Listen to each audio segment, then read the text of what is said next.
It still hurts. Someone in YouTube chat, dude, it's so funny. Hello, what's up, VidCrum? Crum.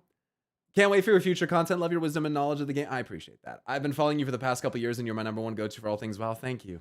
Anytime something new comes out, you're the first thing I think about. I care more about seeing your reactions to stuff before I even play it. Your passion for this game resonates with a lot of us, and we see ourselves in you. Thank you for putting it in a form for everyone to understand. Damn, dude. Thanks. I mean, assuming that the form that I'm putting it in is even correct, but yeah, I appreciate that. Thank you. To be honest, that was the most befitting name for that character model, SMH. Dude, it's so sad. It's annoying, dude. At least Dixie Normu hasn't got banned yet. At least Dixie Normu's still rolling, dude. So today, I want to play WoW because it's Tuesday. But I also want to finish Warcraft 3. So before I run out of fucking time, let's play Warcraft 3. Also, guys, I was playing my Warlock last night. Let me just say something. Let me just say something.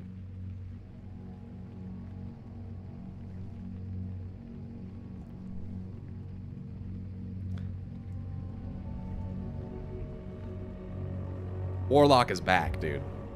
I mean, Shadowburn works like it's supposed to again.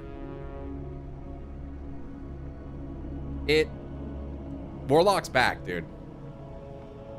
I went into a Mythic Plus last night on my 595 Destruction Warlock and averaged 900k DPS.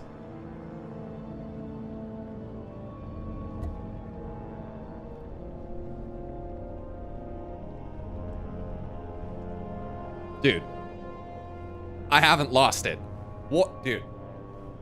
Destro is fucking filthy. Like, dude. Shadowburn Cleave is back. Let me just tell you something, man.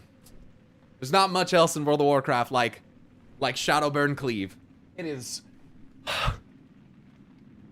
blessed, dude. I don't know if I did that right, but Jesus, bless. I won't make raid because I'm on the road, but I hope reclear's fun. We probably won't have enough people to do a reclear, but Shadowburn Cleave, yeah, what that means is you put Havoc on a target and then you Shadowburn something that's 20% or less, and you hit both targets for max Shadowburn damage, and you generate shards. It's like, oh yeah, dude, it's fucking nice. Takes me back, dude. It takes me back. Takes me back to the old days, man.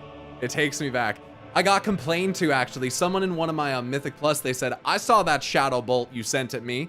I said, hey, it's auto cleave. It's auto cleave. Havoc auto applies. It's just auto cleave. Like, I'm not targeting you, but you're in the line of fire. So just understand that.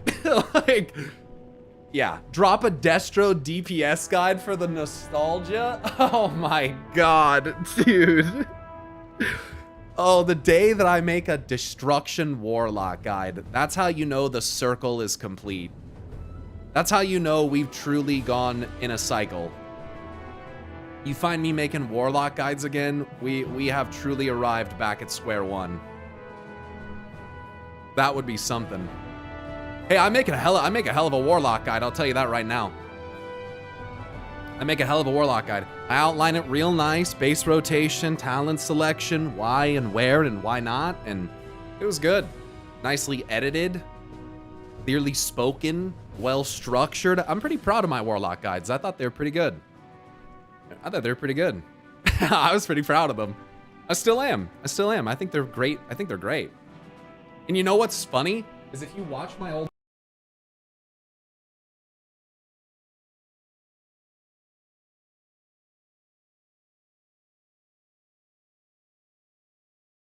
Hello? Well, that was weird.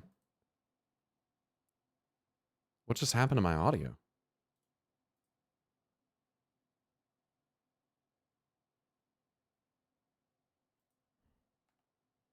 What just happened to my audio?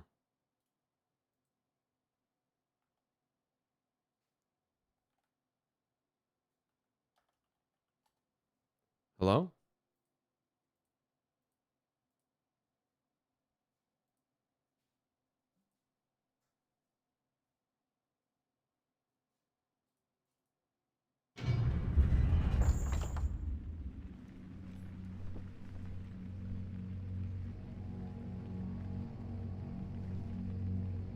Audio? Okay. I think we're good.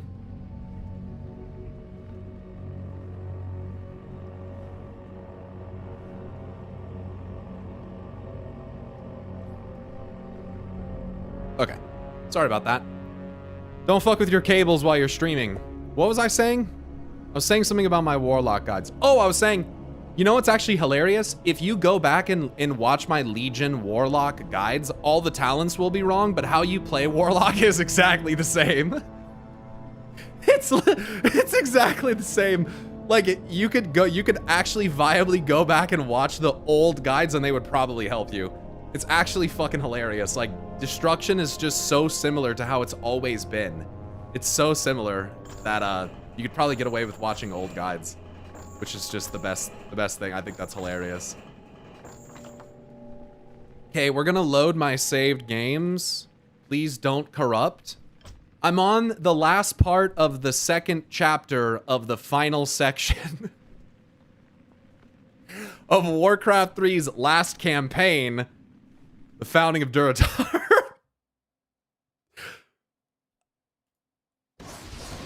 Oh my god, we're still... It just saved me in combat getting my ass kicked.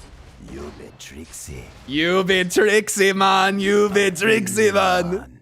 This fucking game. Come on, bro. Oh, shit. Quarterniers. Fall back to the gates. Fall back. Like the football position. Fall back. Flush them out. Here it is today that we stand arm to arm. Here it is today that we make our final stand against these fiendish, proud Maud deviants who seek to steal away our justice and freedom. Aw, shit. Here we go again. Where's Rexar?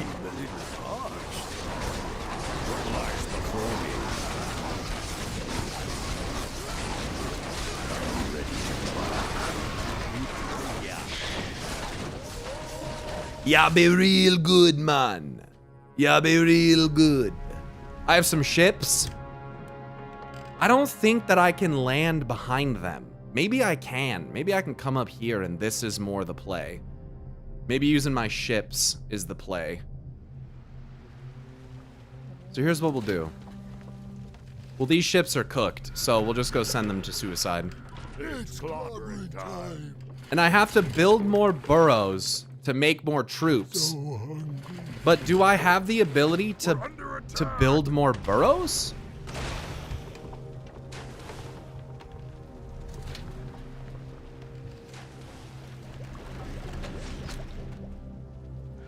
Take on the Proudmoore Navy? It seems like such a bad idea. But if I could land over here, then maybe? Oh, it seems like such a bad idea. I need that garrison, which means I need to... This seemed to be working the best. When I came up from behind them on this route over here to the right, that seemed... Oh, there's more. Jesus, they're everywhere. They're actually everywhere. Unleash my strength. Okay, so... Flush them out. Das Dingo. You guys go over here. 10 humans to 1 orc. That's how it feels. It's clobbering time. Oh man, like look at that. Can I just sit out of range and hit the building? Oh shit, why are you all here? thought I just had to control the demos.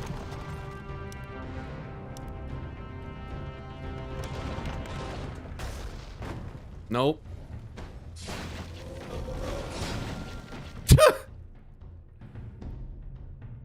Okay. So I can make raiders and grunts, but grunts can't build. What I need is a peon. But I don't think I can make any peons.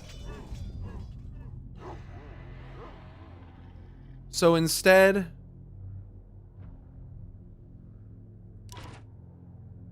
build more burrows to continue unit production. Get on with it. How am I at max? I don't really understand. I go. Oh, it's because it finished building my troops. Yeah. Yes, chieftain. Sort of? It's slaughtering time. So hungry. Why does it keep telling me to build more burrows? I can't. What you looking at? And I have 2 more ships. Actually, no, I don't.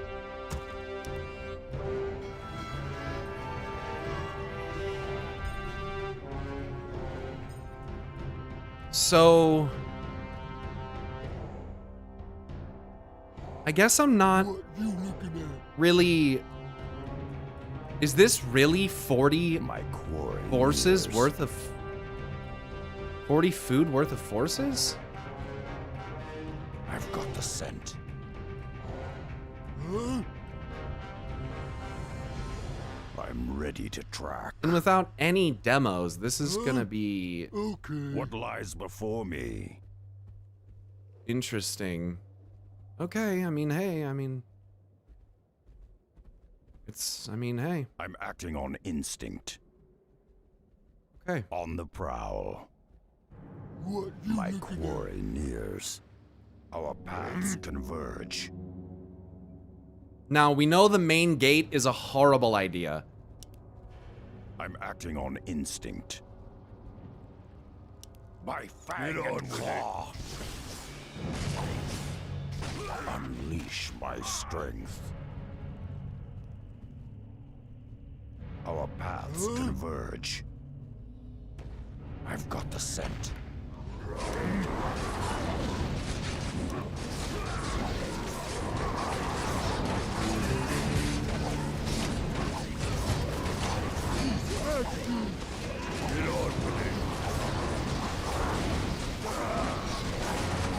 I'm ready to track.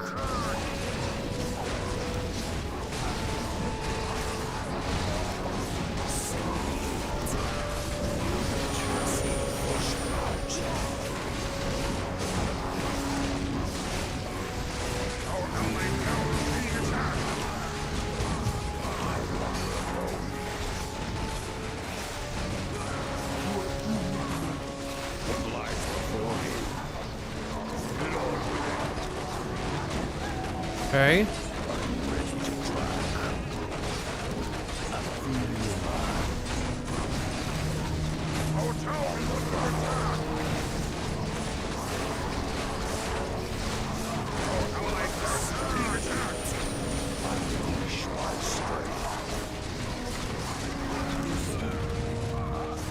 My warriors.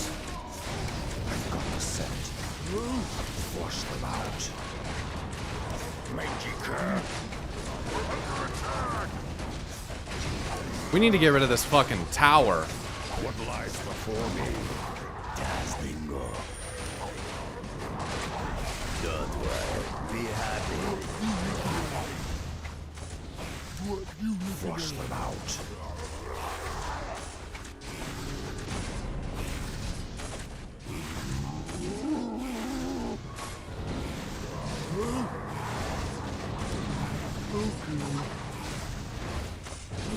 My quarry years. What lies before me? We're under attack!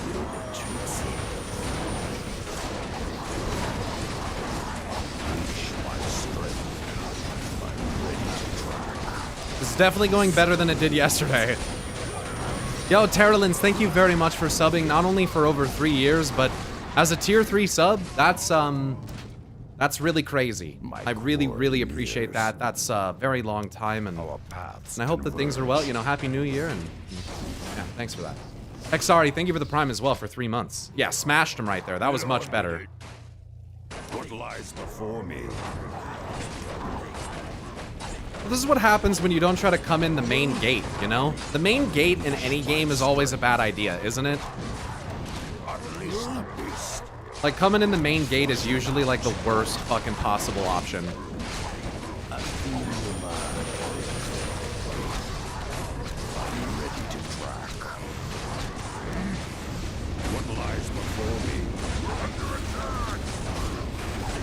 Happy New Year, Alex. Oh my god, what is that? What is doing that to us? Admiral Proudmore. Fuck you, Dalen. Kill this motherfucker. Get that motherfucker. Dude, he owns. He owns. He just owned all my group.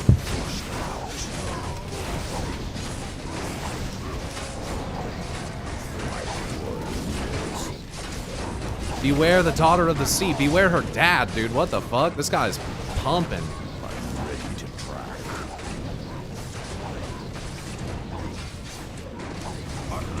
Come on, Rexar! Heal Chen! Don't let him die! Look out! Stormcloud! Get him! He teleport away? What's happening? Kill him! Kill him! He's invulnerable? Why is he invulnerable? Why is he invincible? Why?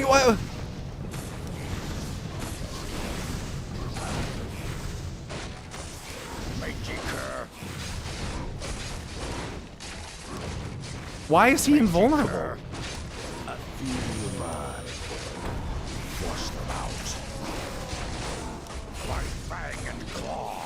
Bane! Or Cairn! Whoever I have! Oh my god, we're actually getting wiped. I don't understand why he's immortal. Does it require the destruction of his base? Maybe we can't kill him, we have to kill the base?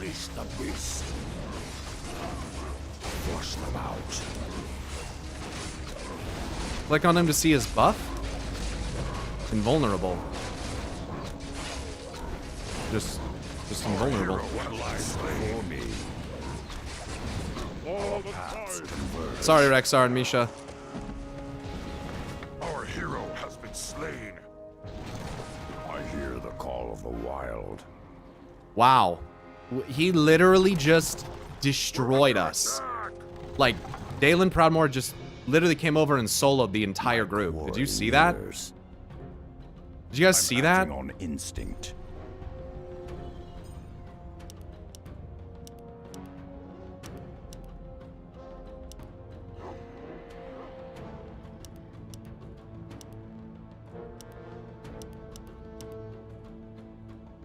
Holy shit. Main character energy? Bro. Some kind of energy. I hear you, man.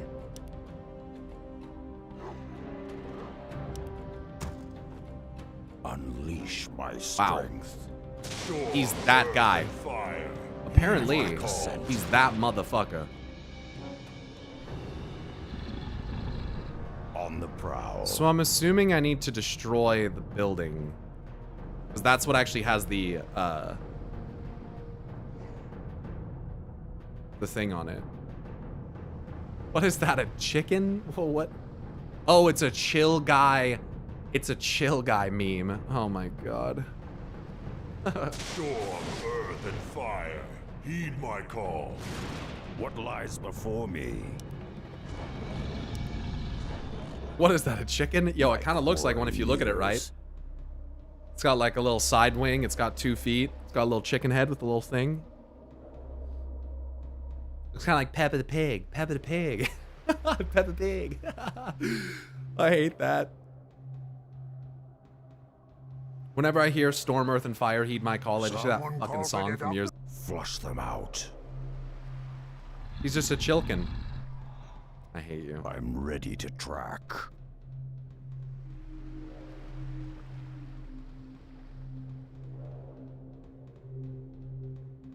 This is why they had the option to power level your character. Because Dalen Proudmoore will fuck you Flush up. them out. I'm on story mode. You guys realize if I was playing this on hard mode, I would get fucking destroyed. Sorry, you do, man. You're a critical thinker. You care about all those little tidbits that people don't when it comes to the lore of WoW. And you can pull information on the fly from that big brain ears. Your knowledge on the game helps us to interpret the game in a way we wouldn't otherwise. But anyway, I'm not gonna hog chat. I just love you, dude. Love all your work and what you put into this game. I wanted you to know that. I'm gonna enjoy your stream now and Happy New Year's. Thanks, Brain. We're under attack!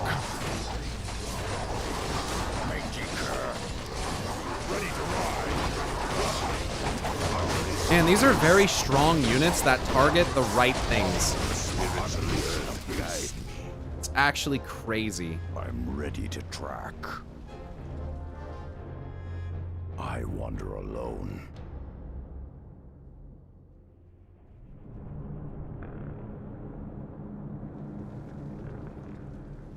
Say the word. Ready to ride. My quarry nears.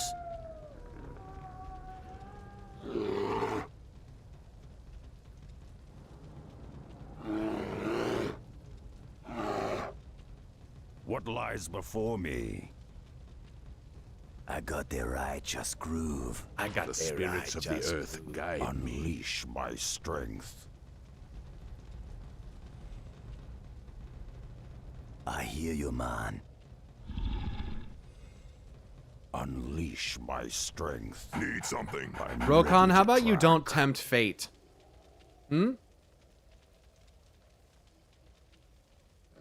Fucking Dalen fucking Proudmoore.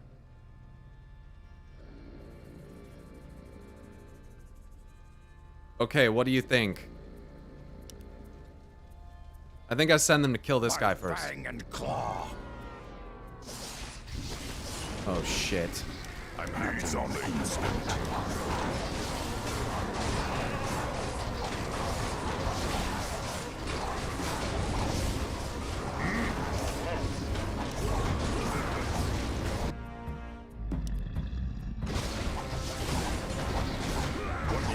Dude, oh my god.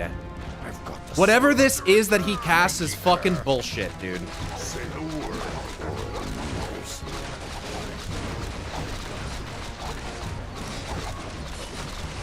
Abby Jammer. Flush them out. Making ready to ride. Oh my fucking god.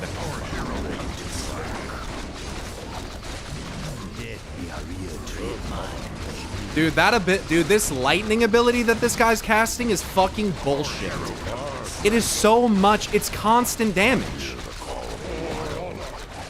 Like, what the fuck? Are you actually just supposed to set a bunch of fucking siege engines here? Like, ugh, God. Our hero has been slain. This shit fucking dog shit ass mission, bro. Fuck. I hate this. Our hero has been slain. Fucking horrible.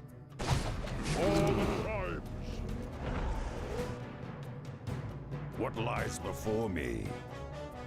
Gotta make it unnecessarily hard though, because it's the end of our game, and that's how every fucking game from the 90s and early 2000s works. Or for some reason, you just get to the fucking end and it's way more fucking difficult. It's like, dude, who gives a fuck? Unleash Just take off and nuke the strength. side from orbit. It's the only way to be sure. I just gotta get an orbital cannon. I wander alone. On the prowl. Our paths converge. Flush them out.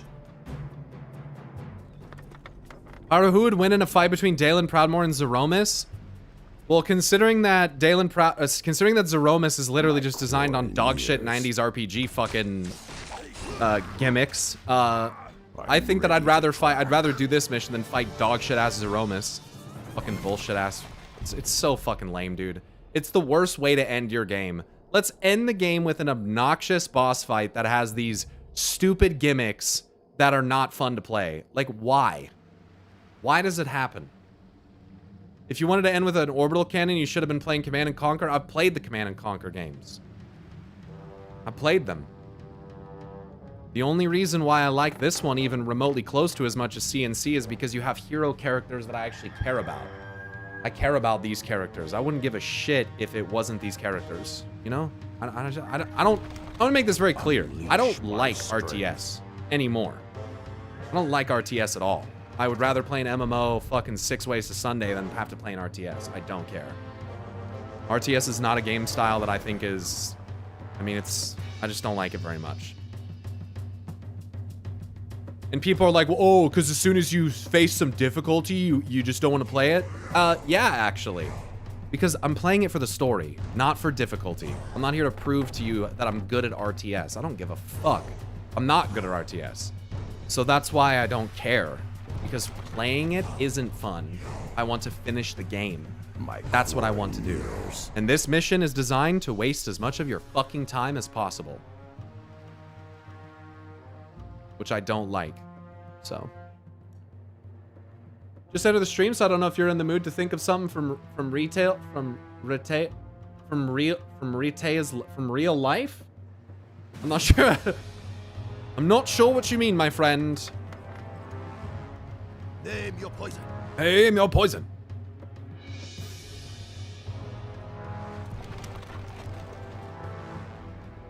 Is there like an... No, I don't want invincibility. I mean, I don't need that. But, I mean, I'm about to beat the mission. I just have to destroy the garrison, you know?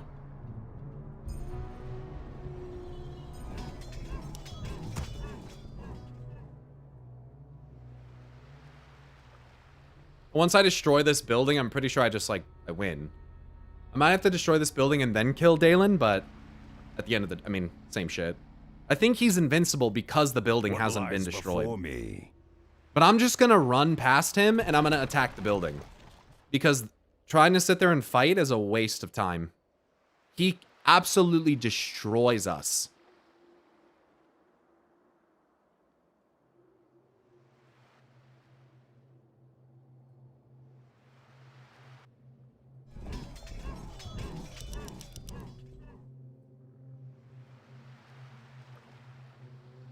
Load-bearing boss. Here we go. Oh my god. You know what, dude? Killed him. Our paths converge. Okay. Look at how much damage that they did to my... Dude. I've got the scent. Look at how quick they die. My demos are getting fucking wrecked. Unleash the beast. Hex him? I'll try. He's invulnerable. You can't do anything to him. My clawing ears.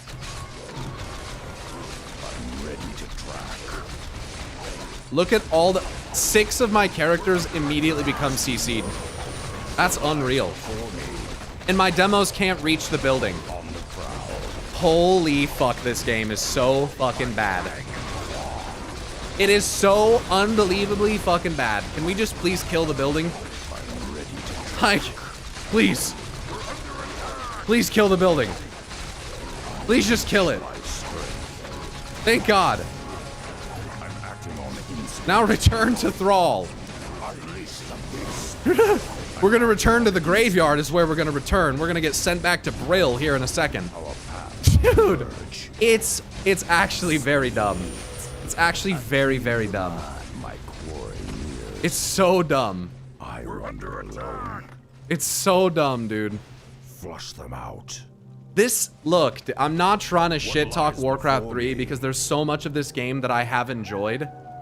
But I'm just gonna say this, dude. I'm ready to track. It has that classic World of Warcraft feeling where, like, so much of it is good, but the part of it that's bad just ruins it. Unleash my You know what I mean? strength. It's literally like Zeromus from Final Fantasy IV. Where like the game is so good up until this point, and then it just is not good anymore. In my like, and that's just my opinion. But this is just like, why is Thrall not even hell? It's very cringe. Whatever. I don't care. It's not fun. Okay, okay, is this now the last part?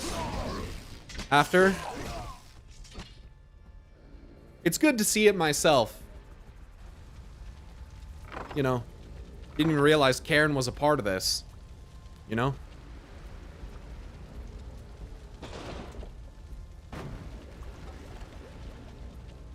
Thrumkar, War Chief.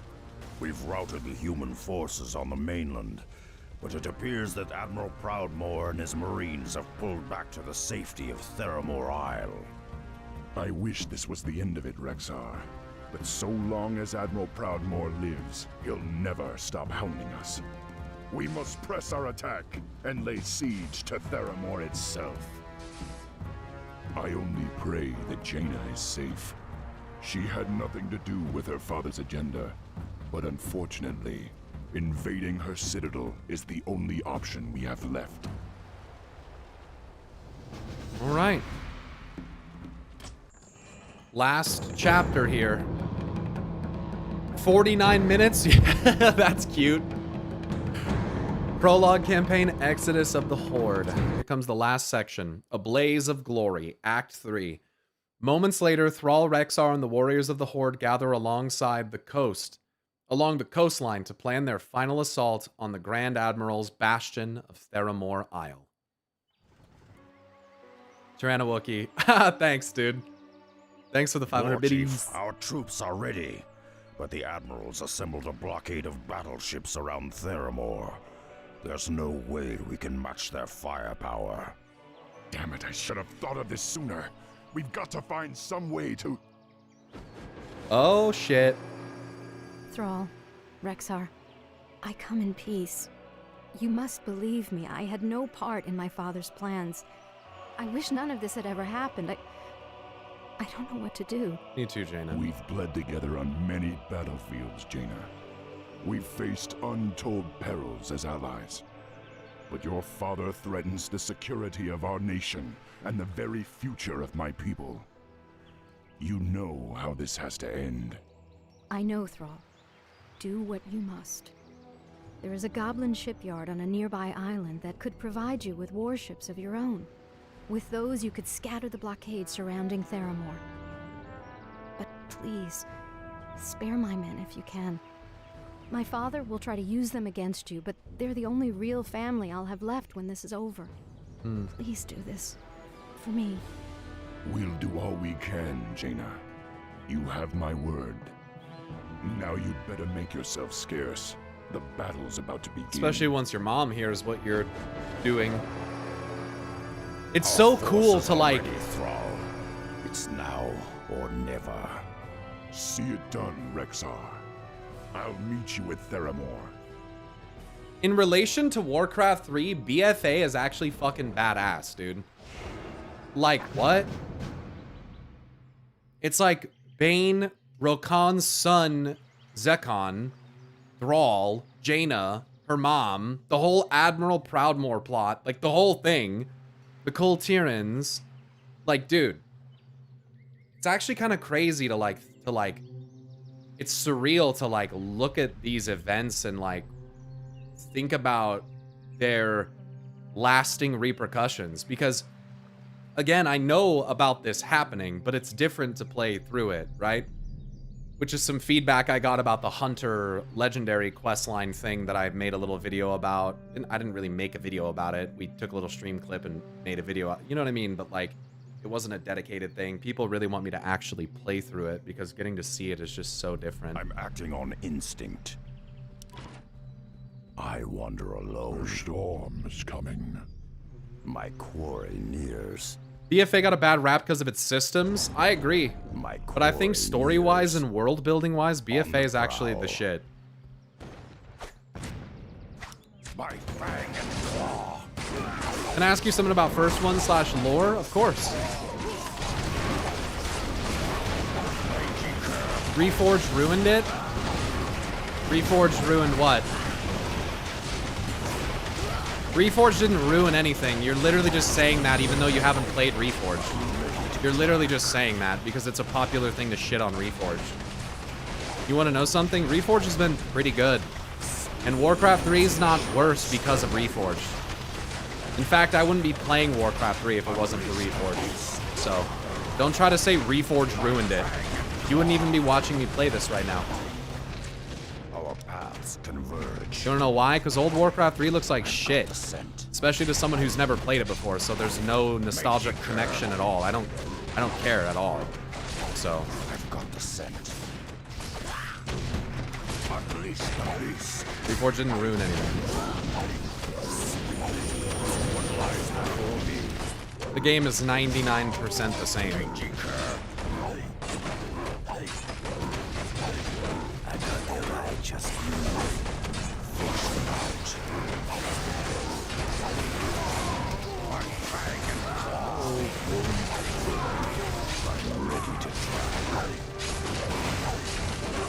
That's fine. We have different opinions. So have you played Warcraft Reforged?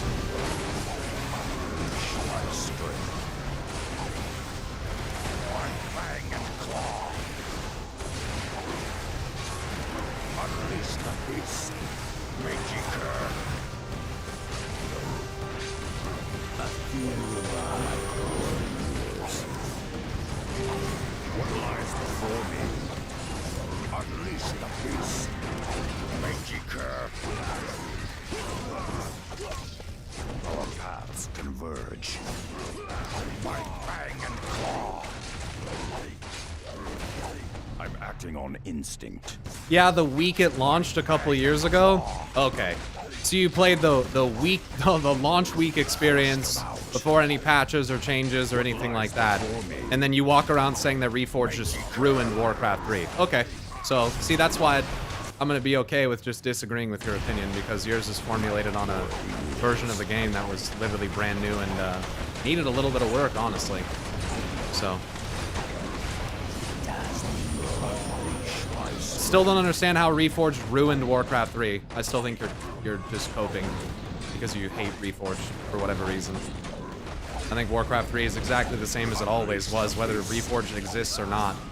The difference is that you have players like me who can't stand dog shit old fucking polygonal graphics, who don't want to play Warcraft 3 in its original form.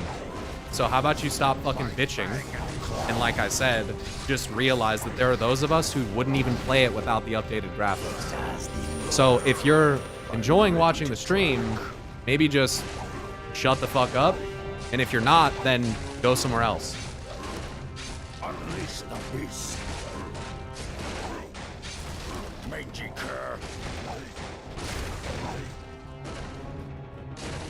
You played Warcraft 3 for 10 years, so then you should know that it didn't make a damn bit of difference. That Warcraft 3 is exactly the same fucking game that it always was. And that Reforged doesn't change anything regarding that. As someone who played Warcraft 3 back in the day, Reforged is basically exactly how I remember it. People are exhausting. Yeah, people just like to talk shit about Reforged because it gets them attention. Unleash the beast. It's exhausting. I've got the scent. Flush them Because it's out. popular. It's like hating on retail nowadays. It's the exact same thing. Whoa! Whoa, whoa, whoa, whoa, whoa, whoa, whoa, whoa, whoa, whoa, whoa. Where did they... Whoa. Did you see that? They had a Valkyr. That human just summoned a Valkyr.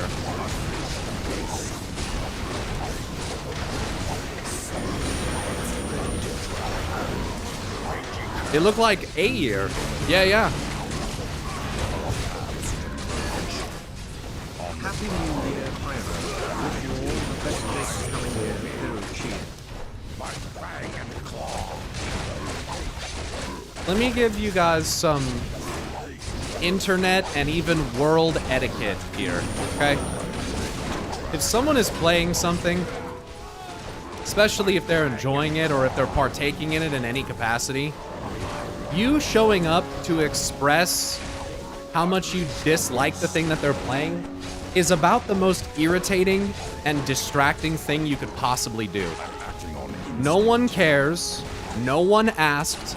If you want to share your opinions on this game, maybe you should make your own stream. And then people will care about what you have to say about it.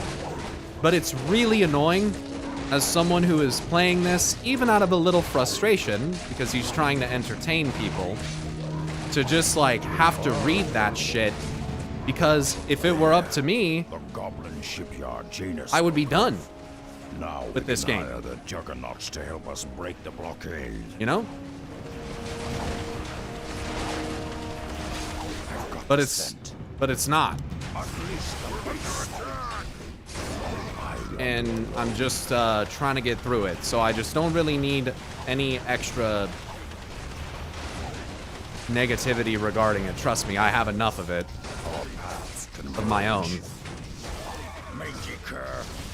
It's like if you're like, imagine if you're like chilling in a bookstore or like a library, just like reading a book, and someone comes over to you and is like, yeah, that book pretty much sucks. The old version was better, and yeah. It's like, okay, congratulations. It's like if you go to a restaurant and you walk by someone who's eating some lobster and you're like, I don't like lobster. I think that the way that they prep it now ruined it. Here's how the world works. People will say, well, I'm entitled to my opinion, Pyro. You're right, you are. But it doesn't make you any less fucking annoying for saying it out loud. That's how opinions work. I'm entitled to all my shitty opinions too. But you know one of the reasons why certain people don't like me? Because I always say my opinions out loud. So, I'm not saying that you should love Warcraft 3 or that you're... I mean, I am saying that to a degree. I think that you're wrong when you say Warcraft 3 ruined it or whatever. I don't really even know what that means. But, I'm acting on instinct. but still, it's just like, it doesn't aid the situation.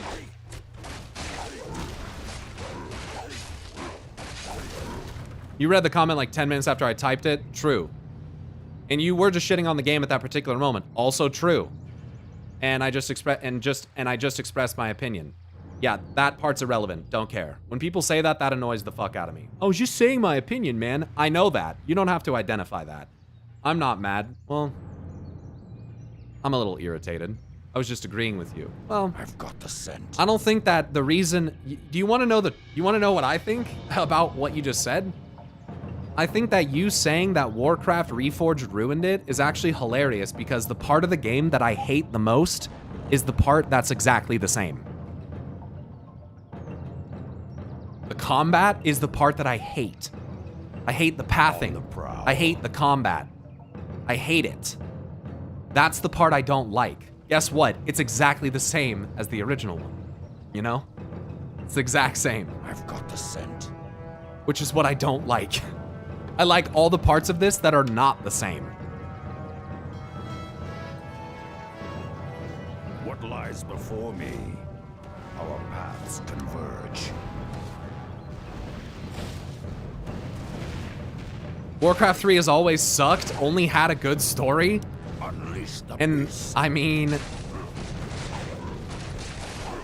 Look, this game's old, On the prowl. but like, it's... By fang and claw. Like, you will never... Unleash the beast. You guys will never watch me play StarCraft. And the only reason I will not play StarCraft is because I don't give a shit about the characters in Acting on StarCraft. instinct. That's so... I don't give a shit. What is that? On the prowl. A glyph of omniscience? I got the right. Just ready to track. Let me clarify something, chat. I'm not saying that StarCraft has bad characters. Storm is I'm coming. saying that I don't give a fuck about them. They are push, amen. Oh. Ooh. That's nice. Nice, that'll help. So I can come up behind them over here. Interesting. My quarry nears.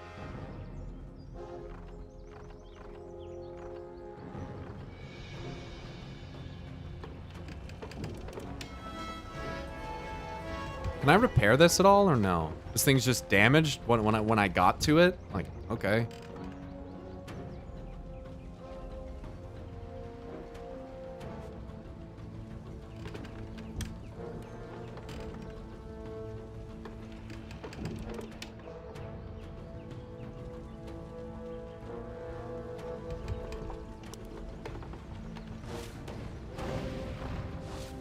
What lies before me?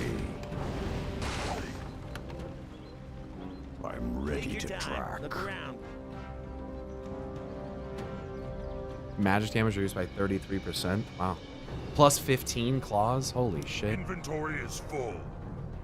The Earth Mother is here. My quarry nears. I hate the micromanagement of the inventory. I wander alone. I hate the purchasing of items. Paths converge. Hello. I hate it, dude. Flush I the hate some of this game's mechanics so much.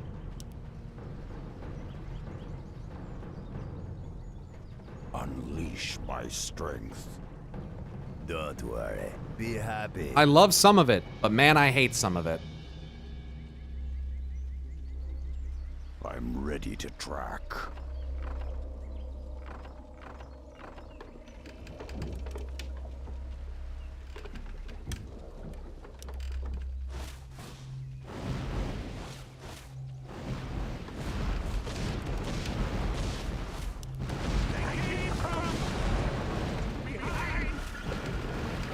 Can these other ones even attack? They came from behind.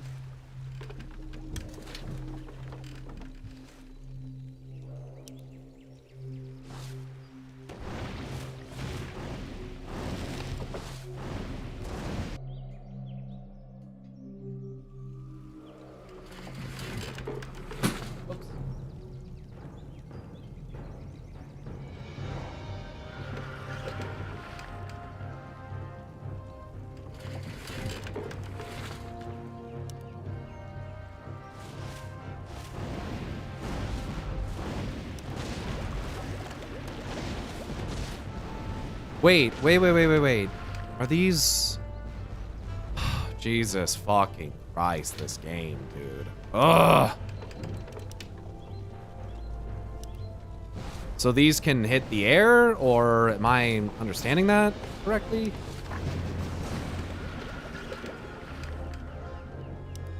These can hit the things in the sky, or... Well, they sure can. They came from behind.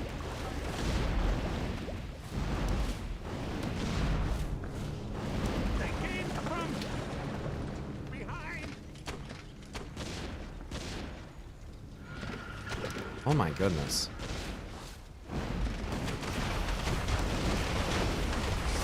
Flush them out.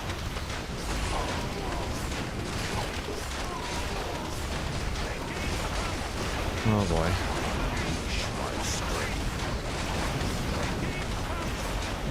What lies before me?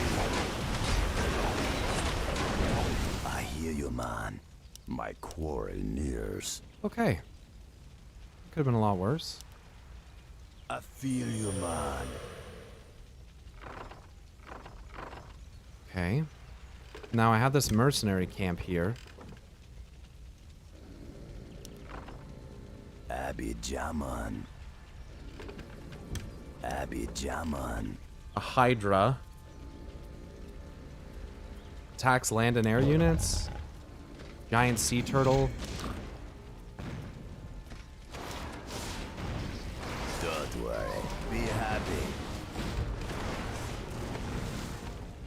I hear And these you, things man. can all move in the ocean. I got the righteous groove. Beautiful.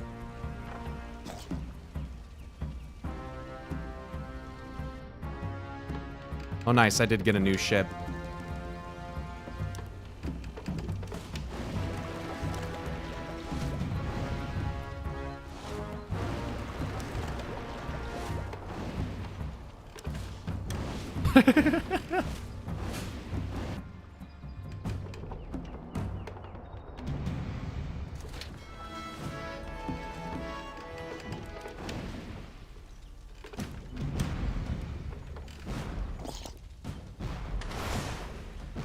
What are you doing, Arthas?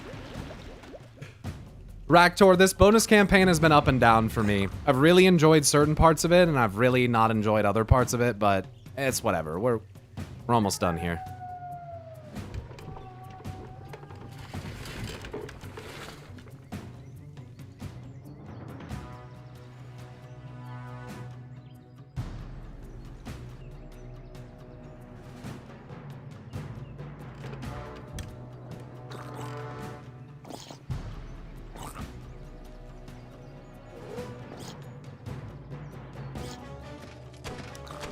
We're under attack!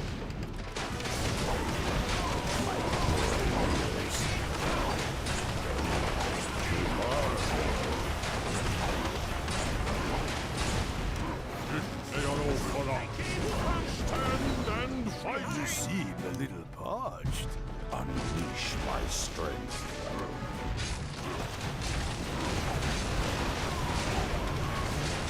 Flush them out. Unleash the beast.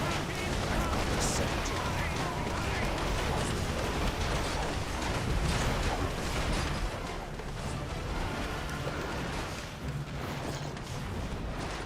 We're under attack! Abby Jaman.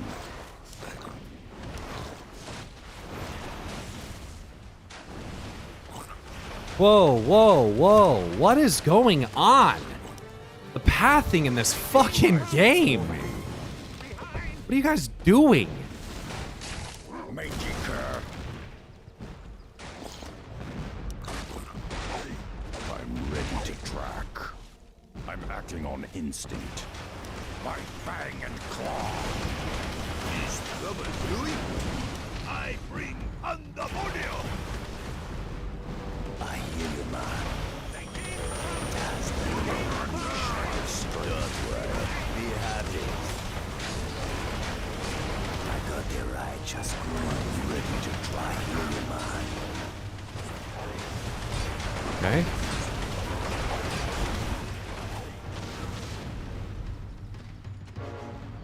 We're under attack!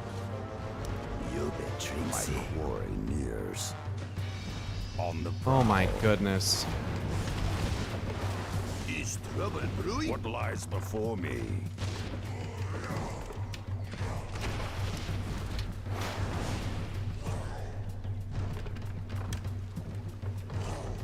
Flush them out. My fang and claw. Sweet.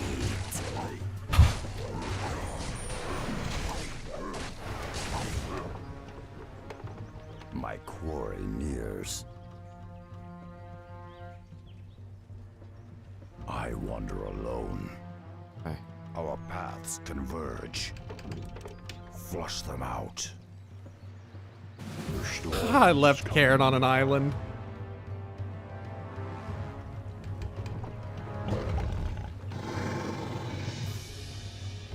Sorry, Karen. We forgot you. Sorry about that. We were skipping to the next chapter. We skipped ahead a few years. Sorry about that.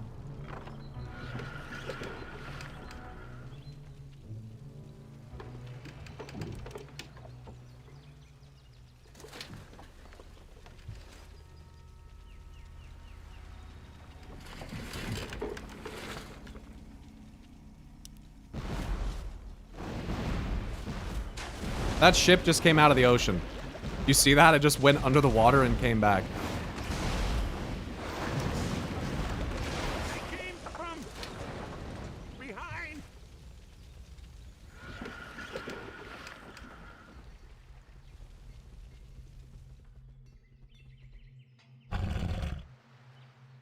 As we forgot Bane in the Shadowlands airport.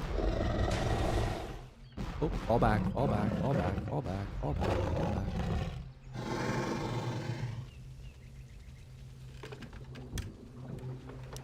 Gotcha, bitch.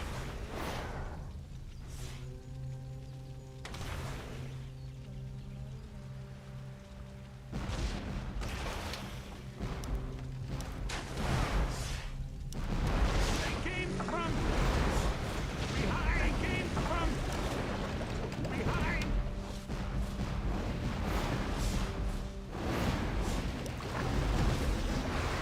Get shit on.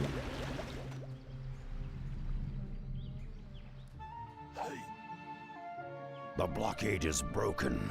Board the transports quickly. We must land on Theramore and crush the Admiral's defenses.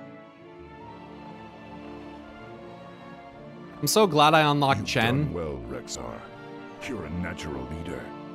You remind me of Hellscream in a way. Thank you, War Chief. Now only one task remains. We must storm the Citadel and deal with Admiral Proudmoore once and for all.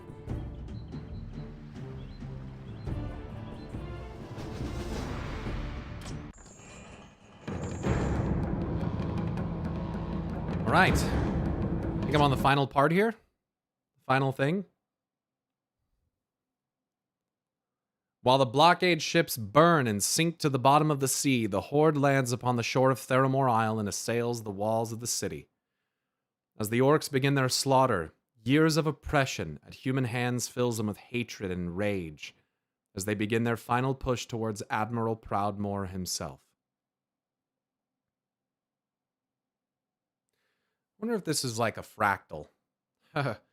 After years of oppression at the human hands, they're filled with hatred and rage. That reminds me of Sargeras and the idea of him being dominated, being filled with hatred and rage.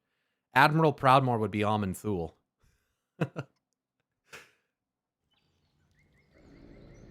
And Jaina would be like Eonar. Warriors, we must storm the Citadel. We must find Admiral Proudmoore and put an end to him. Oh, look at that. Only then will our nation be safe. Loktar Ogar! For the Horde! For Durotar! We are with you, Rexar. Lead on. Hell yeah.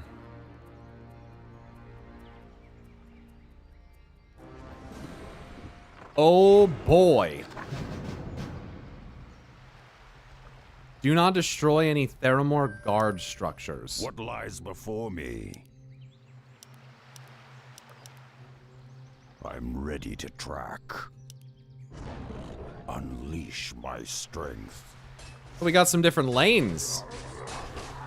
So what's the goal? Kill Admiral Proudmoore. I'm acting on instinct. Okay, so the front, so side gates are closed. I've got the scent. I wander alone. On the prowl. We're under attack! Our paths converge. Flush them out. My poor rulers. Holy shit. Holy shit, there's a lot of us.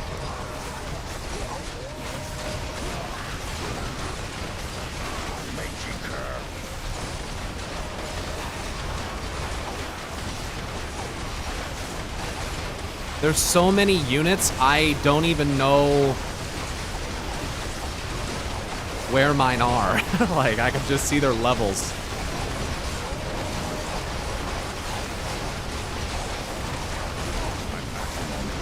Holy shit, I'm actually lagging.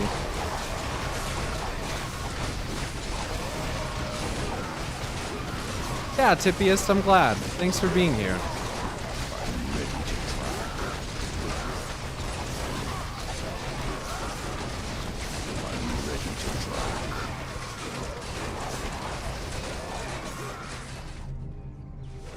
We're under attack! Are we under attack, or are they? Unleash the beast. I like the utter chaos saying, this is crazy. It's crazy.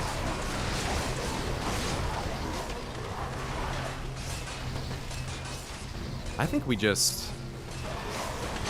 we follow the main host. Oh my god.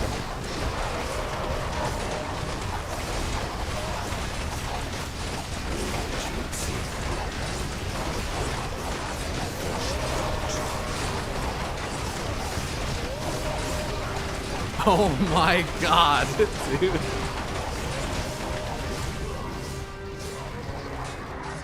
Our paths converge. By fang and claw. Welcome to the Zerg.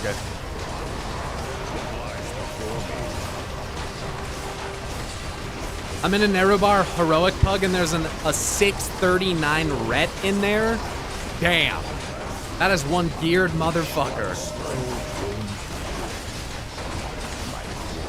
That is like a fully mythic geared Ret.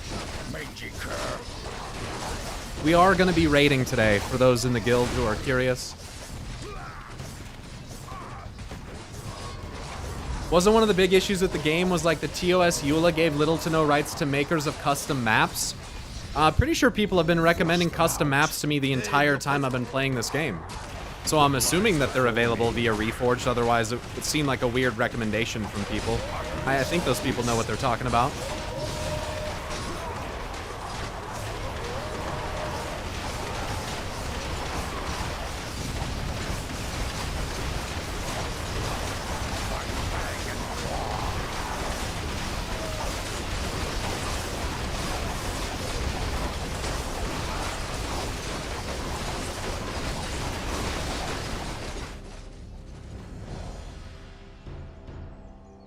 Sitting on a throne.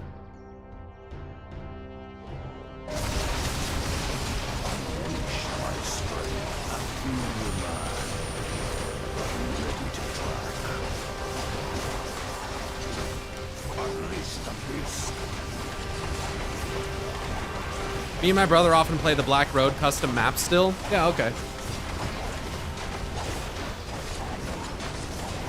The Warcraft 2 campaign remade it has voice actors and cutscenes and everything? I didn't know that. The remaster is even compatible with old maps I made back in the non-remaster. Everything should work out.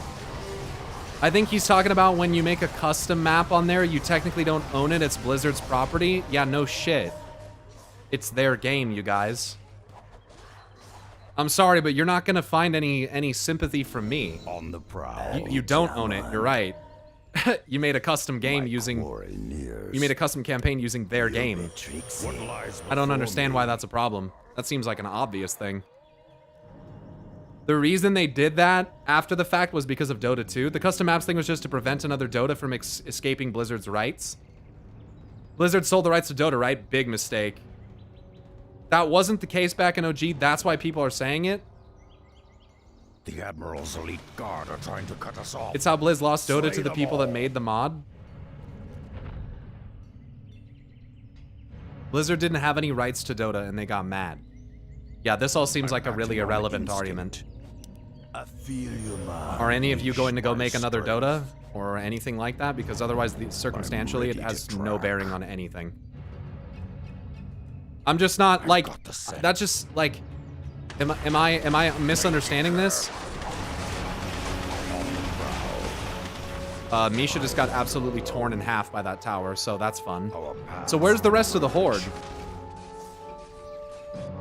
I'm acting on instinct. Sweet. We can't even if we wanted to? Flush them out. And why should you be able to? I don't understand.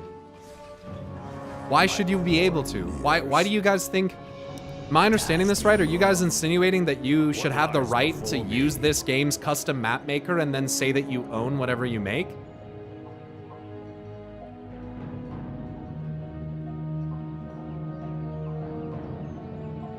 I don't get it. I don't understand what you're saying. I'm acting on instinct.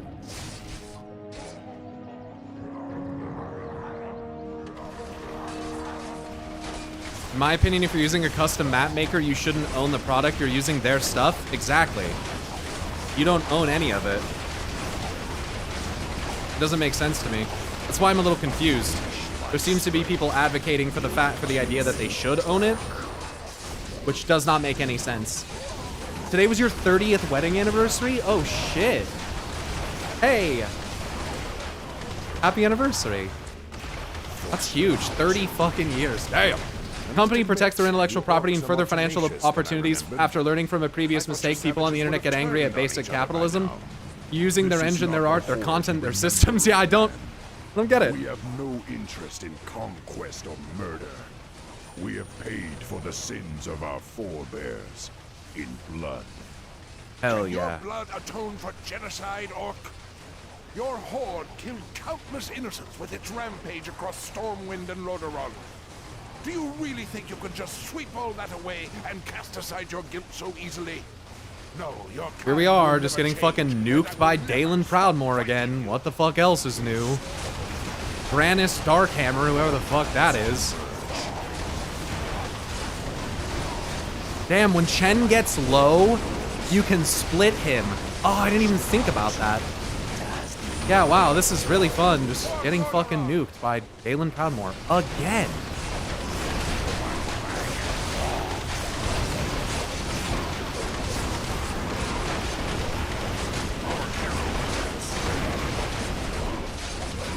Okay, we go again.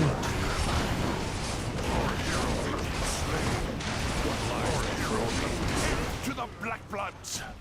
Death to the Black Bloods, right, because orcs have black blood, which is also very interesting considering the stuff we've been learning lately. My strength. Huh. On the prowl. He's a raid boss? Yeah, it would be great if the rest of the fucking raid showed up. You know? You know? We're running a 40-man raid with fucking 6 people right now. You know? Flush them out. Flush them out. I'm acting on instinct. On the prowl. Here we go. Here we go. This is what we need. I've got the scent.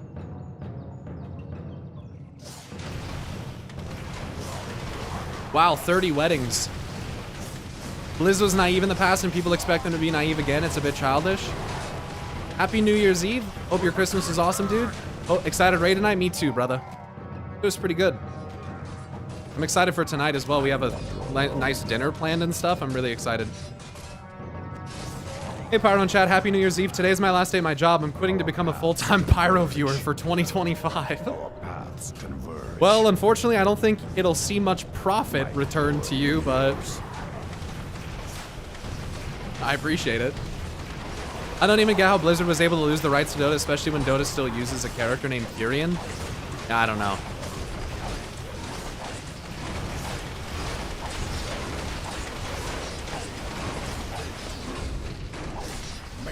Kill that fucking mage. Kill the fucking... Kill Granis.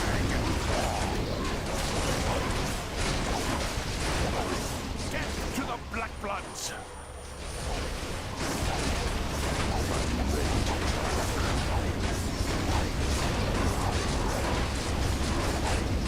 He's invulnerable, of course. To the Black Bloods. So this guy's just invulnerable. Devo aura.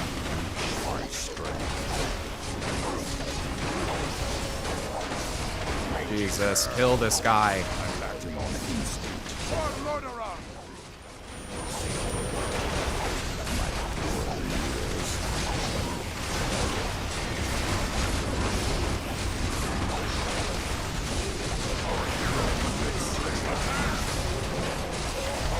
For Durotar.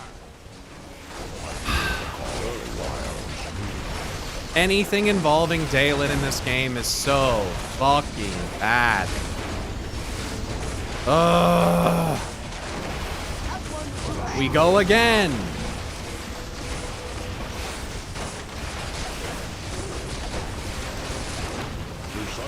To the Black Bloods. Hope you feel better, Klopso. What a fucking joke, dude. Can I please just be done with this fucking game? Flush them out. I'm so tired of it. On the prowl. I wander alone.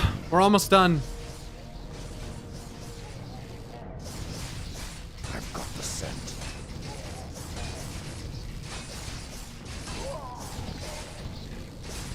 Unleash the beast.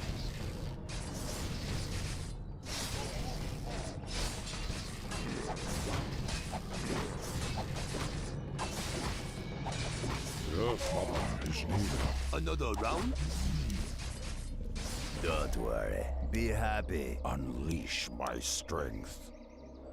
Flush them out.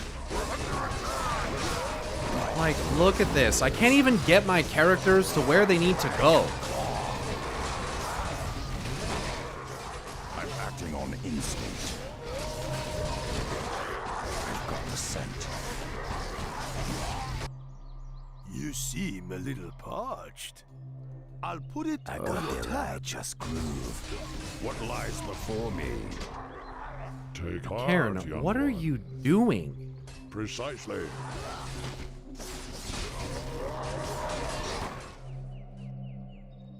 Don't worry. Be happy. Good luck, Jay.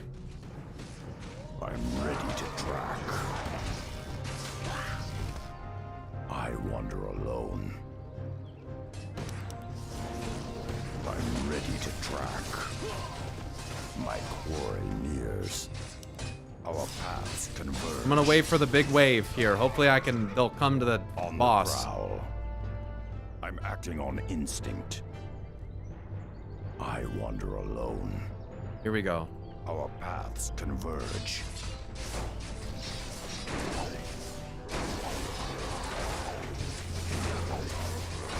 Here we go. I've got the scent.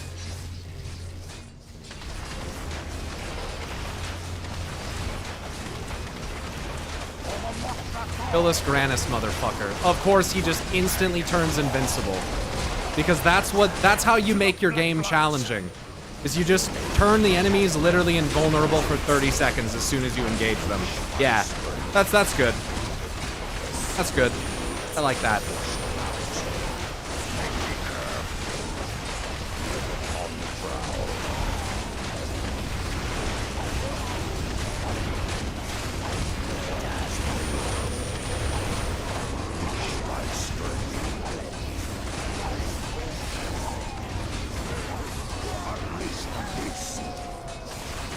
Everyone kill Dalen.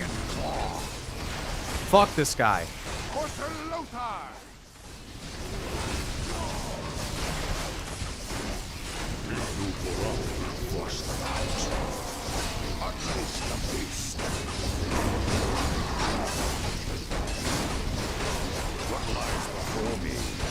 Everyone. Fuck you. I hate you so much, Dalen Proudmore. Go fuck yourself. God damn. Finally free.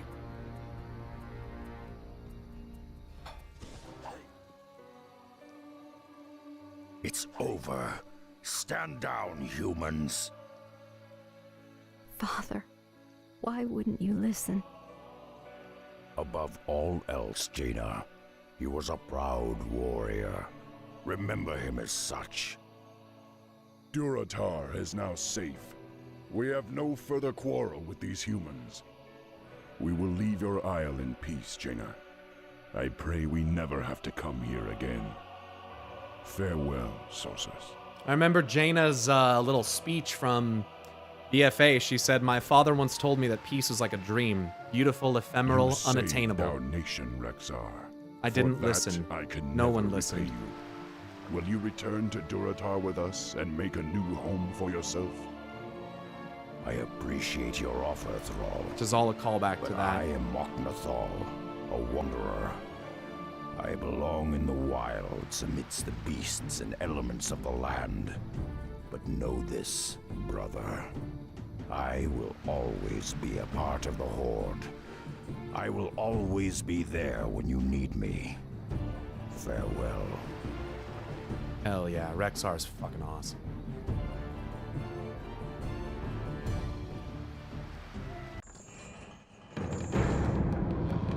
Exodus of the Horde. And that's it. It just ends. It just ends like that, huh?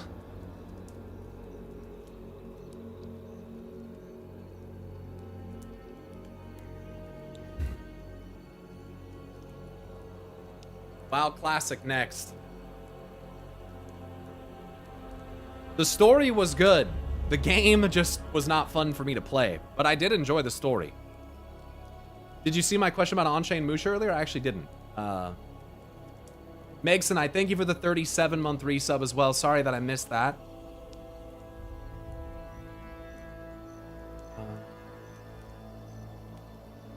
Let's see what you said. I was trying to wrap my head around Anshe, Musha, and Losho and the existence of first ones. What if Azeroth equals Musha, Iluna's Losho? The first ones are Chaos, Void, Life, and Anshe. The first one of Order, Light, Death. I don't quite follow that. I think Anshe, personally, I see it as Ilun is Musha, Sargeras is Anshe, and the Winter Queen is the Blue Child, more than likely. Azeroth is probably above all of them, as like their mother, probably, I would think. And I think that I think you guys have to like realize that the first ones aren't real. The first ones aren't real. Like, they're a myth written about to keep the denizens of the Shadowlands imprisoned forever. The first ones, as they're written about, is the Titans. Yeah, it is the Titans. Yeah, I agree. Now, is there something that actually exists before the Titans and is more of like an actual first one? Yes, I believe that that is Azeroth. So she does come before them, I think. But, I don't know that I would call them first ones. I mean, you can, but ultimately the Titans are just wearing a mask in the Shadowlands and in Zereth Mortis to make it appear that there are first ones. So there is nothing on Azeroth's level of strength? No. No. In my opinion, no. There is not. The closest thing to it might be like Sargeras or something, but I believe Azeroth is the supreme deity of the cosmos. That there is nothing more powerful. And I think that she's a manifestation of, free will and maybe even mortality itself, right? Linked to the mortals and the hero champions of Azeroth. And I do see Azeroth essentially as God. She is, I think, the greatest being. And I think Anshe, Musha, and the Blue Child are her children. So that would make 4 original gods, one of magic, nature, the sun, and chaos. So we'll have to see, right? But yeah, kind of how I see it. Yeah, guys, look, I want to apologize for all the complaining during this game. I know that it's hard to, gets morale down when I'm like not having fun. But you guys know me, if I'm not having fun, I can't really hide it. So I did enjoy the story. It was very good to see it myself and to kind of understand the point where World of Warcraft Vanilla takes off. To see the involvement of Cairn and Rexxar and all these other characters that I didn't realize, I just don't really remember. I don't really remember them uniting in this way or I know that I knew that they fought Dalen and he died and stuff, but it's much different when you get to see it for yourself. So I'm glad that I played it. I really am. And that makes all of Warcraft 3 now, the Frozen Throne and the bonus campaign, and we've been saving Bane since Warcraft 3. So Bane's character trope is getting caught and then us saving him. I've realized that. So there's things. I love Rexxar way more than I did before. It really sheds a new light on Jaina and the involvement with her father to me. It really is indicative of the cycles of hatred that began with the fall of Dalen Proudmoore, and I think it's really interesting to see how these characters have grown together. Now to me, the relationship between Thrall and Jaina is a lot more meaningful, Cairn's death to me now is more meaningful. Illidan's betrayal and fighting the Lich King is definitely, it just gives renewed and more direct perspective, and so that's pretty nice. I enjoyed it. I hope Rexxar becomes a main POV character someday in a future X-Pack. Rexxar was really important in Warlords of Draenor, if I'm not mistaken. And I think he was present for Legion as well. in a pretty big way, but not necessarily like main character. When Thrall shouts in Kata Garrosh, Cairn was my brother. If you didn't play Warcraft 3, you wouldn't get it. At least not completely. Yeah. And honestly, I have a greater appreciation for Vol'jin now as well. Like, uniting with the Echo Isles and fighting the Naga and all that shit was...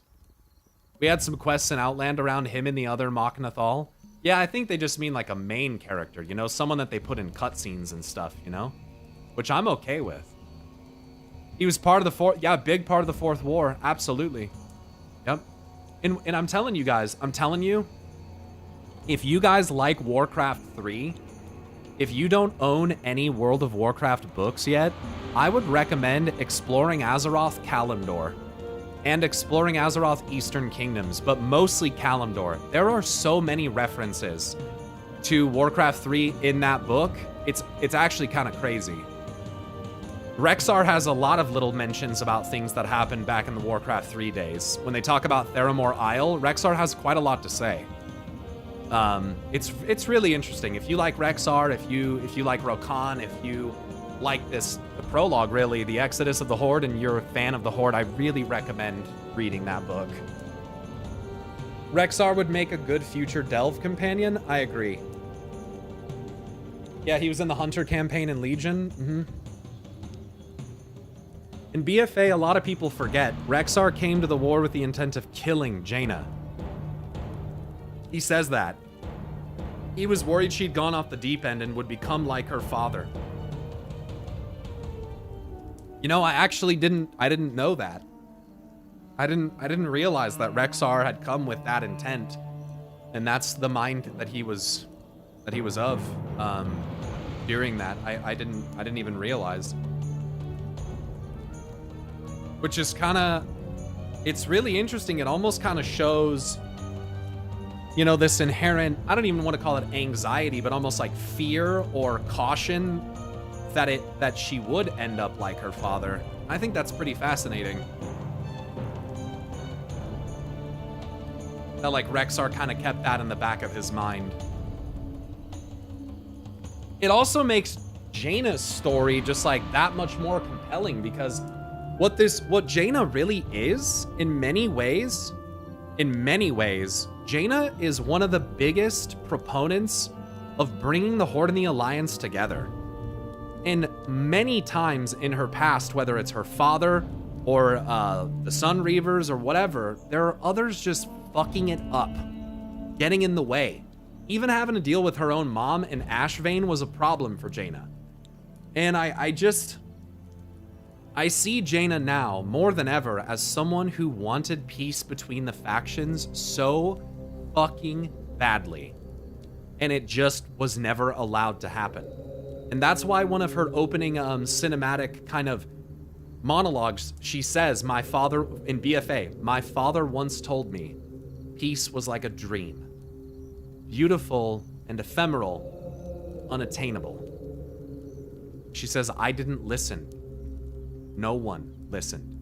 And if I'm not mistaken, she just said to her father in that scene, why didn't you listen?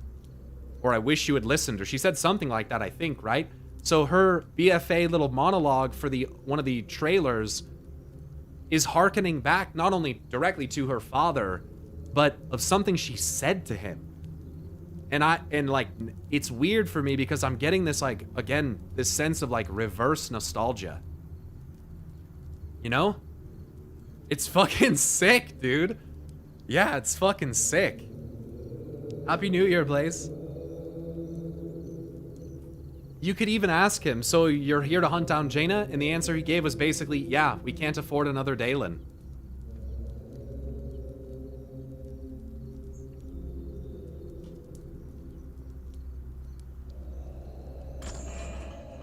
Well, Warcraft 3 has officially been played.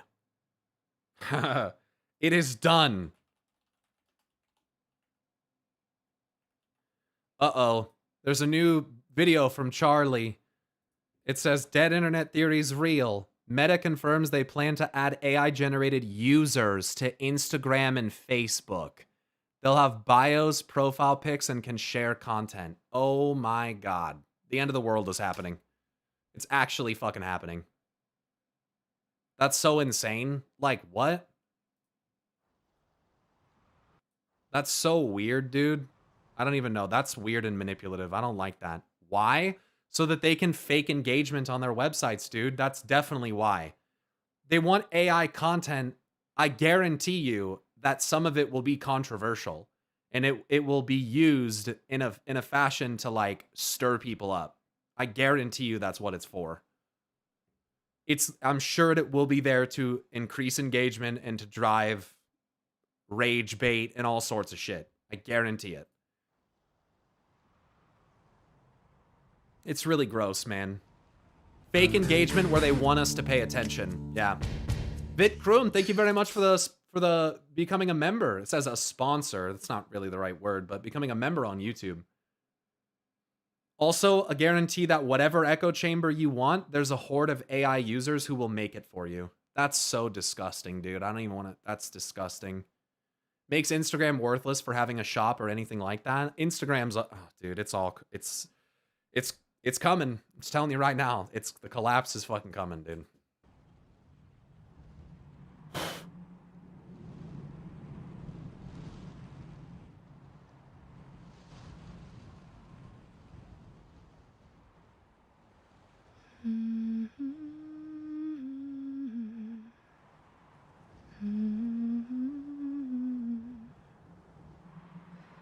Beware, beware, the daughter of the sea.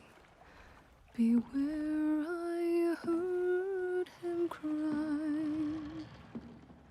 His words carried upon the ocean breeze as he sank beneath the tide.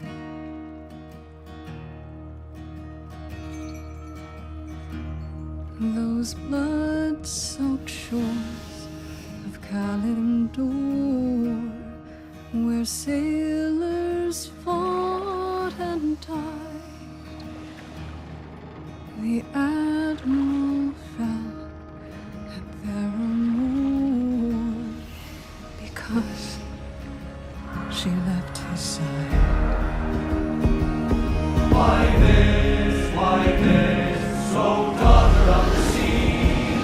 Why this, did she forget her seaside days?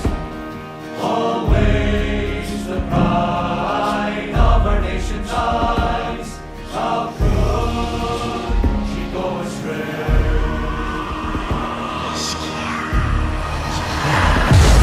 When she did flee, cross the ocean deep, the admiral followed west. What else but sail to save a daughter's life and pray she stood the breath. But there he found upon those distant shores enemies on the rise. But when he faced those savage foes, his daughter stood aside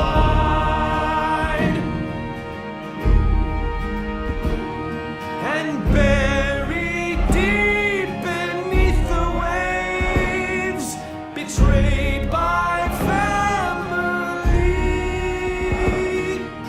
to his nation with his last breath cried, beware the daughter of the sea.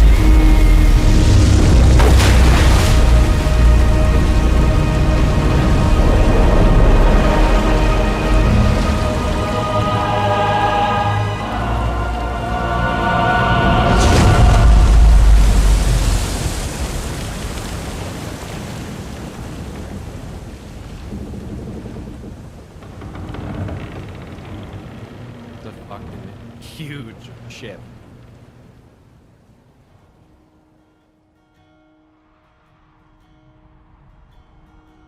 I'm listening now. Father.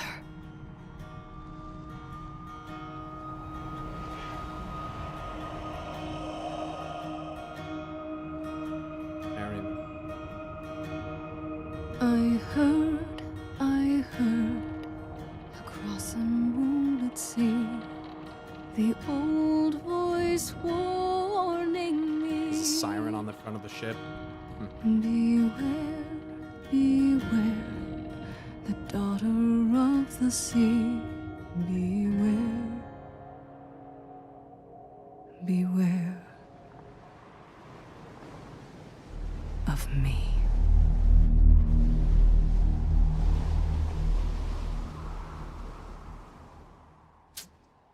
Ugh, it's so good. Dude, it's so good. It's also just like fucked up because you like look at it from the perspective of Dalen and what the fuck else is he supposed to do? He fears for his daughter's life. It's so fucked up, dude. If I was a dad and this happened, I mean, what would I do? What would I do? It's so fucked up. And yeah, they portray them this way, even though they spared as many people as they could and left as soon as Dalen had died. But it's about perspectives. And World of Warcraft does this a lot. BFA did it a lot. Where, like, if you do the Battle of Dazar'alor and you look at the different perspectives of what is being said, they conflict with one another. One, you know, from one perspective, the Alliance sounds terrible. From the other perspective, the Horde sounds terrible. And it's just like, it's just illustrative of this repeating cycle of hatred between the two factions. It's really sad. It's really sad. But it just goes to show how like different perspectives and opinions and like backgrounds can kind of shape the way that you see something. And obviously, given that these orcs invaded from another planet and like razed their lands and like murdered countless of their people in conquest because that's what the orcs do, like, it's just so fucked. And their home was only destroyed. They only had to leave because of the Legion. It's so fucked up, dude. It's so fucked up. It's like such a hard line of just like suffering and hatred. It's so fucked up, dude. And it's really fucked up because in my mind, when you zoom out further, the group that's really like perpetuating this primarily is the Titans. But then I'm sure that they just have one perspective, right? Compared to the other stuff. But it's like the cycles of hatred and rage and fear, they run so deep. And how do you get out of them? How do you get out of them?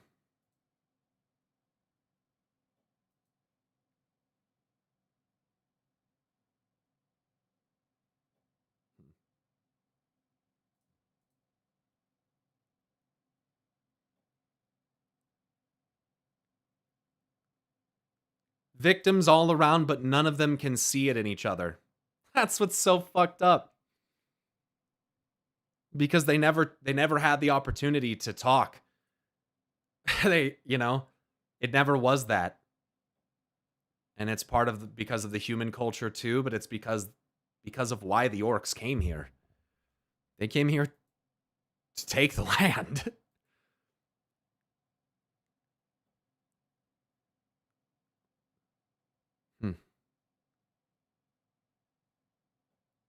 Inescapable cycle of hatred.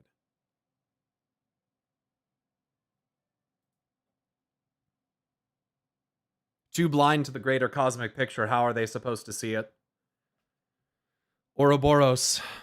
Yeah, the circles, the cycles, they're never ending. No beginning or end, they are always whole.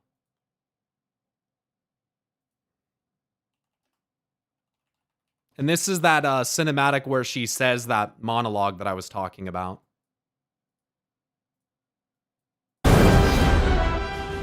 Sorry. My father once told me that peace was like a dream. Beautiful, ephemeral, unattainable. I didn't listen. No one listened. We've made kindling from our suffering, stirred the embers of resentment, just waiting for a single spark to set the whole world aflame. I mean, let's do it. Please. Yeah, let's do it. I've been waiting too. My father once told me the world was gonna roll me. I hate you. I hate you. I'm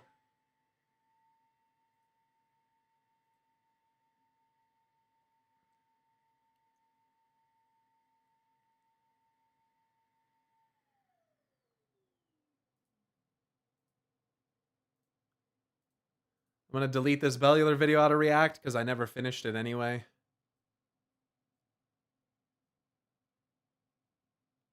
Someone linked a story about a soldier on meth?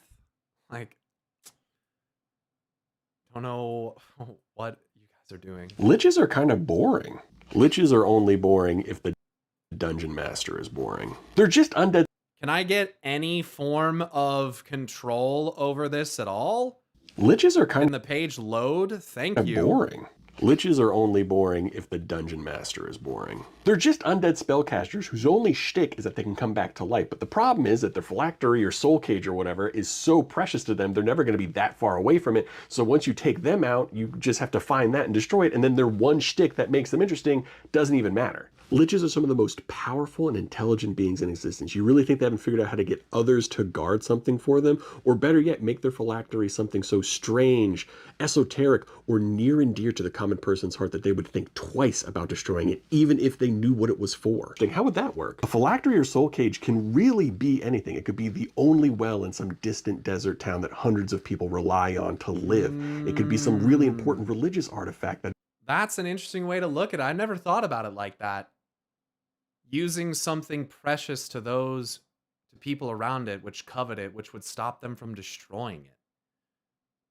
Interesting. Is guarded by a bunch of paladins and priests, and even if you do manage to destroy it, hundreds of thousands of religious followers could be really mad at you for.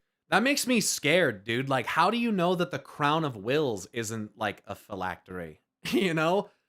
Or that Argus himself isn't a phylactery. Things like that. Or it could also be something massive, like a bridge or a dam that's holding back hundreds of thousands of gallons of water, and if you were to destroy it, it would flood an entire region, destroying homes, killing thousands.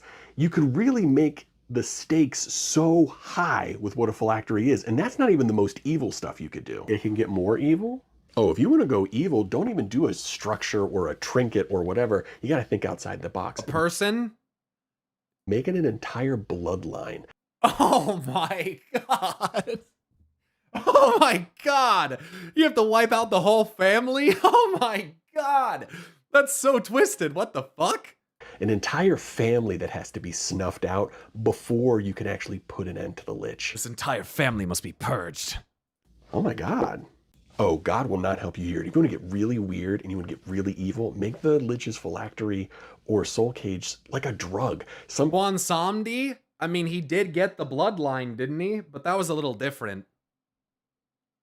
Thing that once you're exposed to, you get really addicted to, and you'll fight tooth and nail over, and you won't be able to live without, and it's spreading across the country like wildfire. And maybe even the player characters' families have started to get exposed and started using this drug. So when it comes time to destroy the Lich and their phylactery, they might also have to destroy their family members. Okay, first of all, I'm never playing with you, but second of all, I am stealing that for a campaign I'm writing. Liches are kind of boring. Liches. What a good little video. What a good short. I'm never playing with you, but I am stealing that idea. How long is this? Oh, a minute 27 seconds. We'll watch this. Pizza featuring Baldermort, a Blood Angels 40K parody. Well, I don't know about you, brothers, but all of this death makes me feel very hungry. Grand idea, brother. Can we get salamander fried elder? We could definitely get salamander fried elder, brother. Maybe even a few fortified burgers from McDonald's. What about Make it Sutter Moon your phylactery? Yeah. What about pizza, brothers? In order to imagine, in order to like defeat the Titans, we have to like destroy the sun because the sun serves as the Titans' phylactery. So we have to blow up the sun, bring about eternal darkness in order to get rid of their phylactery and wade through midnight. That'd be kind of crazy.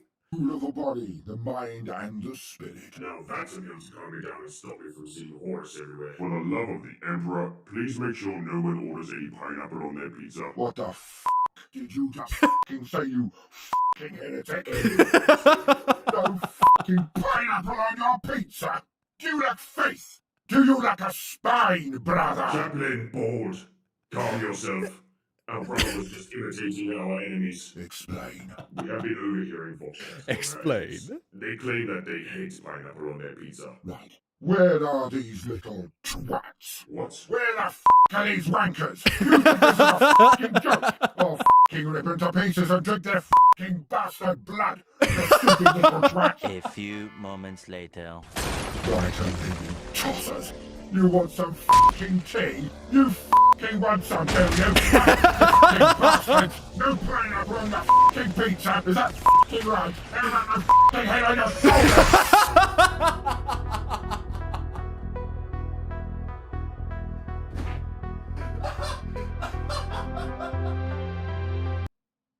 How about no head on your fucking shoulders? Oh, that's funny. I fell out of my chair just now.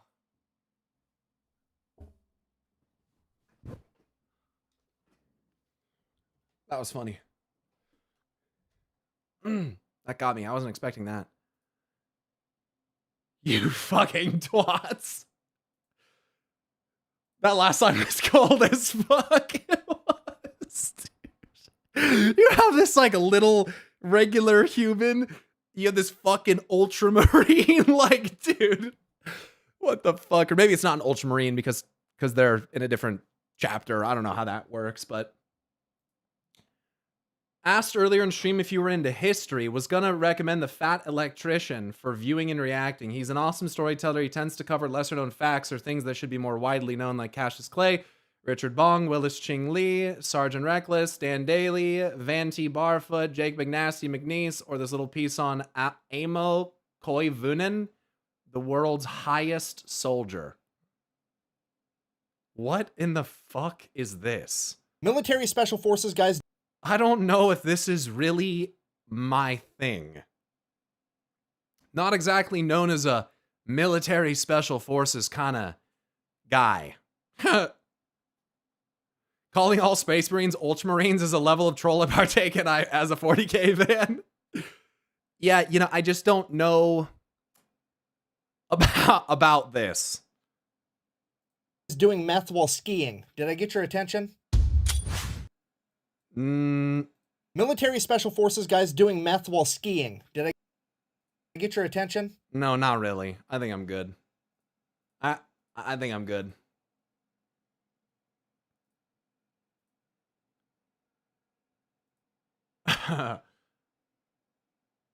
What happens if you install every add-on for WoW Classic?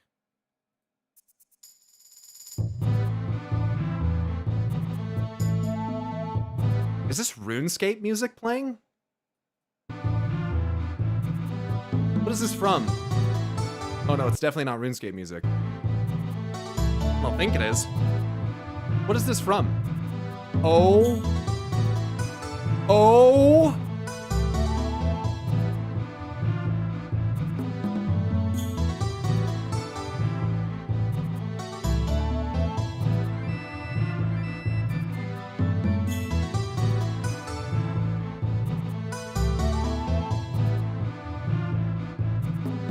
Oh my God.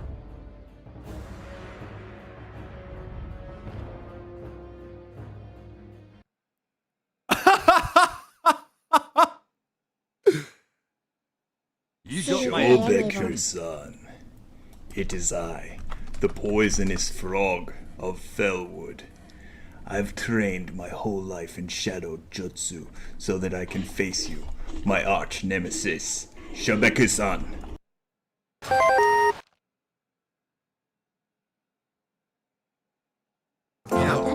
You must do this Let's get right going. now to continue using the Leatrix sound. Remove this copy of Leatrix Sounds right now. Find the Leatrix Sounds add-on on the CurseForge app or the CurseForge website and install Leatrix Sounds from there. After you have done this, this banner and voice message will no longer play, so please do it now.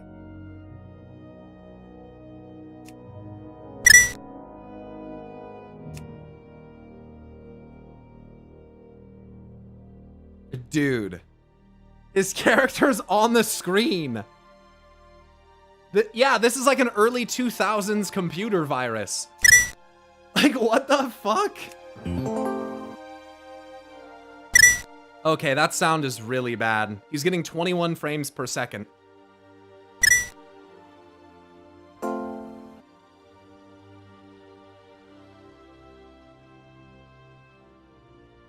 There are multiple copies of his character? Yeah, you can see multiple tails swinging around.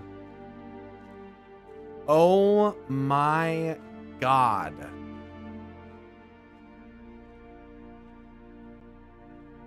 Standing around is boring. Standing around is boring. God, what even is that for? Standing around is boring. Like, what the fuck? Zoomer add-on, bro, dude. Like, what the fuck?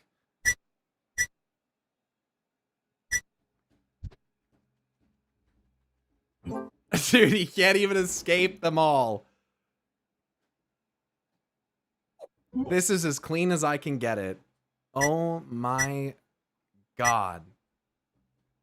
There's a black hole of 100 plus add-ons stuck in the middle. I can't remove. Let's try some combat. Oh no.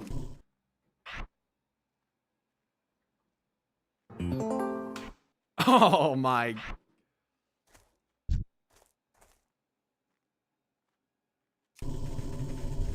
You got my attention. Finish him. You got my attention. You may now drink.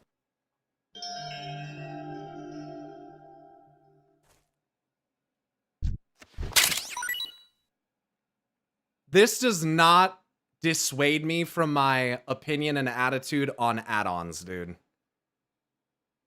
None of this should exist at all. None of it. None of it.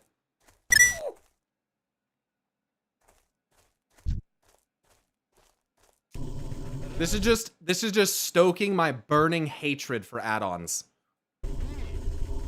You got my attention. Finish him. Unreal. Try. You may now drink.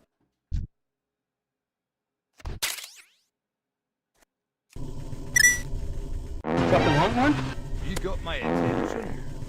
Finish him. You may now drink.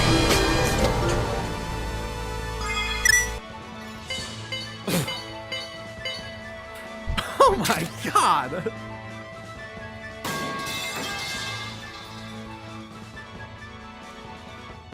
Look at like the Final Fantasy-esque like level up screen and shit, dude. It's almost over, chat, don't worry. Game of the Year 2025, just like this.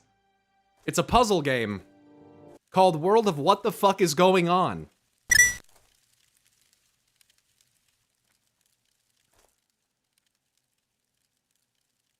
Salutations, aventuriers, et bienvenue au camp Narache. Hey, what's this add-on?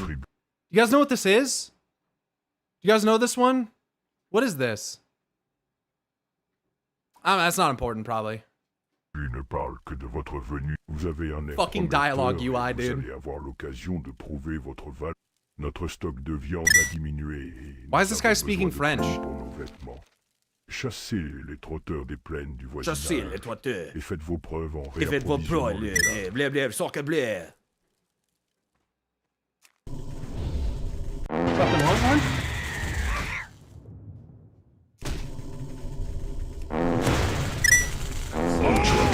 Les lieutenants ont You may now drink.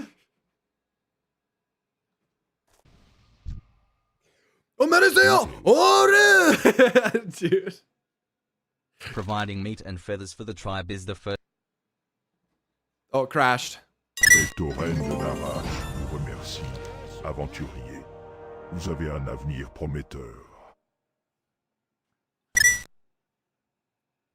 Il y a quelques instants, une messagère était à votre... Imagine people actually needing an add-on to tell them you may now drink. Yeah, well, what if they're blind? How are they gonna know when they can drink?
You may not like it, but this is what peak WoW performance looks like. Something wrong, one? You got my attention. Did you hear Bran? You got my attention.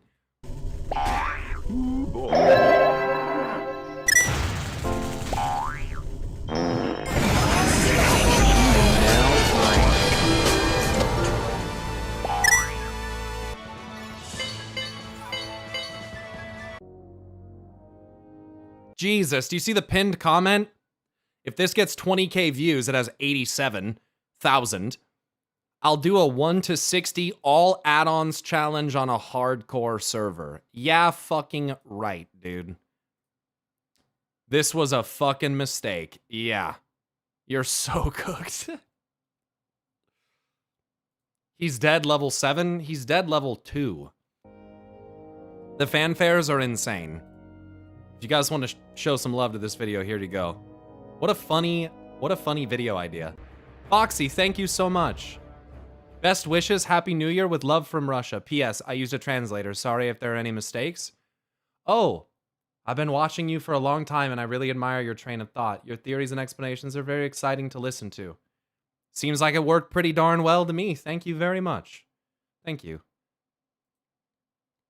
Dead internet theory's real. We're watching this. I'm sure by now all of you have heard of dead internet theory. I don't think I need to really dive into what it means, but fundamentally, it boils down to the idea that the things and the people that you see or interact with online aren't actually real, it's bots and upcoming AI. Dude, look at these fucking statues and figures that this guy has. Look at that Sauron over there. Holy fucking shit. That thing's like 3 feet tall. That thing is fucking awesome. Second of all, look at these mechs in here. I don't know if these are 40k or like armored core or what they are, but these are insane.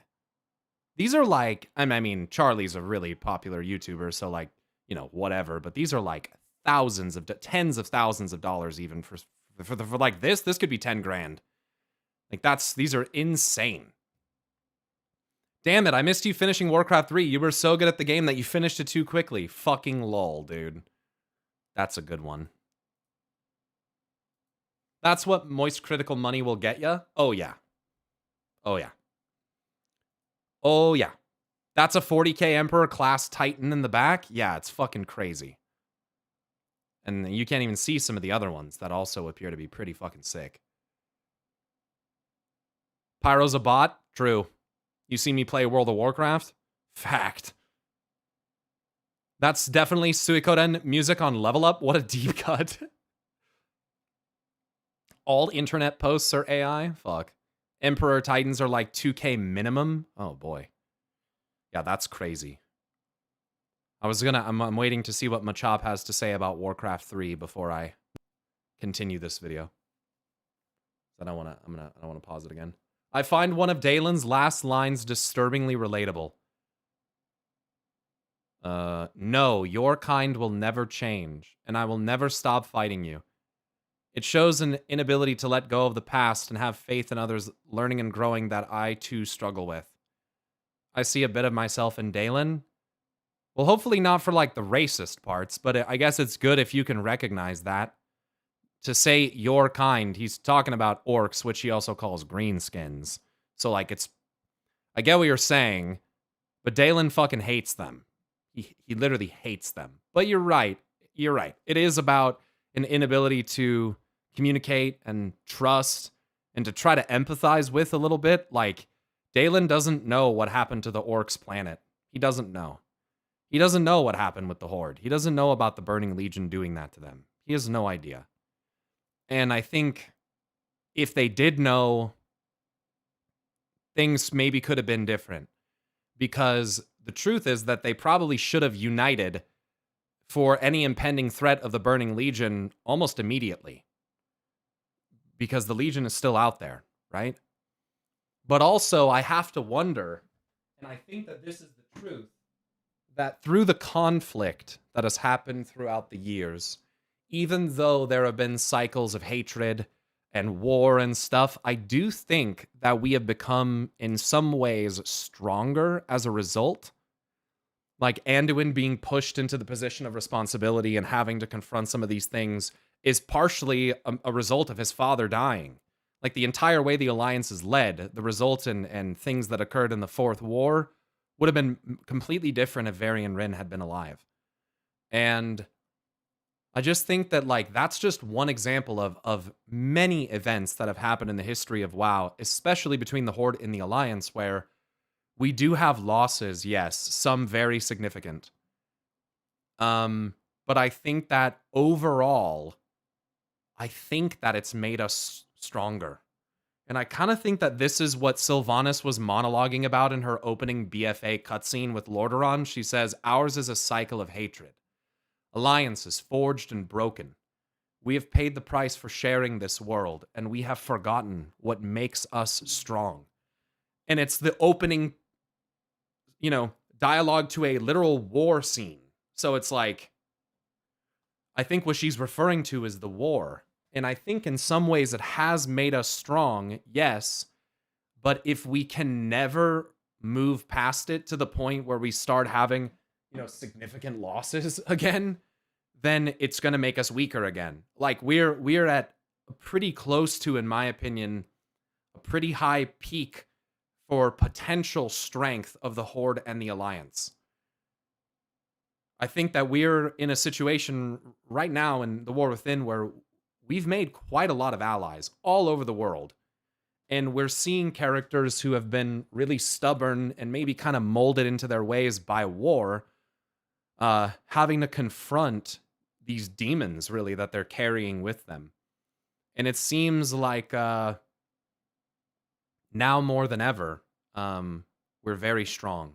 Although war itself, it is a brutal way of looking at it, but it culls the weak and breeds the strong, It's why the orcs of Middle-earth were so, powerful. Not only because they were magically fucking created with the Uruk-hai, but, like, because they're tempered in the fires of, like, fucking chaos, essentially.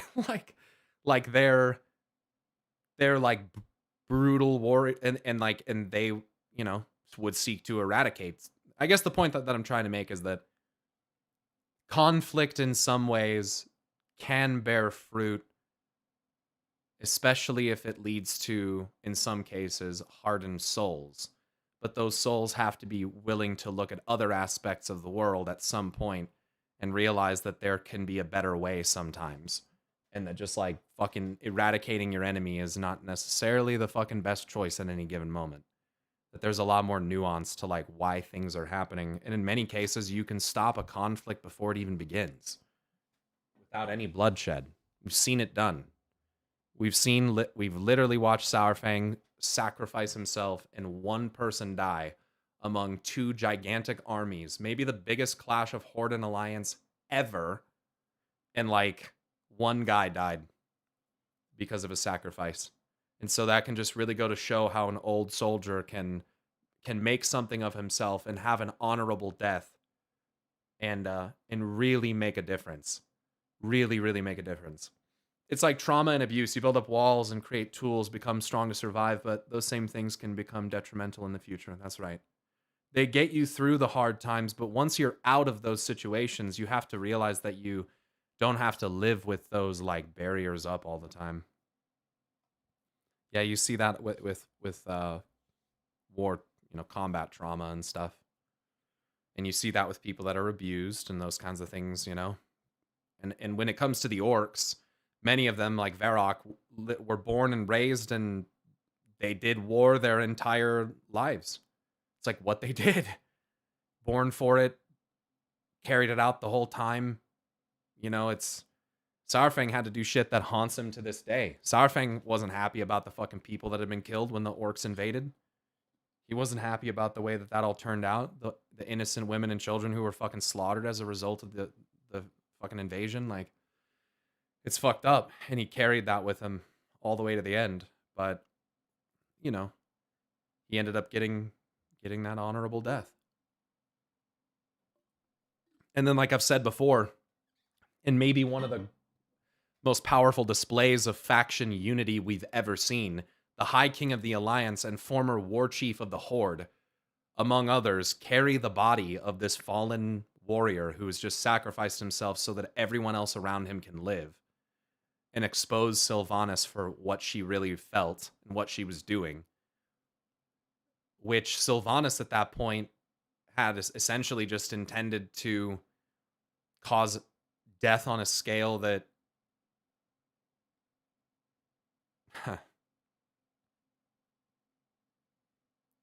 it's terrifying. So it was a really instrumental moment. Yeah, and BFA has some of the best faction storytelling, probably the best faction storytelling next to Mists of Pandaria of any expansion.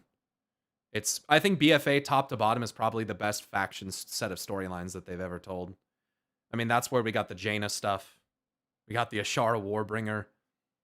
We got Talanji and the Zandalari. I mean, there's a lot that went on with that. And all the cutscenes that we got, dude, everything had a cutscene.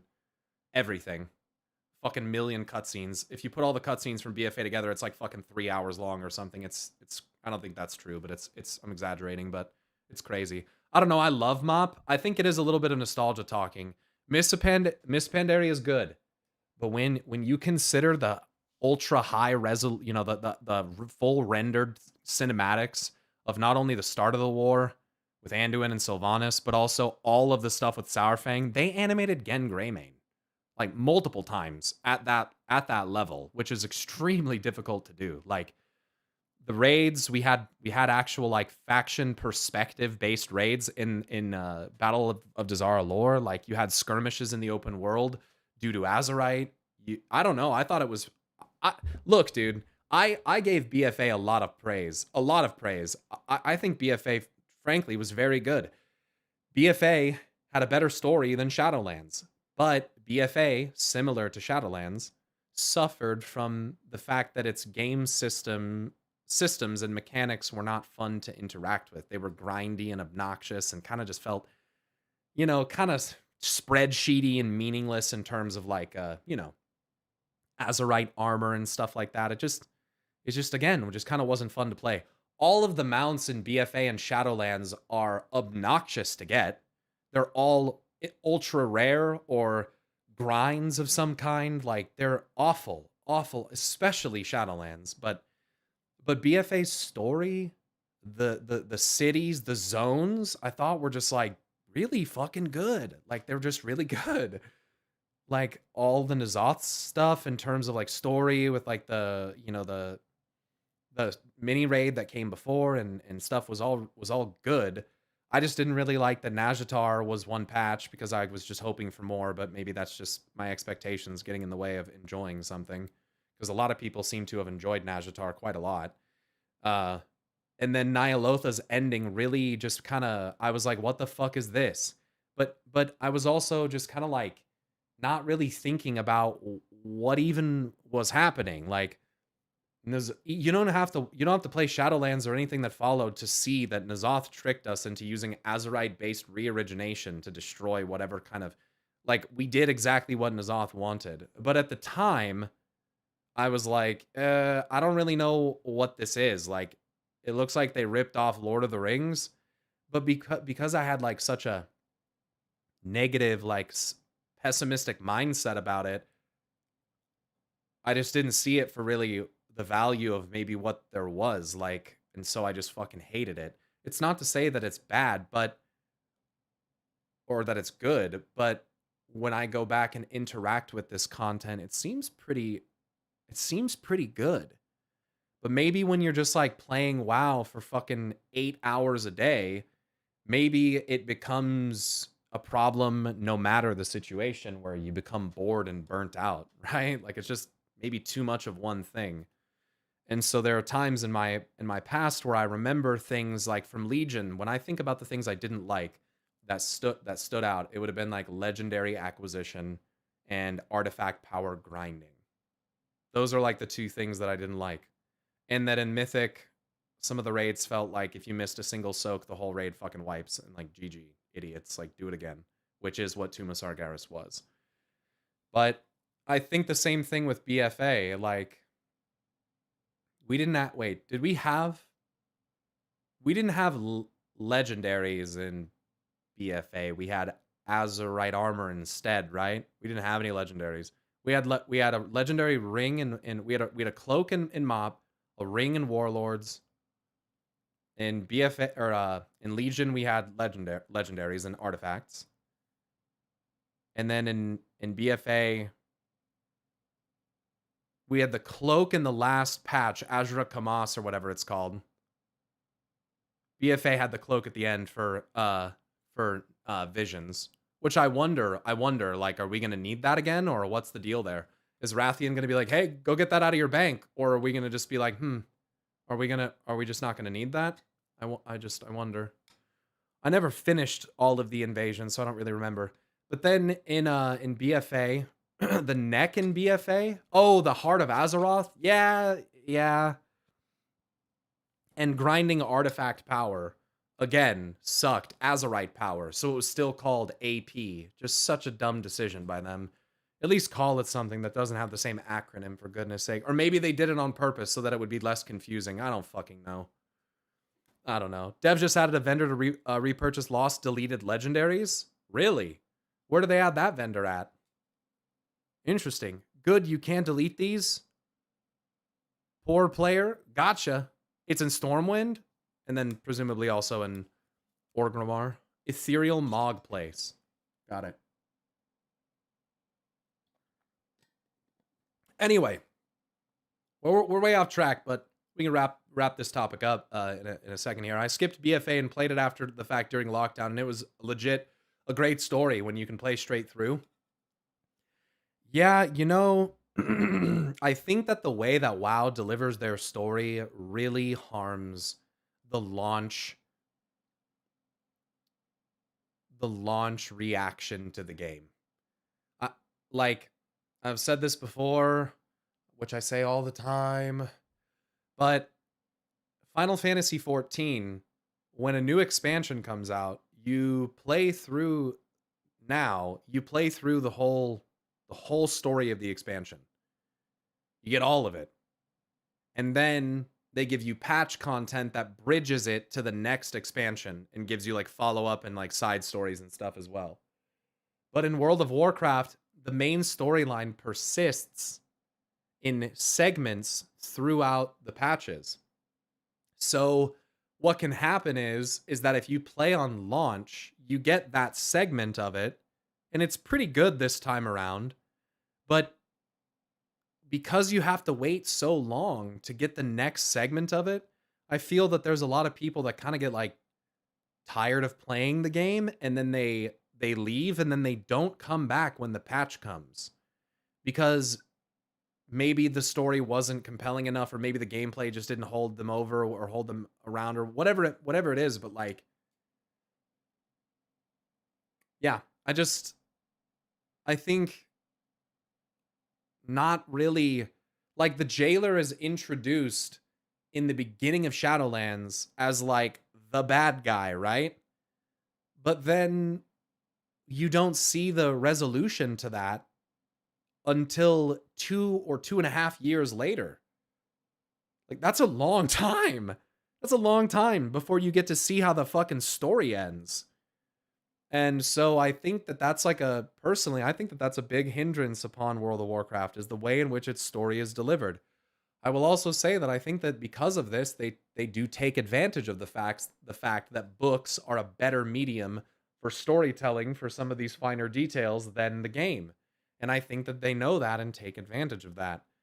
I mean, it makes them probably a ton of money. So, why wouldn't they? And also because the game isn't structured in a way where they can deliver a beginning to end expansion level storyline, because it has to exist in patches. Happy New Year from Russia. Hey, Happy New Year. Happy New Year. Us having to wait 3 years for the last Titan to unravel is going to be a pain. Yeah.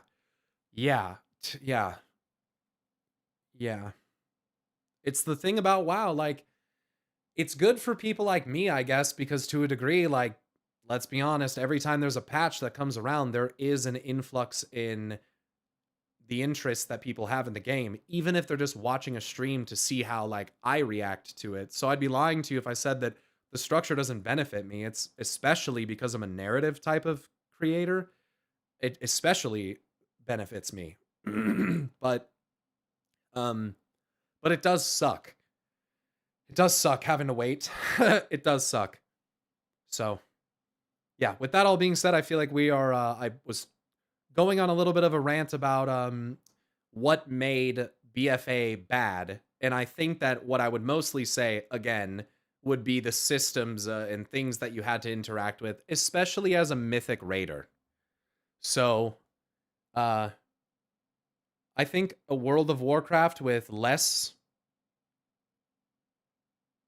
convoluted and weird time gating systems is a better World of Warcraft. I think a World of Warcraft that incorporates more of their mini games and like other like, the thing is, if you play Final Fantasy XIV, you'll realize that there's like a pretty good diversity of different kinds of content that you can do. Whether it's crafting and gathering, and it's significantly more meaningful and interesting in Final Fantasy to do that.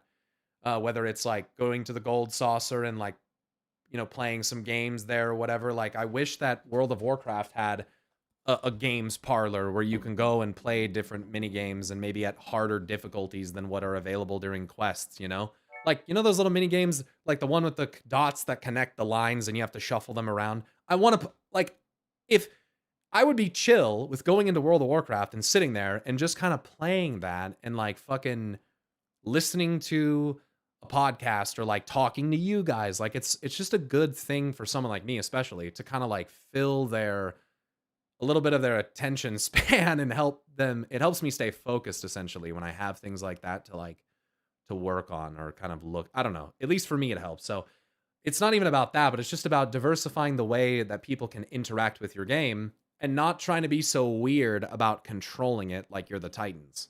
So with that all being said, I want to watch this video because I'm really interested in what Charlie has to say about this AI thing happening. And yeah, the Gold Saucer has cosmetics and mounts and fun stuff to grind for. Exactly. And you don't have to do any of it.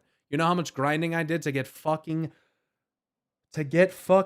triple triad cards, man? Oh, man. Don't even get me started. I had almost all of them at one point. I was missing like 4.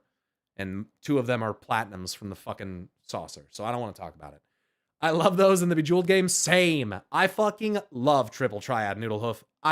Don't even get me started on it, man. I'm going to resub to Final Fantasy XIV just to go play triple triad. Don't fucking talk about it. We can't do this. Either that or I'm gonna bring the PlayStation back in here and I'm gonna play more Final Fantasy VII Rebirth and play some fucking Queen's Blood, because that game is also pretty fun. Anyway, we have to watch this video.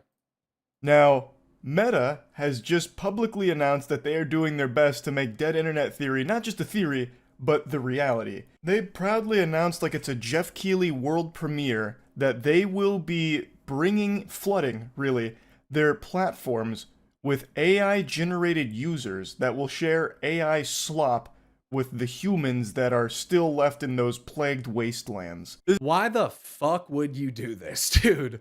What the fuck? The only, dude, to me, I hate meta. To me, this screams social, emotional, and political manipulation. This screams it, dude. I do not trust this at all. There are too many people in this country alone that vote on things that do not know how to identify AI or fact check these things. This should absolutely not be allowed. This should absolutely not be allowed. I don't know, dude. This is going to be a big fucking problem. There's just too many people who don't know any better. Chat, for those of us who do know, it's gonna come down to us to fucking to some level to make sure that our boomer ass parents, my parents aren't boomers technically, but our parents are not fucking being misled by bullshit on social media. I don't know about your guys' parents or relatives or whatever, but I know that my mom spends a good amount of time on like things like Facebook, and I know that some of my best friends spend a lot of time, and I think they could recognize it, hopefully, but on things like Instagram. And I don't trust this at all. And I'm probably too paranoid, but like this, I don't think so. I don't think this is an unreasonable reaction. I think that this should definitely be illegal. This should absolutely not be allowed. And if it is allowed, here's what, and then maybe they'll talk about this. If it is allowed, that's all, folks. Fuck. They need to have some kind of indication. There must be some kind of disclosure for this. If they're going to use AI profiles, there must be something on the profile that identifies it as such, clearly and easily for everyone to see. This cannot be veiled. This cannot be allowed to have these profiles and these things exist without some kind of visual, clear indicator on anything that they're posting at all. Like, even if you're seeing a thumbnail for it or a comment, that comment and thumbnail should have some kind of fucking identification on it. This shouldn't be allowed at all. But if they are going to be allowed to do it, I really hope there's identifiers of some kind. This isn't some wacky conspiracy that some snot-nosed, paint-huffing weirdo cooked up randomly. This is an actual upcoming change that Meta themselves announced. We're getting this fart straight from the butt, the source. I talked about it for quite a while on stream last night. I'll show you some clips of that, but I've been thinking about it a lot ever since because the question kept coming up in stream, why would they even announce this? What is it for? Like, what are they actually even hoping to achieve through flooding their platform with fake users? Good evening from Berlin, Germany. Good evening, Mercarian. Good to see you, man.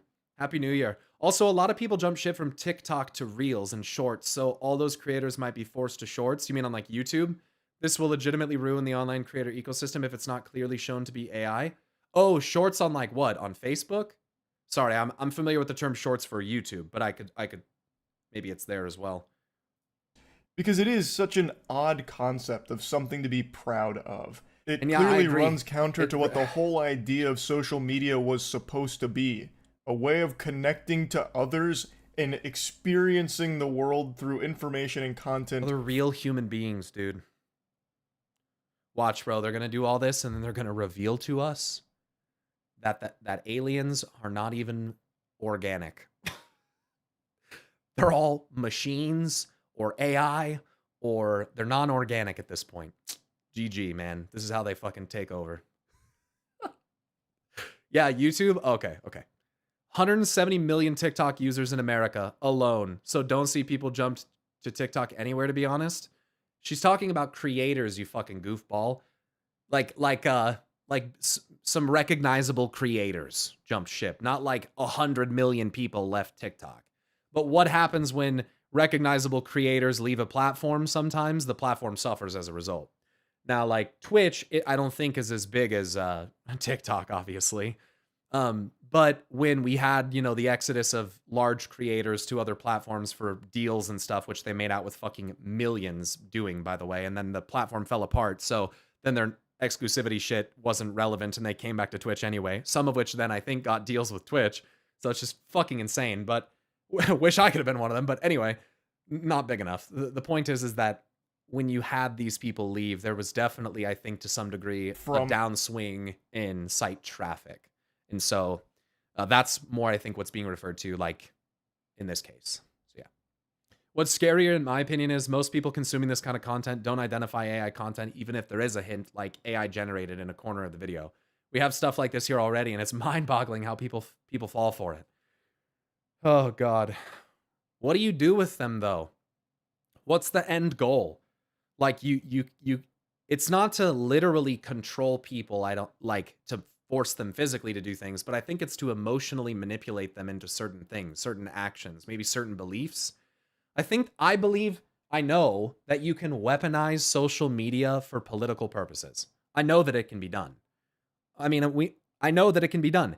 Facebook has already been sued for emotionally performing intentional emotional manipulation experiments on their users without disclosing it. Facebook has been sued for that in the past. What do you think this AI shit is? It's just more of the same shit. Twitter's already doing this. Elon has an army of MAGA bots.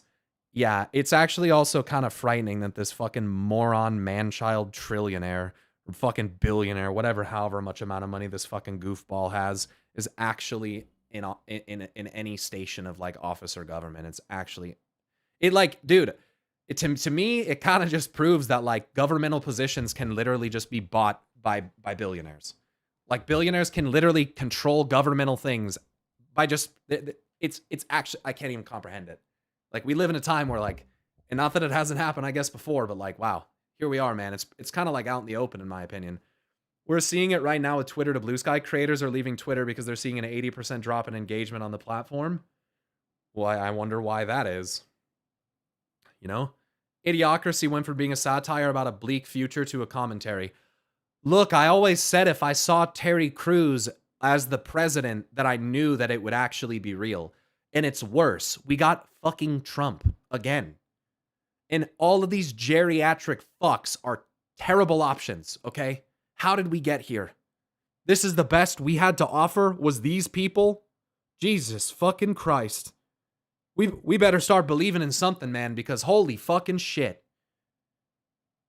I watched this movie the other day. That's the premise of it is like an intentionally instigated civil war within the United States by the total wiping out of their communications and, you know, I don't know if, I'm not trying to say the movie because I don't want to spoil it, but like this movie is essentially about like a civil war sparked by the United States from within.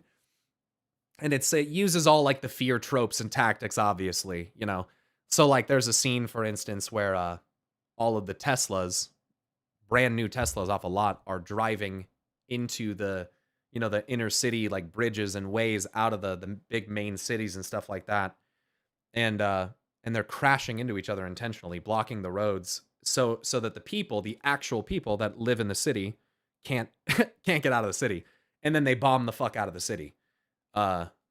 It's pretty horrifying, to be honest. Like, it's pretty horrifying to look at the fact that our government wanted to add a $900 billion extension to our defense funding and weapons and stuff like that. And to think about, like, what the fuck are we using that for? What the fuck is that going towards? What the fuck are they doing with it? I'm gonna be honest, dude. I don't trust any of it. I think it's all completely fucked, dude. It's all completely fucked. And there is, in my opinion anyway, a legitimate chance of some bad shit going down. It's getting to that point where it's crazy. But I'm not trying to be some crazy doomer conspiracy theorist. I'm just saying, like, what people need to realize that some of the stuff that they see from media is exaggerated, yes, but like the premise of it is not that unbelievable. The premise of it's not that complex. You see the Texas state rep that hadn't been seen in almost a year. She was 82. They found her in a mental care facility for the elderly. Her and her staff have been getting paid by our taxes for the entire time. And let's not forget that federal healthcare either. Yeah. Yeah, I did see that. That's pretty alarming. That's fucking insane. This person was literally in a standing member of office and like was in a fucking home. I don't know, dude. It's unbelievable. Guys, in the 70s, we made the fastest airplane in history. We stopped making fast planes after that. Faster planes after that. Yeah, there's no... Yeah. Yeah, sorry. The whole premise of it's just pretty scary. That's actually... Yeah, dude. The world is... Anyway. I just think that the main way that you control the public mind is through social media. And I think that if you can control where people's eyes are looking and what they're engaging with, you can also control what they're not looking at and what they're not engaging with. And that scares me very much. And that's where my fear of like ultra censorship comes in, where like, yes, there are certain things we should not say. All right. But don't let it get too out of hand, because it will get to the point where people who would speak out against it can't say anything anymore. And if it gets to that point, then we're really in fucking trouble, because then the information you're given is all limited by the people in power. And that's all you're ever fed. That's all you have access to. And that's a terrifying premise. You know, you don't want to have that. You don't want to have that. You don't want to have that. You know, freedom of information and freedom to speak your beliefs are really important inherent parts, especially of the United States. And it doesn't mean that you can just say terrible things, but it also means that, you know, you just gotta be fucking careful how much of your liberty you give up. So that's all I have to say about it. Anyway, let's move on. Others. It's social media, but this is becoming more programmed media. So I thought about it some more, and I think I have some more theories on beyond the obvious of like bigger number equal more money. And I think it could probably also help them sell partnered products and stuff like that. Like if you have brand deals that you're running through there, you can use AI in these profiles to like push this extra shit as well. Doesn't necessarily have to be like just about manipulation and control, but it's still the same. It's all the same it's all the same in my opinion. Also, if I remember correctly, Zuckerberg is also donating directly to Trump too, so that's great. Let me just put it this way, dude. We'll find out in 4 years. Why would advertisers want this? AI bots don't buy products because AI bots can help spread products, especially if it's mixed in with other more human-like content, you know? Things that some people wouldn't otherwise be able to identify. We'll find out in 4 years, man, because when it's his time to be out of office, like, that's going to be the time when we'll know. And I guess a lot of people who are fearful of the situation look at it as like, man, I hope the 4 years that he has doesn't fuck us. You know, I hope it doesn't put us, you know, put us in a shitty fucking position. I really hope not. If he gets rid of illegals, fucking Lamau, stops sending money to other countries, and does something about fentanyl, I'll be happy. Yeah, I mean, I think the fentanyl crisis is a real fucking problem. It's, yeah. I agree that is a huge fucking problem. I also don't like the funding of the fucking terrorism that's occurring in the Middle East either. I don't like that at all. So, you won't catch me supporting sending money to fucking Israel either. And yeah, and honestly, like in terms of illegals, look, I think that obviously, it seems to me from the things that I have seen that the process to get here is very fucking difficult. And if I was coming from a country that is in a really fucking shitty place in many ways, and in some way, you know, in some ways controlled by illegal, you know, groups of people, I would probably want to escape that too. I would probably want to run across and fucking find a way into this country as well. And so for me, I see that, and I think it's really hard to look at people, especially when they want to work hard and they want to be a contributing fucking member of society, and especially when they're like learning fucking English. Like, I just think that those people almost have more fucking work ethic and heart than some of the people that live here. And maybe, you know, if we had to go live in fucking the desert in Mexico for a while, we would change our opinions too.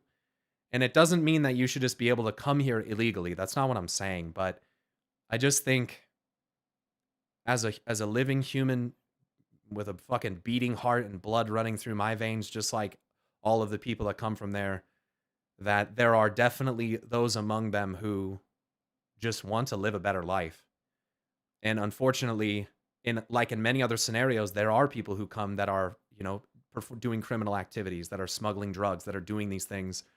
And maybe they got into that for bad reasons. Maybe they did it so that they could provide for their family, and it doesn't excuse it. But at the end of the day, you can't have that.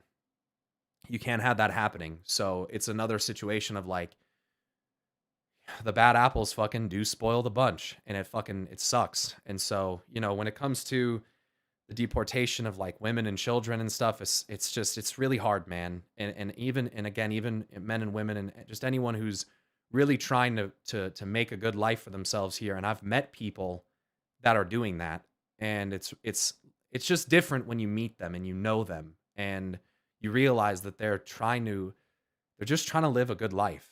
And we, I think, in many ways, really take for granted what we have here in our country. And it's bad in some ways, yes, you know, but it's great in many, many ways. And so I think we take that for granted, especially here in the United States. So I agree with you that there does need to be something done about illegal immigration. And I don't know what the answer is. I think better funding to that and less to like making weapons of mass destruction would be good, you know, maybe funding the whole process and the border and making sure that it's just, but I just, when I think about it as like, oh, the mass deportation of anyone who is even technically illegal needs to go. It's just like, it's really harsh for me. It's really hard for me to like look at that as someone who has some, I think, relatively humanitarian beliefs and to think that that's the right thing to do. You know, it just doesn't feel right. It doesn't feel right. I couldn't imagine being sent out of forcefully sent out of a country, man. That's especially if you were like running from like violence of like the cartel or poverty or some, you know, I don't know, man. I've just seen human suffering in some really, really bad ways, and I can never hold it against someone for trying to escape it. What the fuck else are you supposed to do? You know? So anyway, thanks for listening to that. I don't talk too much about how I feel about the border and things like that too much because it's a hot topic and it's heavily politicized, and I just really try to look at it. I don't see the border as a partisan issue. Like, it's so heavily red and blue, and I hate it because it's a humanitarian issue, man, and it is a national security issue, and it is a drug crisis issue kind of thing as well. But at the root of all of that, I believe it's a humanitarian issue. And so for me, I don't think that either of our governmental, sides that we have are well equipped to handle it. I just think that we misprioritize and misallocate the funding that we take from taxpayers. I just think that we misallocate it. I just don't think we use it properly. So, I don't know. We were once a melting pot. Now there's no ingredients or spices. There's no sugar, spice, and everything nice. Lost signal for a bit and came back on pause. Charlie talking about Charlie mass deportations. I love this stream. The problems will only get worse once we deport our agricultural workforce. Yeah, I mean I think that's a little bit putting people in a box as well. But you know what? As someone who went to high school in an agricultural community and knows that many of those farmhands are hardworking Mexican men, you know, I can't say that I disagree with you. I know that a lot of those guys and women out there as well that are growing that stuff, you know, that's what I mean, man. There are people that are here and they're trying to make a good, you know, life for their family and take care of themselves and other people at the same time. And that's what being an American is about, you know, not looking at someone because they came from a different country and just saying they need to get the fuck out because you believe that they're like a rapist or something, or like a murderer or like a lesser person, and that's just racism. I don't know. I don't know. My brother in Raleigh, North Carolina, just hit 18 and is working his first job at a nice restaurant in the city, and almost every cook has no citizenship and half the waiters, and he was blown away because they get paid under the table and the boss prefers to have the business seem smaller with less employees. Look, I'm not the kind of person who is going to make assumptions about, and I'm not saying you're making assumptions, but I'm not going to make assumptions about whether or not someone is in our country legally or not. It is not my place to do that. That is an encroachment, in my opinion, upon their rights, you know, especially if they are a fucking legal citizen here. It's not within a normal other citizen's place, in my opinion, to police that. And so, and it's not even really, in my opinion, it's not, I don't even judge it. I don't even judge it because you just don't know. I don't know. So I don't even get into it. But I will say that, yeah, I mean, I've been in and out of the, you know, seen the restaurants in bars and in places. Look, a lot of the workforce, especially where I live, especially in those places, agricultural stuff, you know, landscaping and those kinds of things are generally Latino, you know, of some kind. And and look, dude, like I was just saying, if you're fucking working hard and you're, you know, trying to live the American dream, man, I could never fault you for that. And what the fuck else? Again, what would I do? What would I do? Would I say, "Oh yeah, I'll just adhere to the laws and, you know, things that you know, or maybe I can't get through for some reason?" Like, look, man, when it comes down to survival, again, but that's a different, this is really more of a different topic than how you handle it, right? So, I'm just trying to empathize with those who do it, because I think it's often kind of spread by really like fear mongering and kind of xenophobic fucking bullshit of like, you know, the story where the woman was murdered by a Mexican guy and he also was an illegal immigrant. And it's like, okay, so are you going to have that much emphasis on the next, like when the white guy does the same thing? Like, is it going to be as big of a deal, or are you leveraging those facts to try to make it seem like it's worse, and like that people that are immigrants have some kind of higher chance of being that or something? Like, it's such bullshit. That's such bullshit. And I see that shit in the media all the fucking time. I hate that. It's so disingenuous. They try to make it seem like, oh, and she was, yeah, it's just like they always have to try to bring attention to the color of the skin, except when the person's white, because it puts more weight into it, because people are fucking prejudiced. Like, it's gross, man. Anyway. Yeah. In a few weeks, we will get a new government, and literally every single party is pro-deportation. Some even dream of deporting millions of people again. Again, in Germany. Don't look forward to the upcoming years, to be honest. Ugh. Yeah. Anyway, 95% of undocumented immigrants are here to support their family, and they love America because of the opportunities it provides. And they support this nation because it supports them and their families. That sounds pretty goddamn American to me. I mean, I agree, man. And I, you know,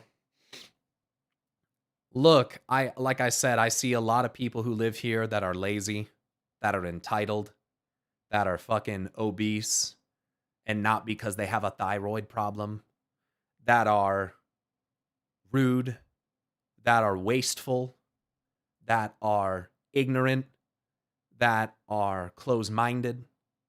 And sometimes, you know, it feels like they really take advantage of the fucking system that props them up and lets them exist and behave that way.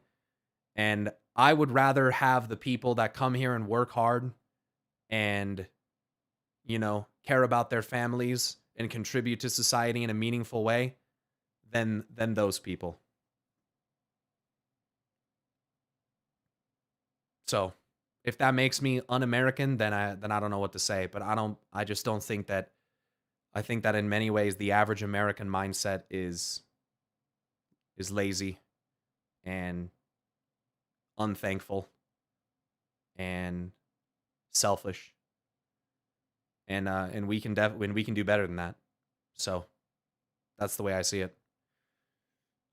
Make of that what you will. I believe in a better America, and I just don't think that we get there through the ways that our government thinks that is you know what they're going to do.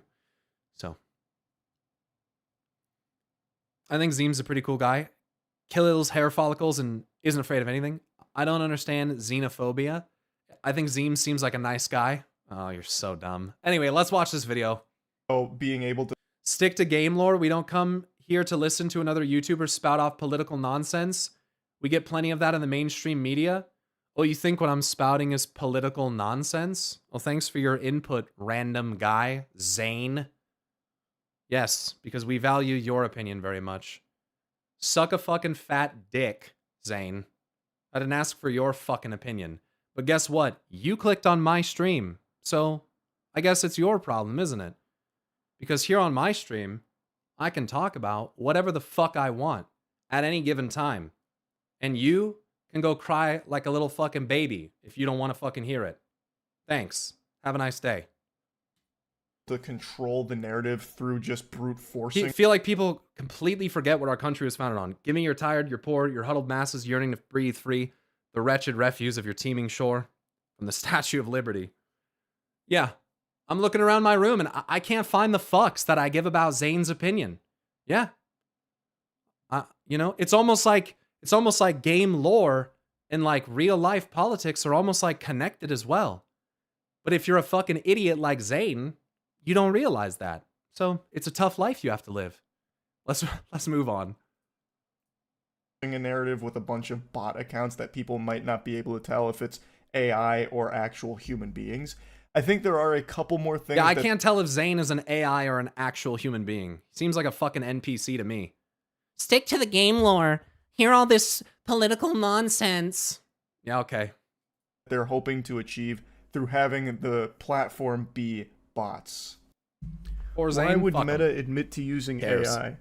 Well, because these companies view it as a really positive thing. This isn't like some kind of dark secret to them. They're proud about it. Mm-hmm. So their vision is drumming up engagement on their platforms through AI accounts. So what and this is after we saw xenophobic Dalen Proudmore. Yeah, this stuff is all literally directly pertinent and relevant to the game that we played today.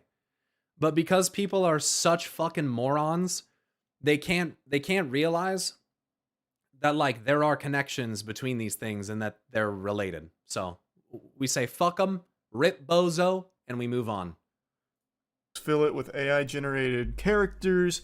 They want to fill it with profiles and bios that will all be sharing AI generated content with its users to the point where people won't know if they're communicating with a person or AI. So stolen content, by the way, because that's really all AI is at this point.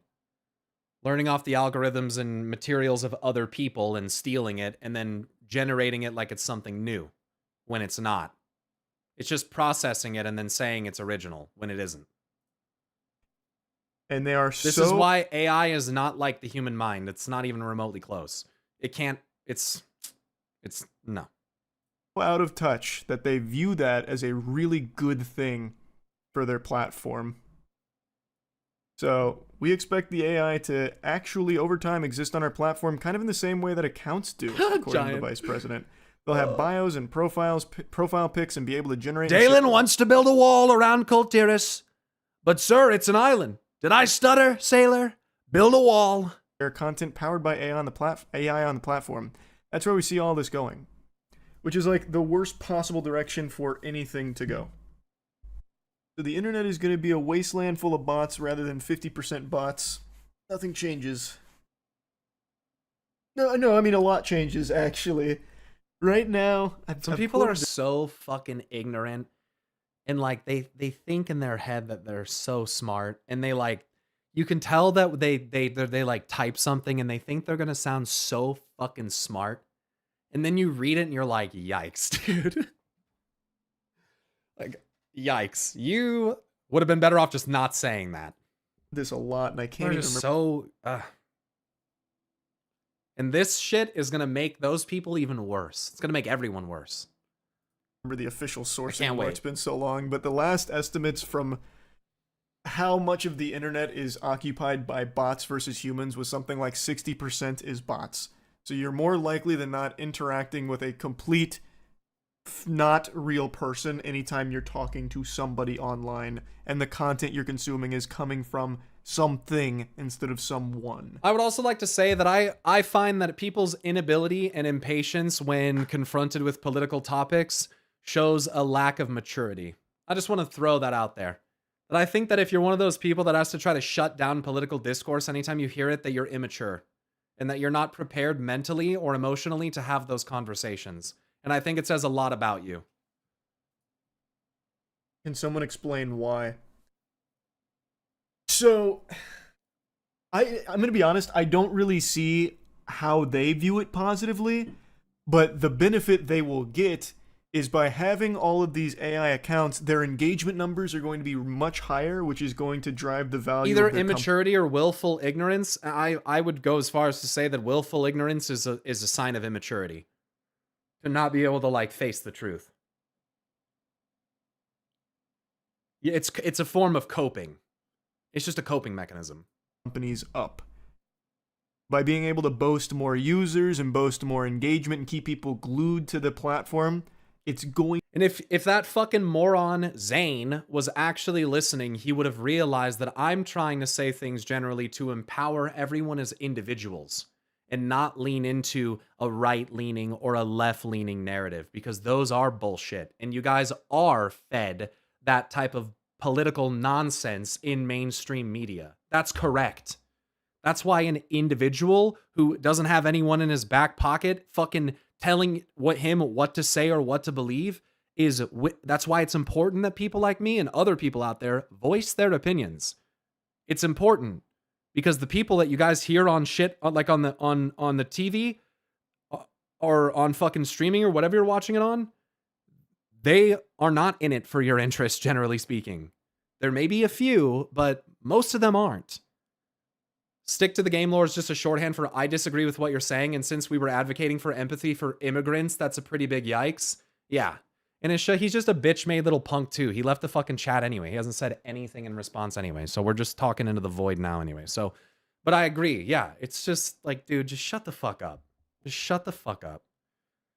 Do you see on the fucking, in your title bar where it says youtube.com/pyromancer or twitch.tv/pyromancer? You could always change that and you wouldn't have to fucking listen to this. You know that, right?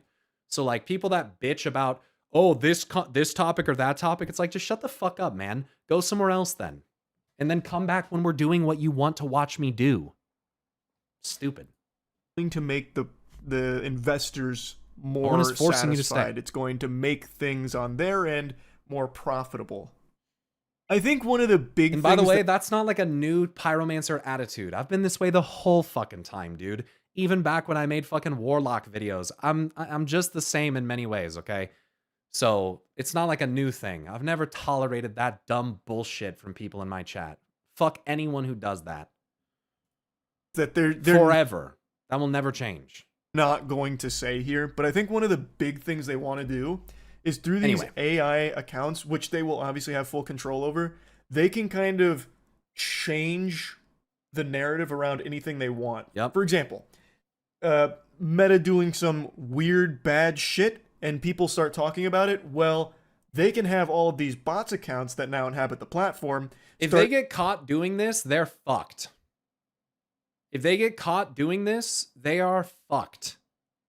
Spamming. At least they fucking better be. Like, really meta positive shit and debunking the stuff that's critical of meta. Yep. So through Let's hear that again. all of Let's hear that again. That now inhabit the platform, start spamming really meta positive shit and debunking the stuff that's critical of meta. So through all of these AI accounts, they can kind of drip feed what they want for whatever narrative they want. Because they'll be able to boost those numbers up super high and start burying the real ones. Yes. And what people don't realize is that even though I and you guys, at least as far as we know, are generally pretty good at identifying AI, there are so many people who are not. That's the problem. Is that we will know, probably, they won't. And it's the average person who is the target of this. Not people who sit and do conspiracy theories about World of Warcraft theories and then have political discussions about this kind of like they're not after people like us. They're after the average person. Not that we're not average in our own ways, you know what I mean? But in terms of our interest in this kind of topic. Like, exactly, think about all the old people that get scammed by shit. It was bad 10 years ago, it's going to be even worse in the next 10 years, man. Oh, it's so gross, dude. Ah. Which is something you already see that used to happen a lot on Reddit. I think it happens just as a lot of people don't think about the content they consume deeply enough to be able to parse real or fake. And what's really scary about that, Noodle, is it doesn't mean that the content's not affecting them. Like, I firmly believe that when you are fed, short, high intrigue content rapidly, it is doing something chemically to your brain. Like, it is altering the way your brain functions. Like, this stuff is having legitimate impacts on mental health. Like, and it's making people depressed. It's making people apathetic. And frankly, in my opinion, this is the prime state that you want people in order to control them, in order to manipulate them. And so it's just I just don't know, dude. I don't trust it at all. Much, but they made this big thing about how they're combating it, but I think it still happens just as much on Reddit and Twitter. So I think that's kind of like one of their big things. But the main thing they're boasting is that it's just going to be really good for engagement with fake accounts. One idea that I only briefly fondled the sack of was the... Fondled the sack of? Jesus Christ, Charlie. You couldn't have picked any other 2 words? 3 words? Let's all be Amish and play WoW on a private LAN. Yeah, I mean, sometimes I want to do a LAN party. The incoming administration will crack down on that.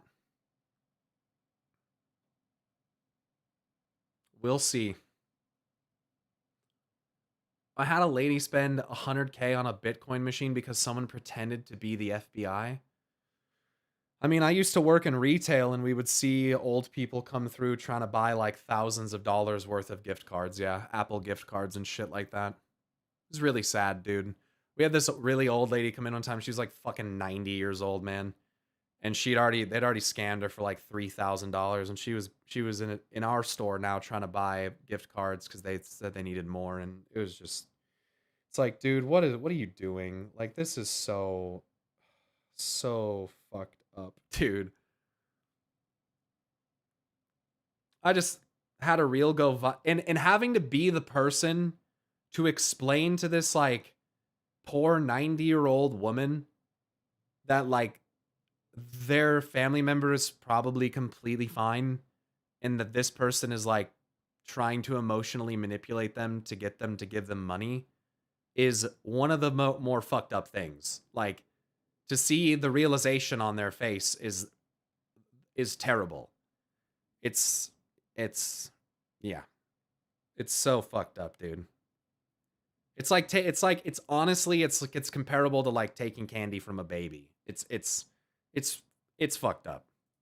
Concept that the AI could also be used as a tool by these platforms to keep people hooked on their drug, keep them trapped on there through fake interactions. So let's take a hopeless loser, for example, someone that is just unlovable. It's a guy who's a Jack Doherty fan. They freak out at fast food workers if they feel their large fries at filled to the brim. They call their own mother a femoid. Just someone that doesn't have anyone in their life. And they go on Instagram. Sure, there's no doubt. What's sadder is the next time a lady came in, I could tell she was getting scammed, so I warned her and my boss got mad at me and said it was none of my business. Your boss needed to have been fired. Because it is your responsibility as a business. If you believe that you are witnessing or identifying someone falling for a fraud or a scam, that you tell them. It is absolutely fucking required. You are supposed to tell them. Like, it is part of the business's responsibility to protect the consumer in that way. That's disgusting. She owned the smoke shop the machine was in. So she only cared because she was making profit. So you see how she was so greedy She told her it was none of her business because she was profiting from it. She told you to stay out of it because she was being greedy. That's disgusting. What a horrible human being. Money makes people do the worst things. It really does, man. It doesn't make them do it, but man, it's a good motivator to do some of the worst fucking things. Clover, what are you doing? Sounds like Gallywix? Oh yeah, that's Gallywix. Yeah. Have you guys ever played the Goblin Starting Zone? He tells you you have to sign your freedom away into his slave trade so that you can escape the island because the cataclysm is coming and his boat's the only one off the island. Typical. Clover. I have to let my dog out real quick and then I'm going to finish this video and then we're going to raid. If we have enough people. If you want to raid, log on.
All right, here we go.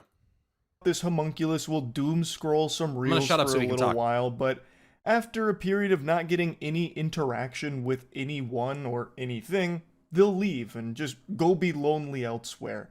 But now imagine when this rolls out, Meta's going to have all of these AI accounts that are going to be interacting with someone like this. So now you take that same troglodyte and now you have him make a post that instead of getting 0 likes, now gets 20 likes from these seemingly real-looking accounts that are all AI. And he'll click on them and he might not know they're AI because they're going to have their own profile pics, they're going to have their own bios, they're going to have their own posts that are not real, but it's going to be convincing enough that it is. So now all of a sudden, this guy who's got nobody has AI that's interacting with him on this Instagram platform, and it's going to make him more likely to stay on there and interact and engage with it. So they're trying to weaponize the sad, lonely incels, and there's a lot of them. They're going to retain people longer through this program because it'll give someone like this the sense that they're connecting with someone. So they're going to be more likely to want to stick around because now they are getting interaction. They are getting some kind of engagement out of it. This guy isn't going to have anyone naturally talk to him. No breathing human being with a pulse is going to speak to a guy like this. But AI can. I have no doubt these AI accounts will also be DMing users. So you'll have this guy get a message from Phil Cheeseburger that'll say something like, "Brother, I just saw your most recent post. That is so insightful. I never stopped to think about that. You're right. 2D waifus are better than 3D cringe." And now we've got this loser who's now interacting with Phil, who he thinks is a real person. They're talking back and forth. And now you've got this guy on your platform longer through a complete fake connection that has been made thanks to these AI accounts. He's seeing ads from your advertising partners more often because now he's more intertwined with this ecosystem of bots. Like what I'm getting the impression of that Meta is creating is an ecosystem that doesn't need humans on it. It's making a network of AI that hopes to keep humans on there through all of this phony baloney shit.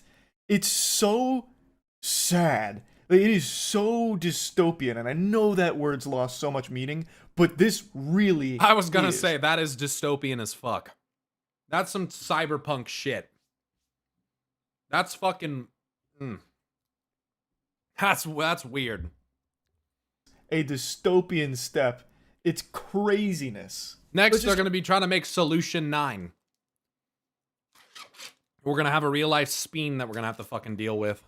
Keep playing around with this for a moment. So this loser now has Phil, and he's got some other AI accounts that are reaching out to him as well. He's got, you know, George Hamhawk that's saying similar things. And over time, as he's like connecting with these AI that he might not even be aware is AI, I imagine that's going to be a thing where people are going to be confused on if they're communicating with someone real or a fake AI account.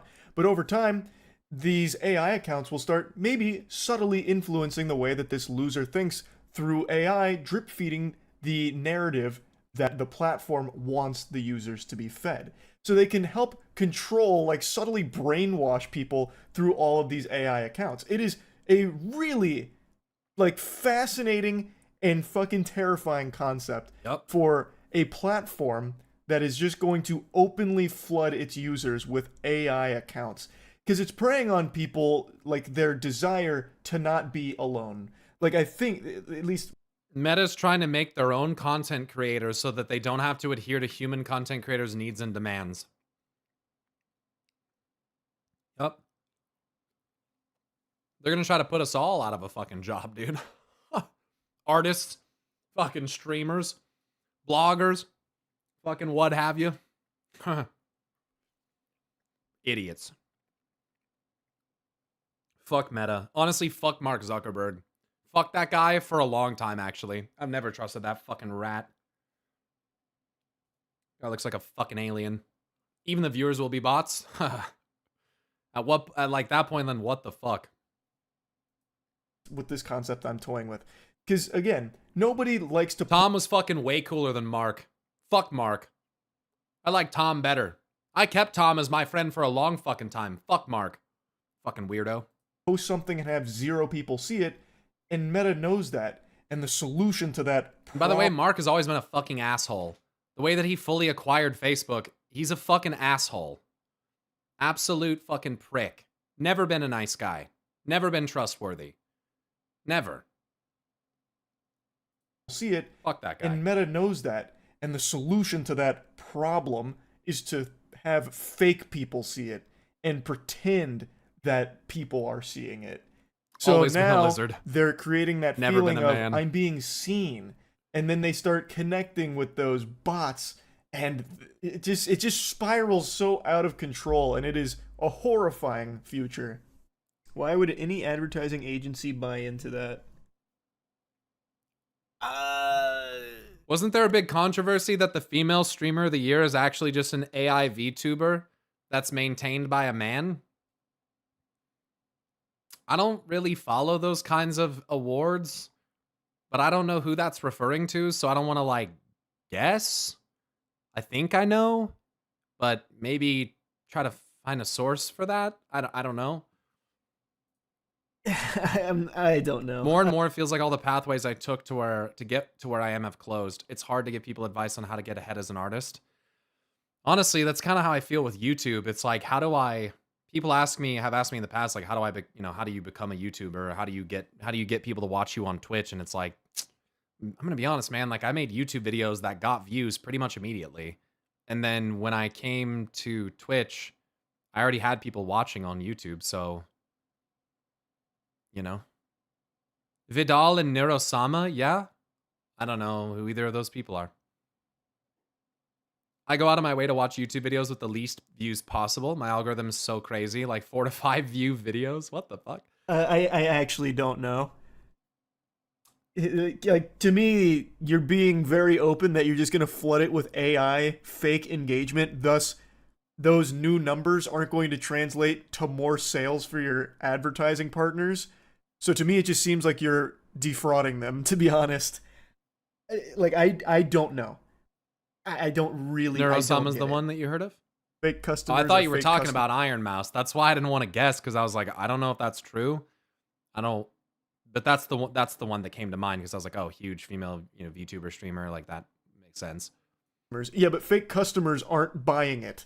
AI is not going to be purchasing a waifu statue. Like, it's not going to lead to more sales for their advertising partners, even though the price of their advertisements is going to go up because the engagement numbers have gone up. I thought of it more as fake customers leaving good reviews on stuff so real customers will buy it. Oh, I see what you're saying. Yeah, that's very possible.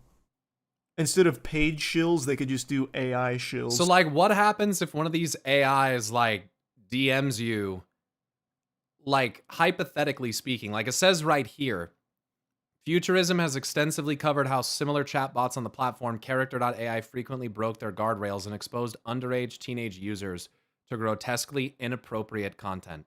It's like, so what if that starts, what if that starts to like, and this is happening in the DMs of people, like on fucking Instagram and Facebook? Like, what's, like, are these chat bots and shit gonna be capable of, like, fucking predatory behavior? Like, what? This is weird, dude. I don't even like, this is weird. Like, when you bring kids into it, it's like, dude, there's a whole other level. What the fuck? They can already do it. Basically, ChatGPT shit where it has no context of what to do. Where it has no context of what to do. Porn bots already do it? Bro, our Discord has people do it. They're already capable of predatory behavior. No, I get that. I'm saying is, like, this new wave of them, or, you know, whatever, the meta run ones. You know what I'm saying? Like, this is a very weird decision. To me, this decision seems like something that could ruin their company, potentially. I don't understand. And Charlie's, like, trying to come up with ideas of why they would do it. And I get the premise of, like, manipulation, control, that type of stuff, but it seems like a really weird risk. Or maybe there's just so many users of these platforms that they're too big to fail or something. I don't know. Which would save them money. Now scammers no need to operate their own bots, just use AI. That's already happening. Yeah. AI bots and everything are already very prevalent. I'm sure some of you have already seen them around in, like, YouTube comment sections. This is just the first company that's just being forthright, letting you know the whole platform's going to be infested. Yep, United Healthcare uses AI to deny claims. I did see that. AI is being utilized in a lot of different sectors right now. The AI topic is one that stretches into every possible discussion because it is technology that will be in every single sector. It's going to be everywhere. There's a lot of people that naysay it and poo-poo on that, like, I understand, but you're wrong. AI is going to be used by every corporation in every single industry to some degree. Some worse than others that is going to be using to outright just replace jobs, just do their best to get rid of workers because it's going to be cheaper to not have to pay them and just use AI instead. I mean, Meta has ran out of users. The only way they could get more users is to get more phones and internet to more people. Holy fuck. Most help assistance chats for most companies have turned into AI Q&A bots that loop you around until you give up. Which is something I and everyone else on the planet has been discussing pretty much fucking daily since this technology's been evolving so rapidly. But now, it's not just replacing jobs, it's literally replacing humans on social media platforms. I mean it when I say there is nothing that is safe from AI. Not even just, like, it's faking being a person now. Like, Meta is making a push for AI to just outright replace humans in general on social media. Fuck that. Like, that's not even a job of just shit posting while on the toilet, and yet it's still going to be trying to take that. It's actual insanity. So yeah, I just had to talk about this a little bit. That's it. Game NPCs, but in real life. Actually, though. Like, what the fuck, man? All right, let's raid. Let's see if we have enough people to do a raid. My God.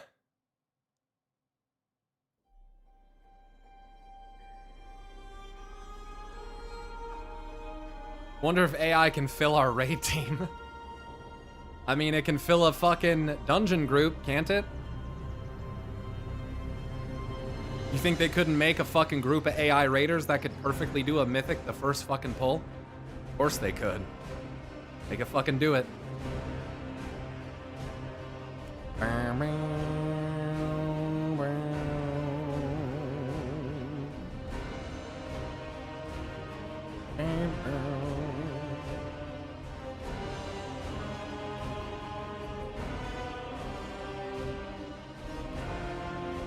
The followers are just the first step. Only $5.99 per AI slot.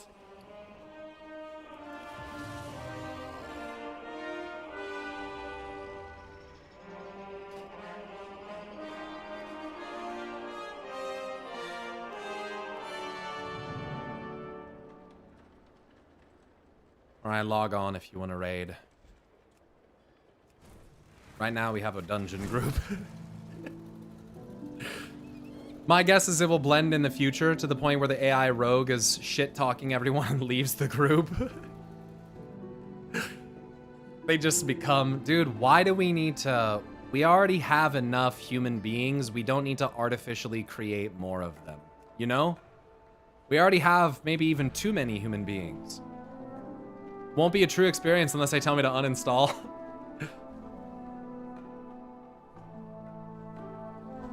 Okay, I looked it up to make sure I wasn't spreading misinformation. Neurosama was the top female streamer a few weeks running.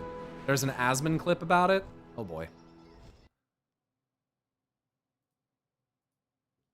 So he did it again. Neurosama is the best female streamer this week. It's not a girl. It's a machine. She's real to me? No, it's not. Are men better than women at being women? Because that's what this chart tells me. Neurosama is an AI VTuber created by the streamer Vidal. What would I solve the trolley problem with? Well, I'd definitely push the fat man onto the tracks. He deserves it. Would you date me? I would love to date all of you. Yeah, I think that this AI thing is really going to take off. Do you like Asmongold, the king of baldness? I don't really like him. He makes my skin crawl. Where demon lies.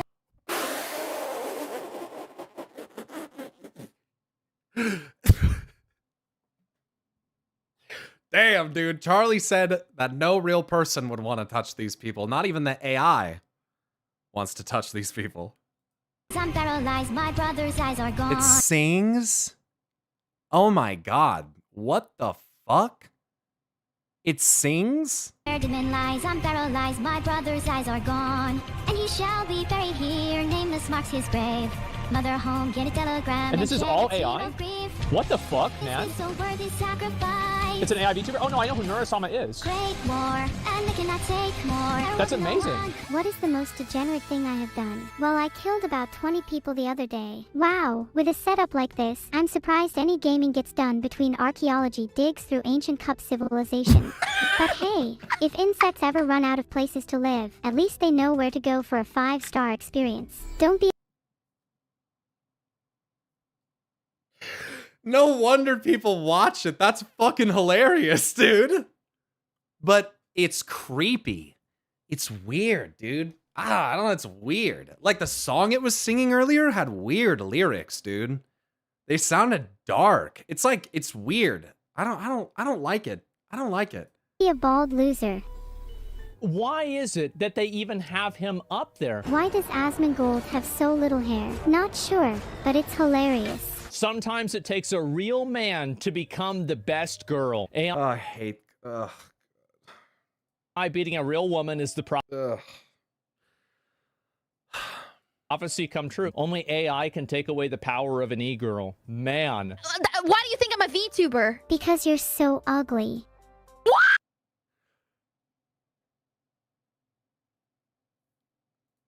Alright, well that sure was something. Fucking grown, dude. Yeah. Ugh. It was a Sabaton song? That makes sense. I was gonna say, that definitely was hopefully not something that it just came up with.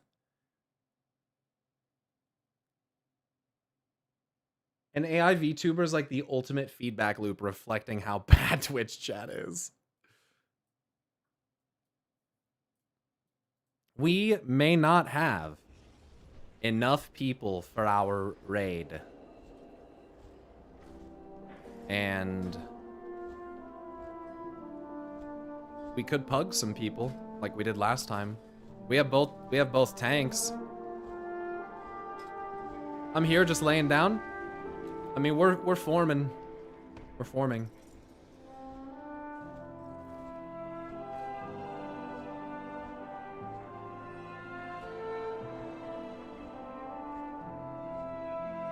For anyone who wants to raid.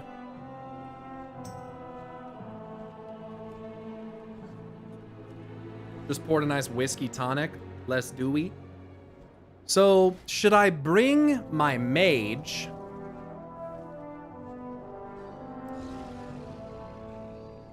That doesn't really need anything?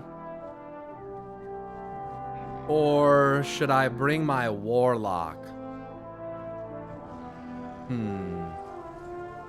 I don't know. I think I'll bring my... My warlock is under-geared. But I can probably do some damage.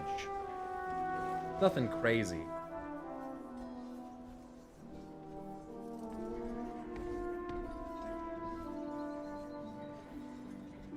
You look like you're up to 5 men even.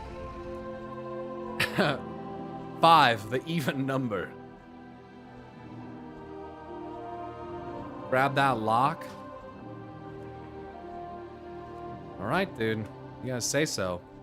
Means someone else is gonna have to bloodlust.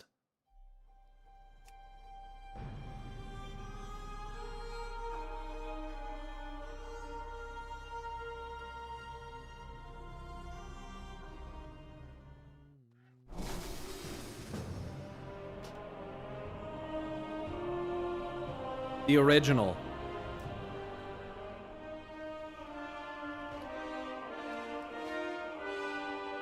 Working overnight is indeed tiresome. Sure is. Yeah, this was my Mythic Plus experience. I was like, Jesus Christ, dude. Do some fucking damage. I literally did more damage than the next 2 DPS combined. It was bad. But anyway, I had a fun time.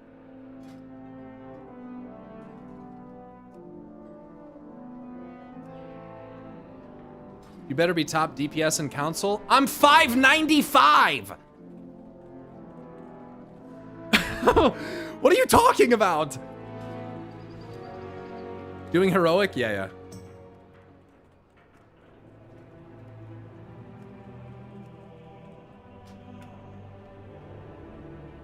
Where the fuck is my raid group?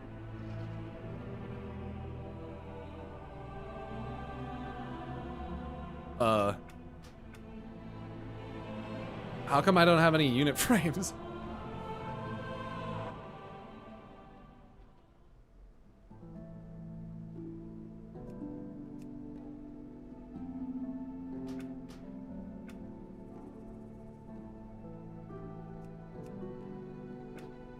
There they are. What the fuck? That was weird.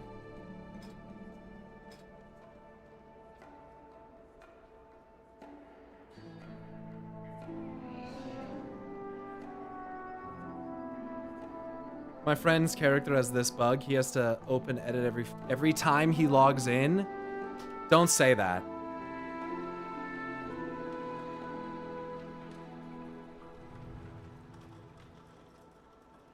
Don't even say that. If I have to do that every time, that's gonna be a fucking bummer. Is that Archimond? Oh, definitely.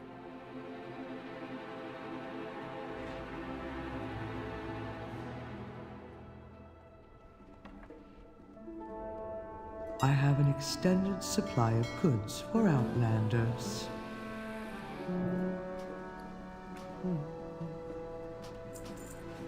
My directive is to serve you.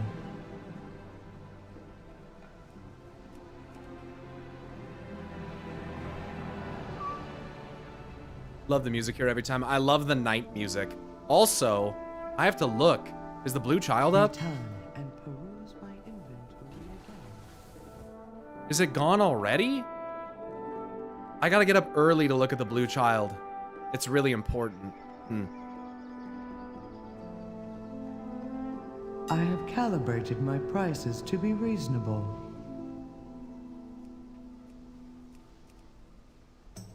I don't actually know what one I should be using right now. My stats.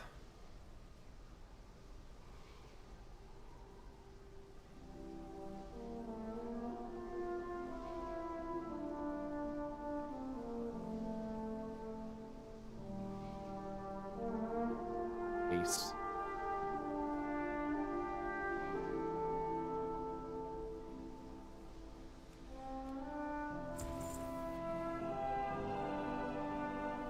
Ooh, don't need those.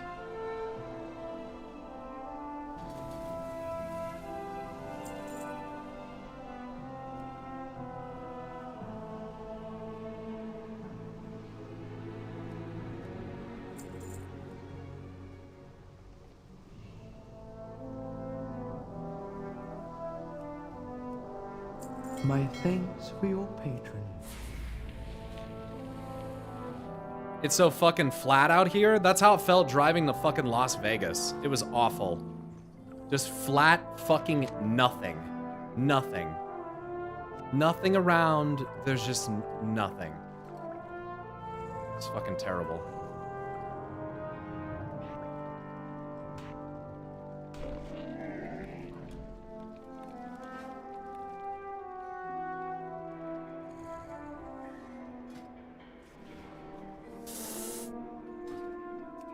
Okay, anyone else coming in this raid? Before I put us in the group finder. Anyone else in the guild want to come?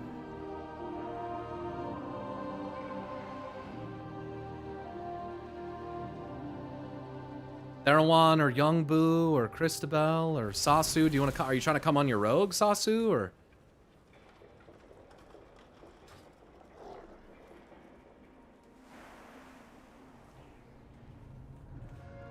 I want it, but I'm sort of working. Ah, no problem. Still can't get over how much they made us fall in love with the Earthen.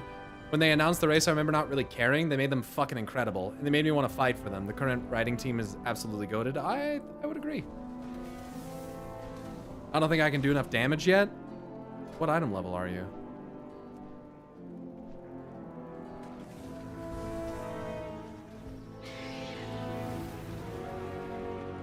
$611? Get the fuck in the raid.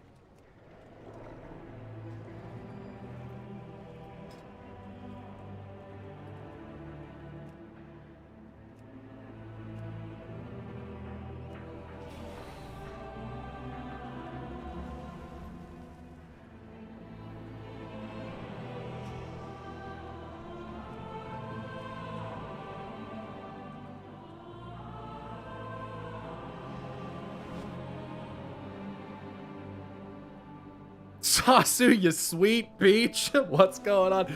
Damn the Titans. Is this normal, heroic? Heroic.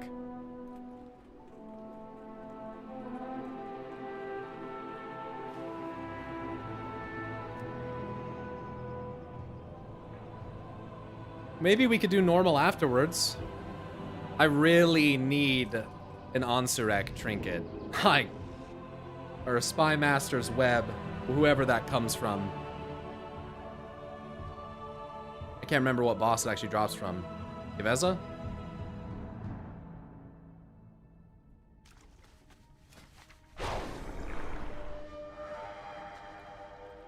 Council?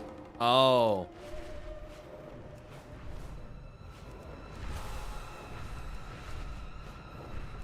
Sausil? Casuil? I'm so tired. You don't have to come to raid if you're like too tired.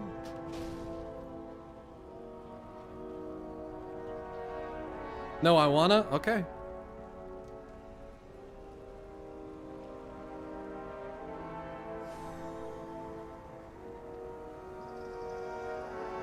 Okay, I'm gonna put us in the group finder. Val been tipping on my whiskey tonic.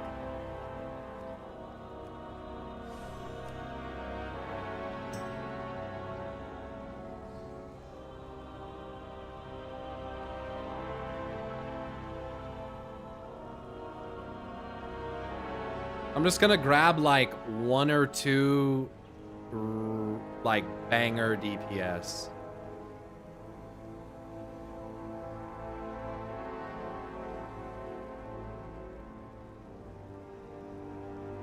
I'll come merc for y'all, just finishing a key. Yeah, I mean, if y'all are like, especially if you're like geared as fuck, you know, I don't know what your item level is, but you know, if you're one of those people that's like 635 and wants to just help us, then I'm not gonna say no. You know?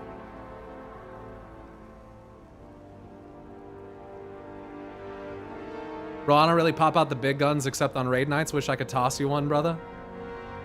Yeah, I don't think maybe have like some wine or something like that. I'll get in Discord as well if you guys want to hop in there. It's up to you. I mean, I don't know if we really need it at this point, but it's still kind of cool if you guys want to, I don't know.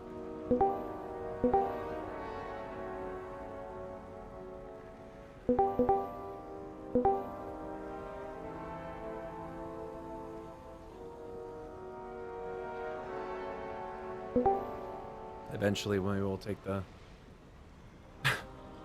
voice restriction off. Everyone can talk, but today is not that day. I prefer hearing you yell at me without delay. Goodness.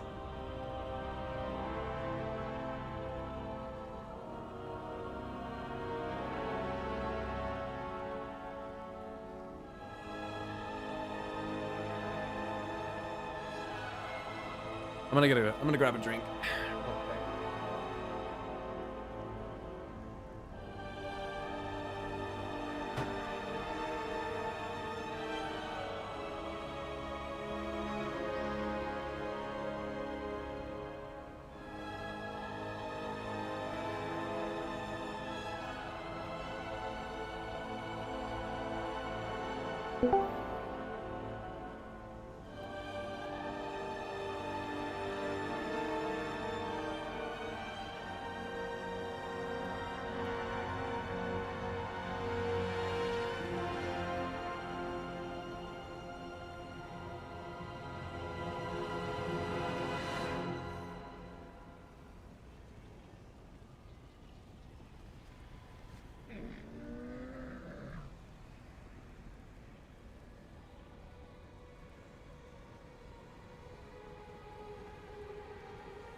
Hey, by the way, we're recruiting. Our guild is recruiting for normal and heroic, ahead of the curve. We don't do mythic, but we are looking for more members.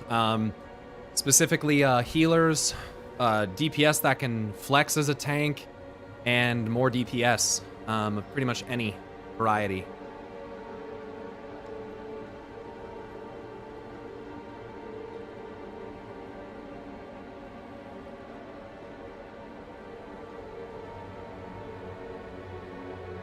Oh, you're from the other faction. Okay, I'm gonna put it up in Group Finder, then just go ahead and apply.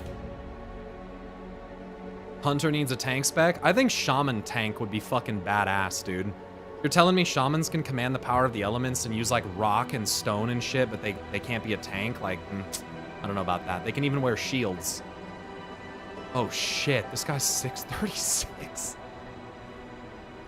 Rock and stone. Earth armor like an avatar would be nice. Oh yeah, Shaman tank would be sick. A 635 Death Knight too? Yes. Yes.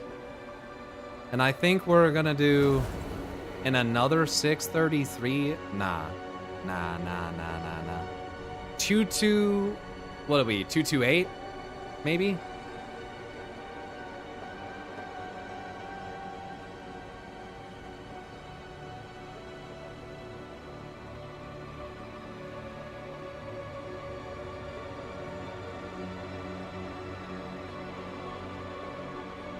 If you want to zone in, I can put a Warlock Gateway down.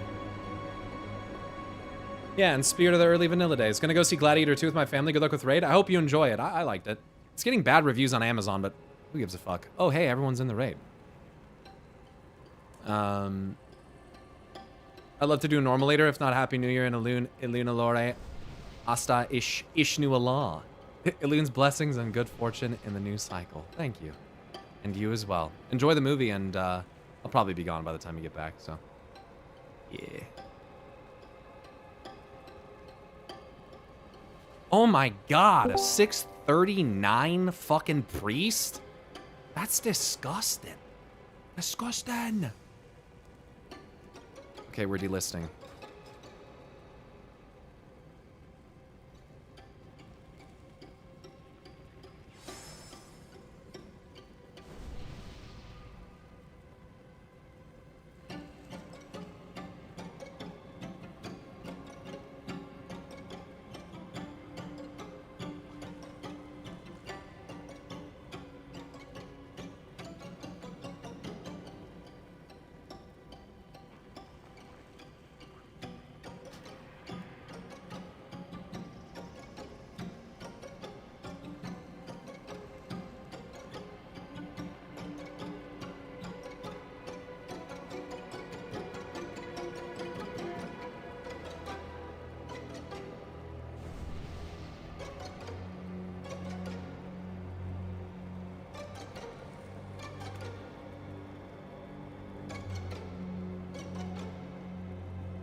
It's been a while since I put down a fucking summoning portal. Man. I'm gonna tell you, it's not something I typically miss.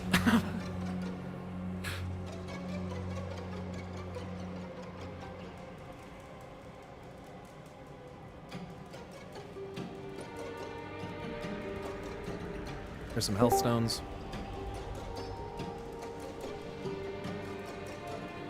Okay, let's go. Invaders, sound the alarm!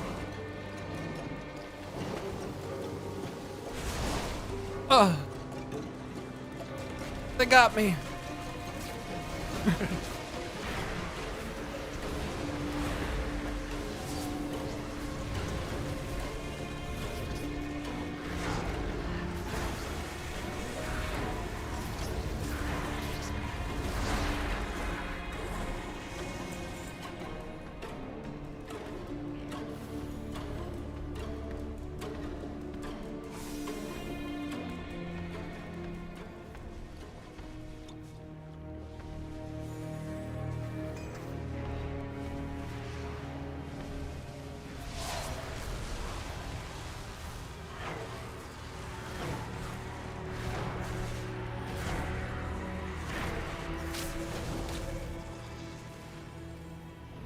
Nice.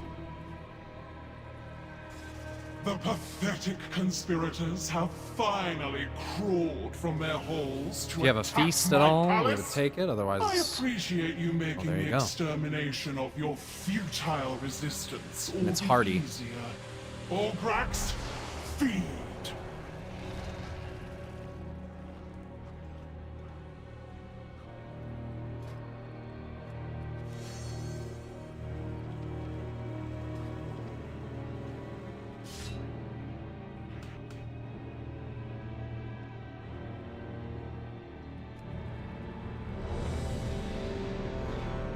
Lust on pull, obviously.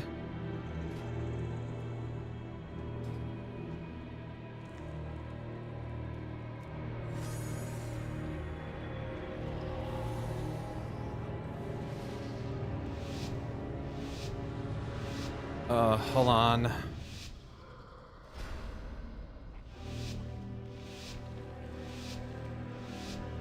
Sorry, CDs.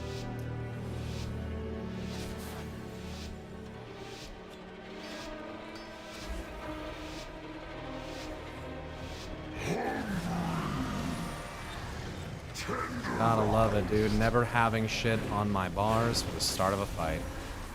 It's the fucking epitome of my experience in this fucking game when I'm playing my alts. And I should not be casting that. Tenderized.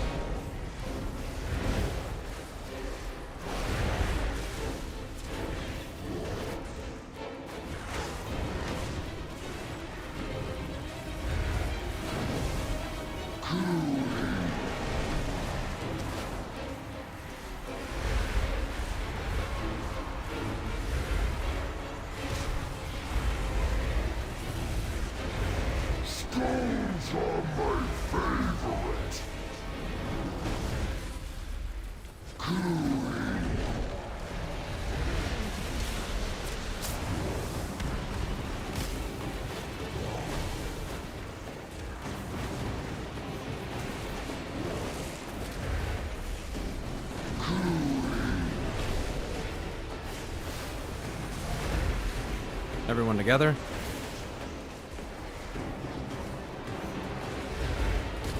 Crunchy.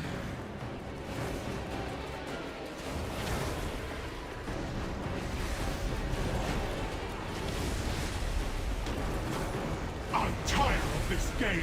End this now. Chewing slowly is good for digestion. That's way behind me. Jesus.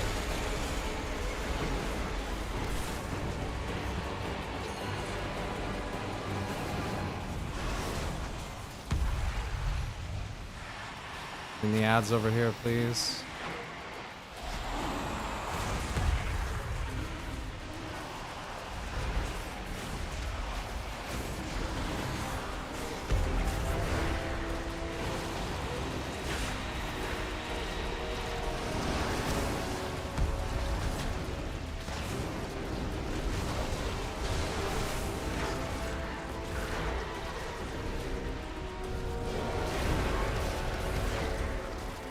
Beat the boss.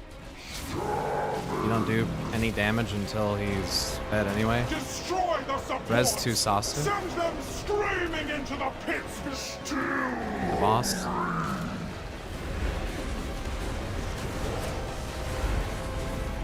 Tenderized. Mouth-watering.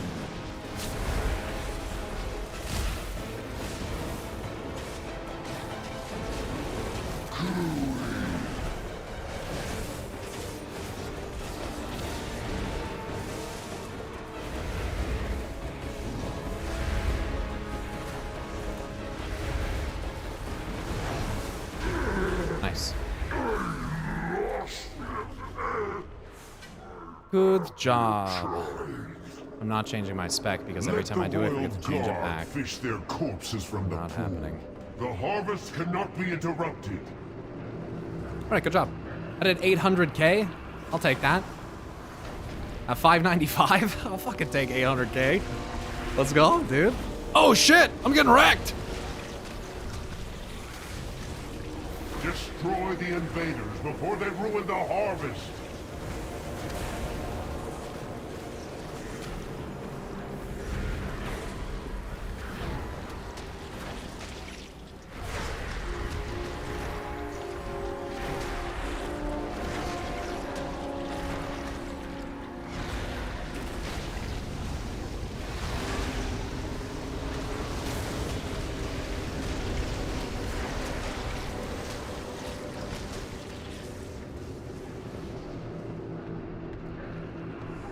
Is this mythic? No, no.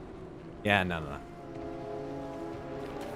I haven't done mythic since my old days, back in before my retirement. Back in my day, I'd chuck a football right over them mountains.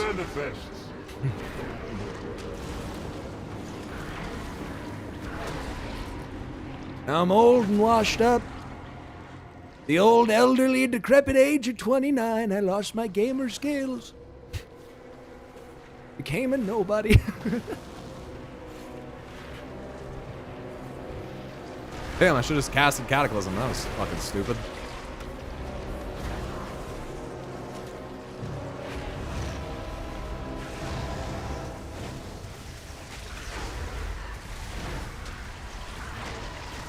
Infinite shadow birds. Yes, this is how Destro is supposed to feel. I'm not very fast, I don't hit very hard, but... So many pure DPS classes you can take one of the specs and make a support out of. I don't know about changing a spec that already exists. I don't like when they do that shit. You know? Like, I already had to deal with that with Demonology Warlock, and that didn't even change the role. It just stripped the class of all of its class fantasy, so... Yeah. I don't really want that. But there's so many that they could... Where they could tangentially, they could make another spec, honestly. Survival cries too. To be fair, Survival was able to use melee and often did in Cataclysm and before anyway, if I'm not mistaken. Survival Hunter not being melee was a new thing in the grand scheme of it, you know? Okay, well, I'm dying to the sinews. It's tough. That's right. Pros don't fake.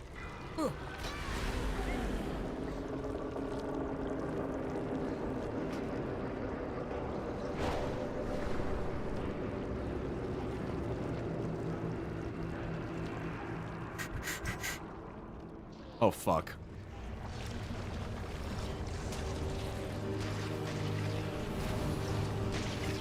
You look like a guy who buys deodorant at I don't even know what that is, bro. So, I don't know if that's a good thing or a bad thing. I don't even know what that means. So. Yo, Death, thank you for gifting a sub to 2025. Nice. Maybe we'll have a good one.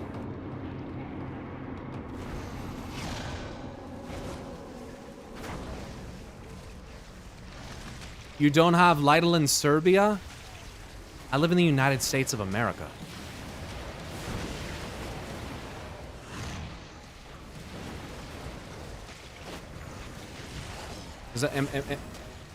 Does anyone know what the fuck that guy's talking about? It's like a German supermarket. Some states have a few. Why'd that guy get banned? Pyro Serbian confirmed. My foot in his mouth is what he's talking about? I don't understand. I don't understand anything that just happened. That was a weird interaction.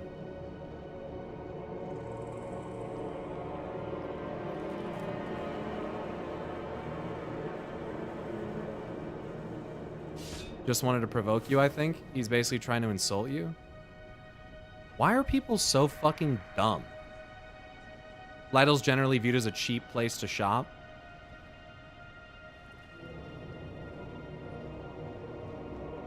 I mean, congratulations, you made yourself look like a fucking idiot, I guess? Like, I don't really understand.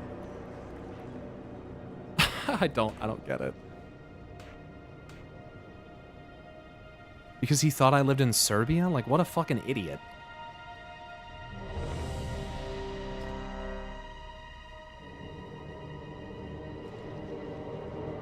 Fuck me, dude. You guys are welcome as tanks to put the ground markers down if you want to as well. I give you guys assist. I just accidentally fucking take the mark off the tank half the time.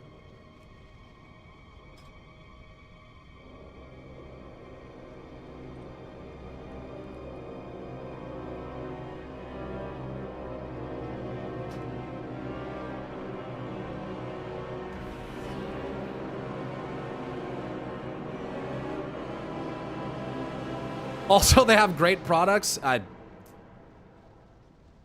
Lidl's not even cheap in Europe. I shop at Lidl sometimes. They have good products.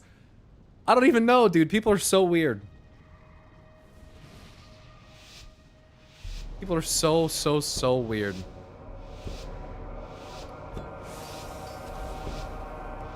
Lust on pull, obviously.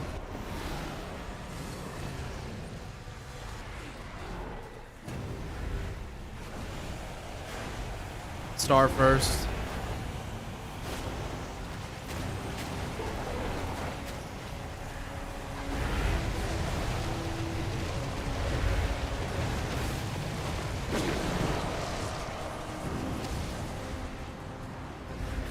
Oh, here we go. Shadow, burn, cleave. Yes. Yes. That's what I'm talking about. When I hit harder, it's gonna be so much better.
Also, making fun of someone by insinuating that they shop at a certain place is the ultimate form of being pretentious.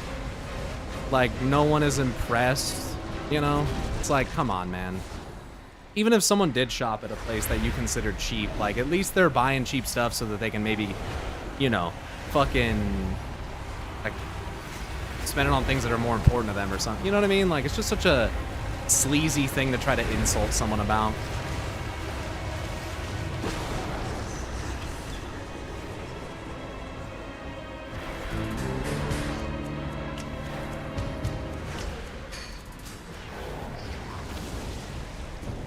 Shadowburn Cleave is the best thing ever.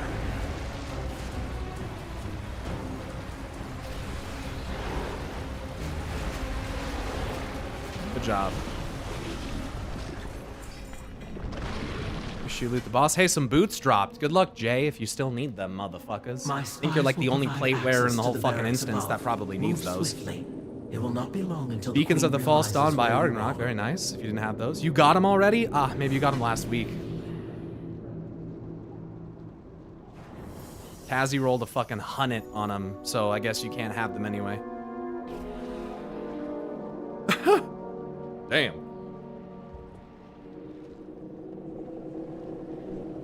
In Eastern Europe, the average salary is around $900 to $1,000 USD. If you go into an Aldi or a Lidl, am I saying it right, by the way?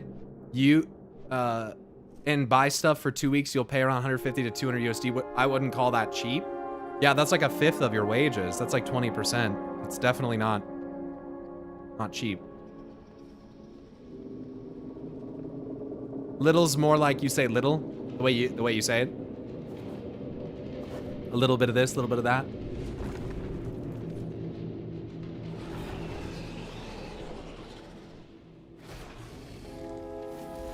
Yar.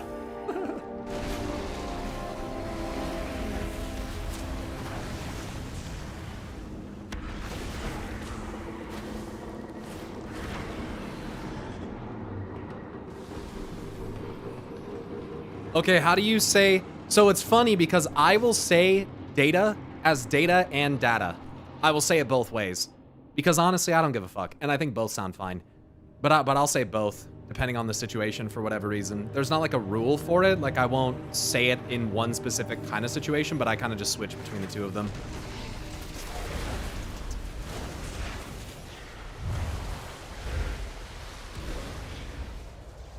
Just you and me now, you stupid fucking spider. And this whole raid group behind me.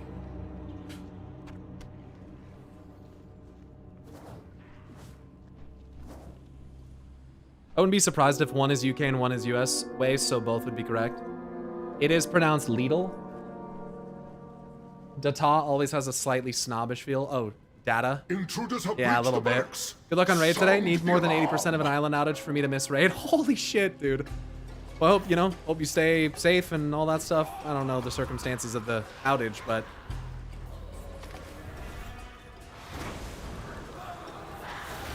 And know that you are sorely missed.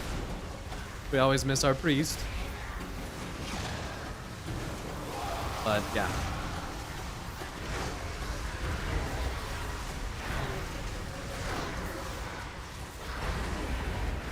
Some tea and biscuits to your data, sire.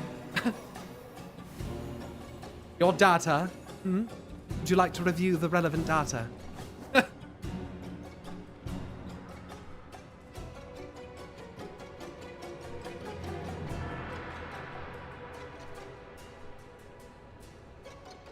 Oh, you cheeky wonkers!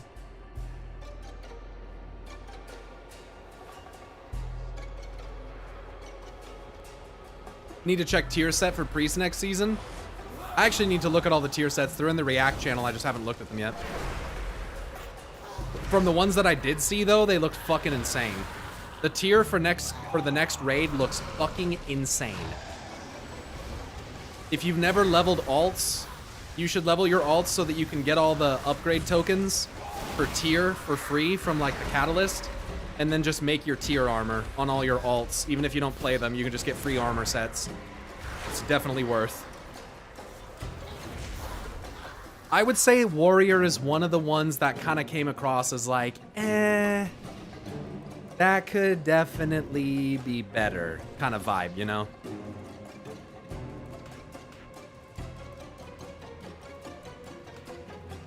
It's fucking non-shared action bars, man.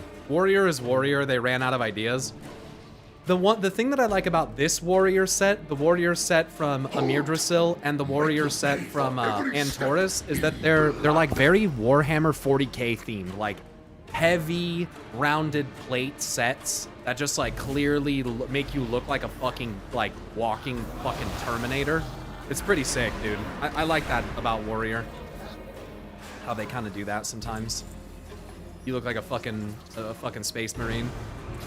Honestly, the red and white set from Amirdrasil, to me, it just blatantly looks like a space marine.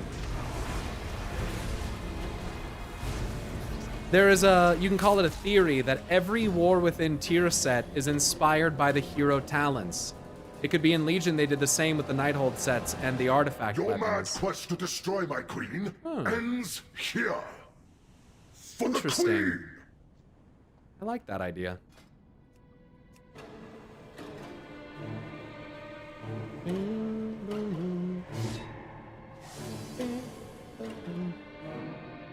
I spec into CDF. Why is this even on my fucking bar?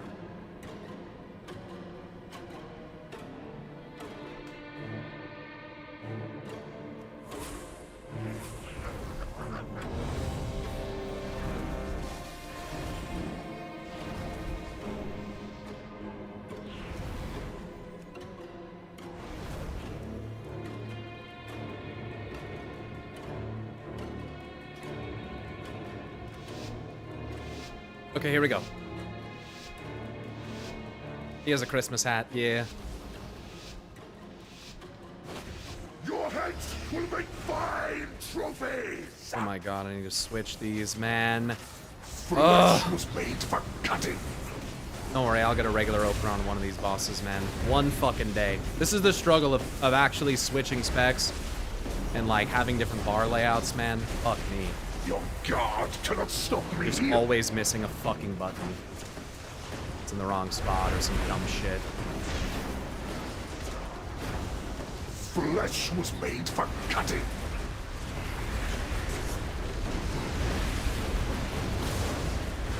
Deadly technique.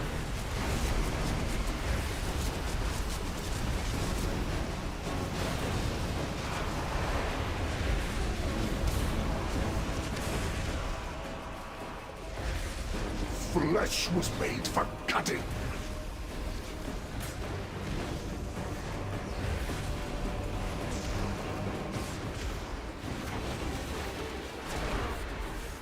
Your guard cannot stop me.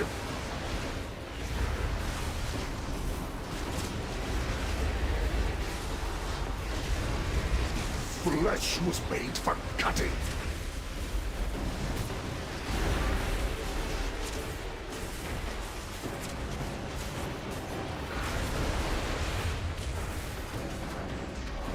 Deadly technique. Time to clean your filth from my blade.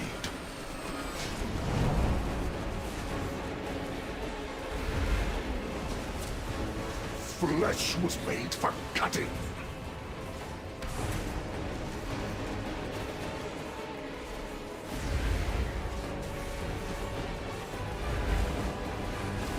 Your guard cannot stop me.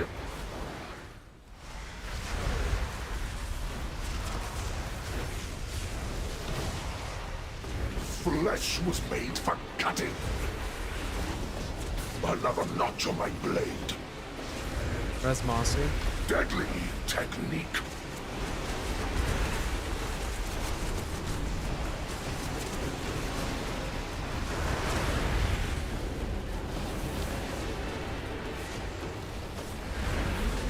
Flesh was made for cutting.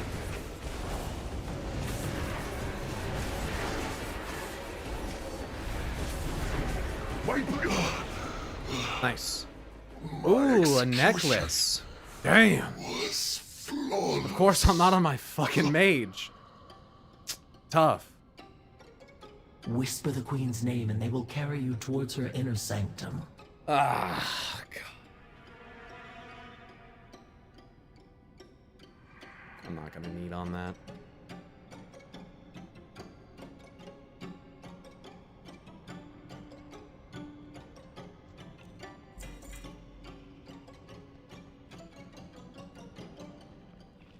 That's the everybody best snack, yeah. And I'm on my what, second alt now, so I'm not even gonna need on shit like that when it drops. You know what I'm saying?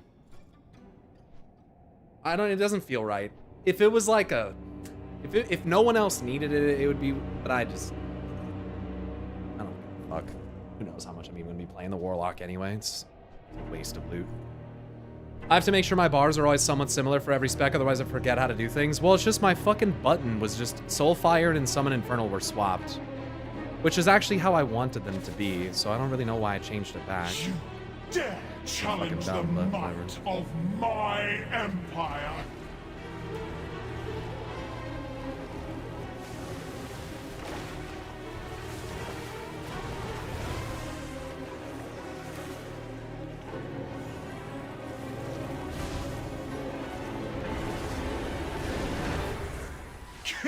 I'll need on tier, and I will need on like trinkets if no one else needs them, type stuff. And then, you know, obviously whatever else loot, but generally if it's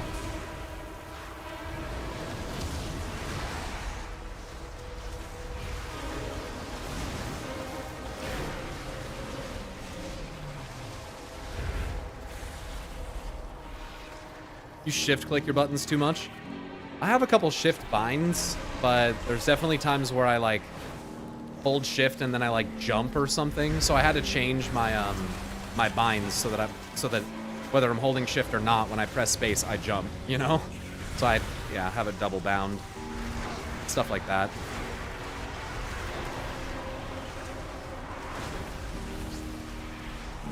Your conspiracy is doomed.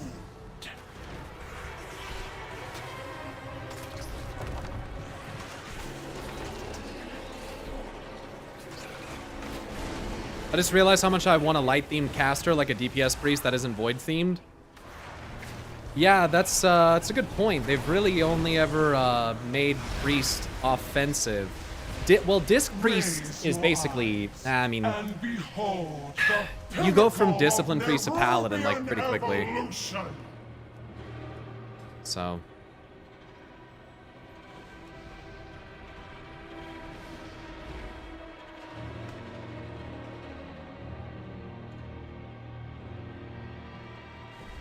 No Shadow Fury. Let's see.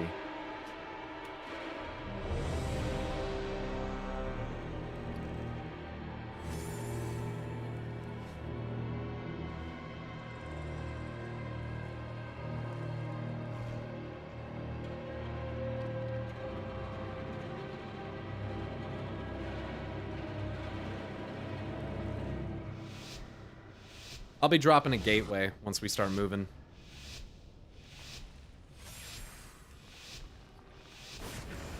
Tear you apart! Biting rain!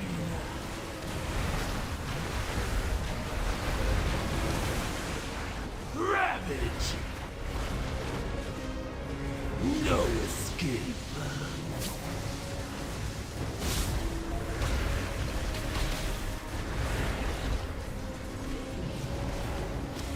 Brutal claw!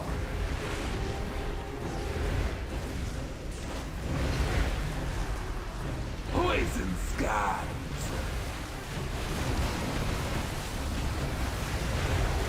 Searing wake! Other way.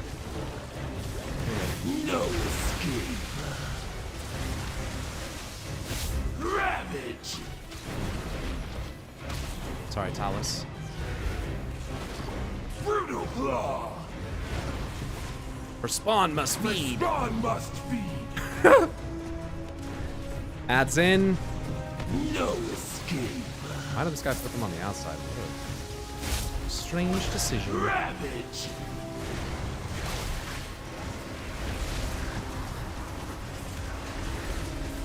smiting rain.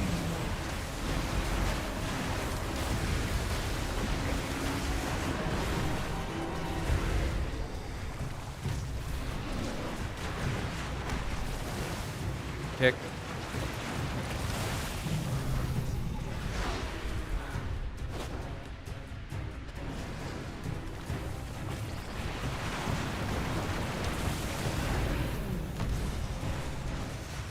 Gorge on your eyes. Everyone in?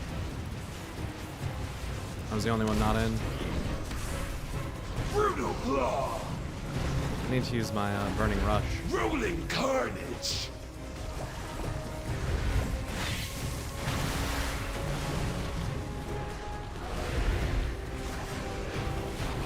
Ravage.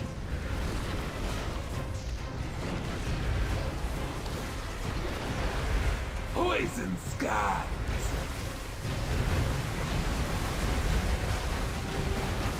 Act and devour.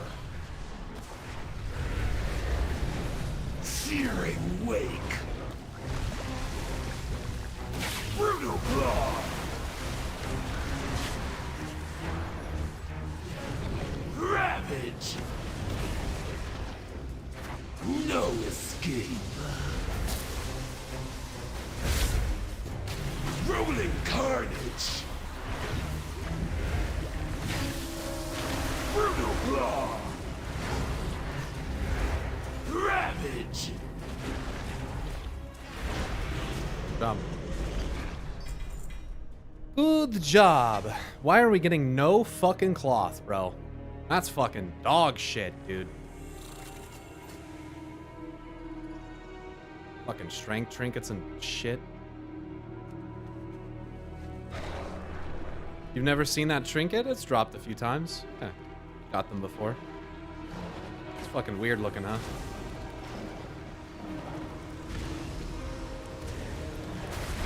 Oh yeah, that's right. I died to this last week because I stood in their fucking frontal cleave. Maybe I shouldn't do that.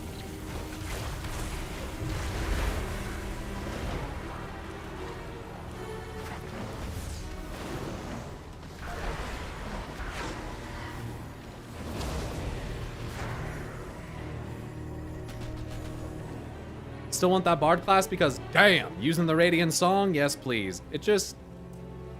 Anytime where we use the direct power of, like, God, I'm not really, like, a fan. You know? I don't really want a class based around the use of Azerite because that's, like... I don't know, man. That's, like, kind of overpowered as fuck. You know what I mean? I just don't really see that fitting into the lore very well. But they... I don't know.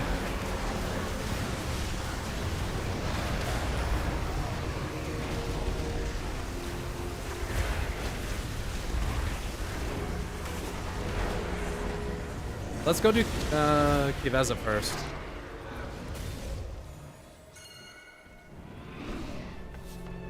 Oh, we got a couple fucking BOEs right there, dude. Some cloth BOE feet. Very nice.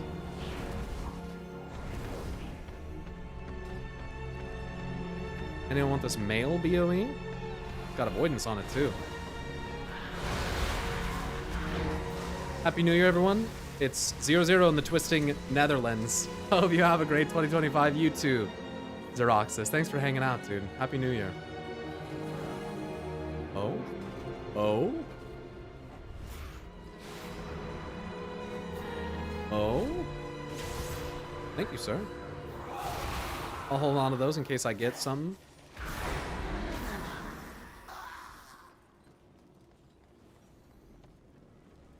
Happy New Year, Olwen. The spamming.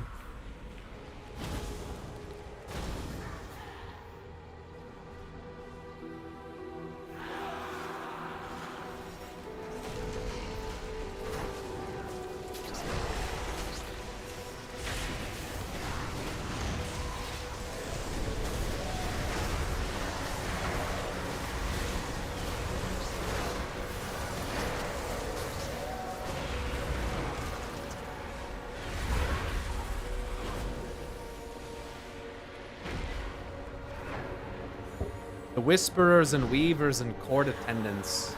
Our ethereal guest must not be disturbed.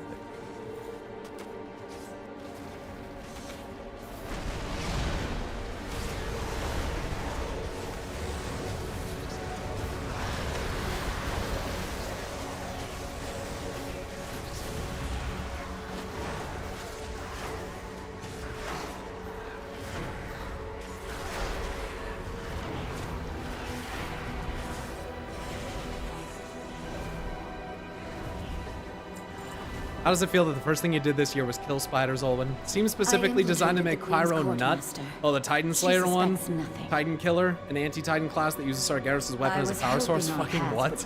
Yeah, dude. Just like, not what? so soon. It's actually crazy. You have seen too much, and I cannot leave any loose ends.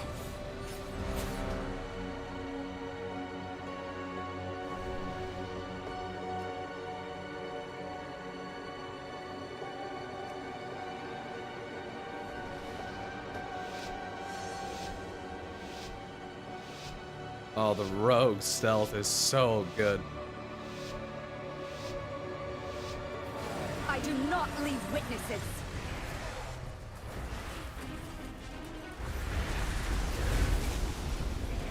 You're next. Marked for death. Don't forget you have orbs.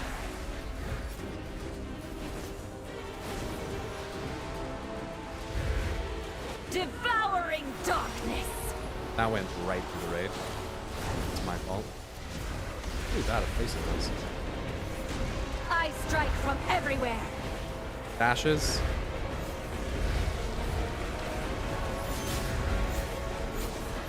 Shredded. Shadow blades.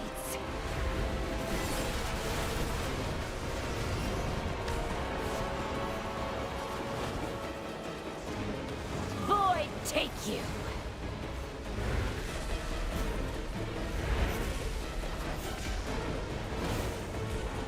I strike from everywhere.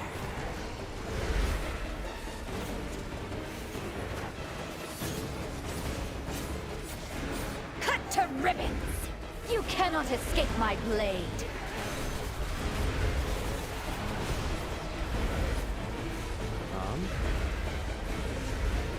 Void take you.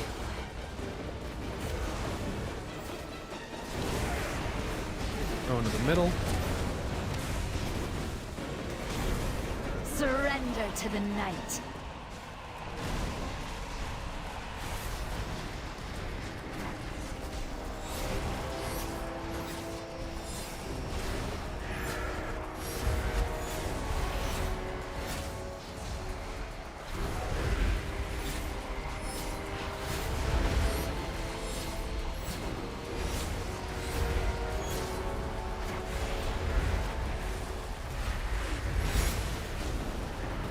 Nice and fast through that. Good job.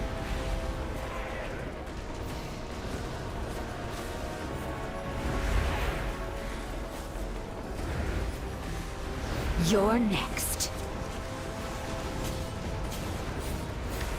Marked for death.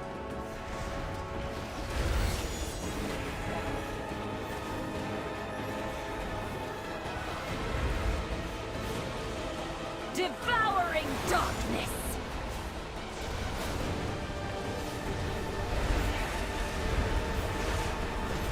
Final twilight. Dashes.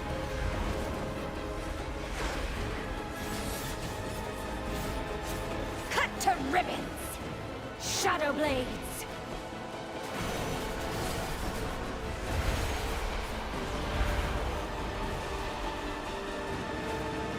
Devouring darkness.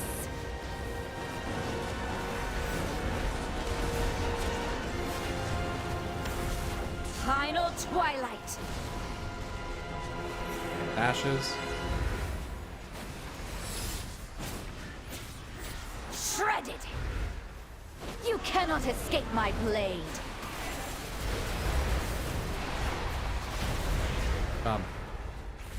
Good job. Exposing the ethereal has the queen questioning everyone in her court. Blade. Impressive. But did you believe And a you were fighting contract. the real thing? Wow. You drop I'll both. leave the queen to you. I get paid regardless. I will let your bounties grow before I collect. Damn. Until then, Look at that. watch your back. You rolled a 1 on the contract. Holy fucking shit.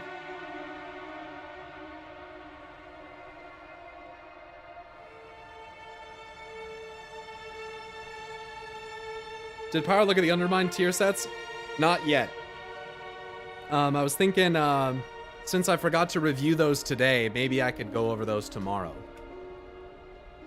My cat's sitting behind me. She has forced me to sit at the literal edge of my seat. Damn, wins with a 1. Wins with a 1. Sasu snakes the boots, though. Very nice.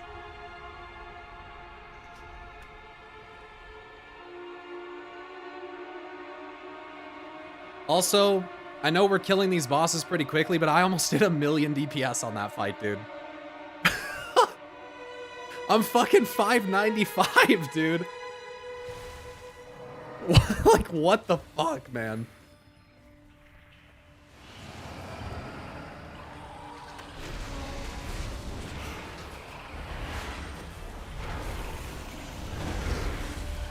It's been a minute. Do you get thrown off today? Maybe you do, man.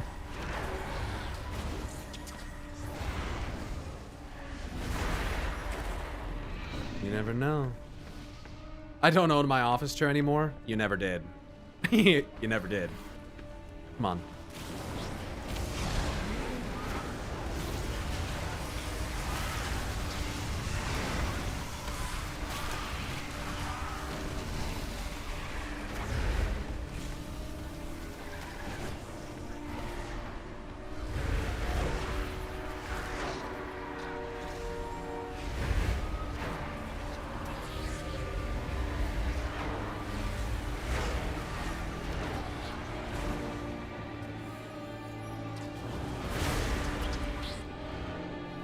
No fun unless there's at least one.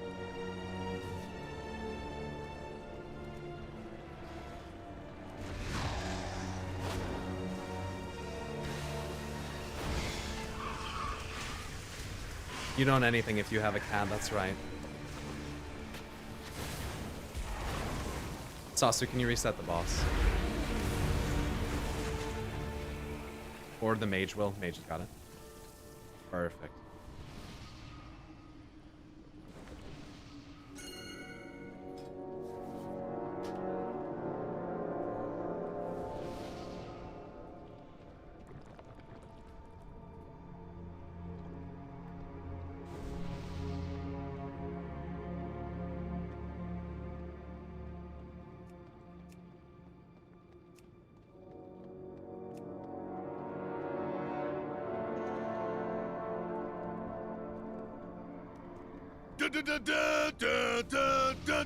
Yo, Bendy Straw, thank you for gifting 5 subs to the channel and taking advantage of the Valorant promo. They gifted 2 in addition to that. Vasty Spark, Happy New Year to you as well, man. Sorry I'm 10 minutes late on that. Fuck me.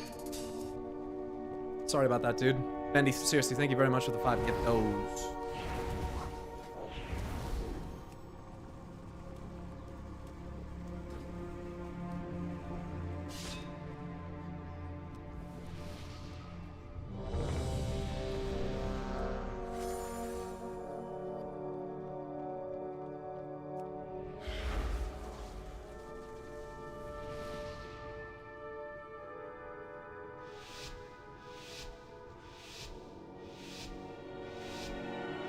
Two heal, try not to get hit. Yeah.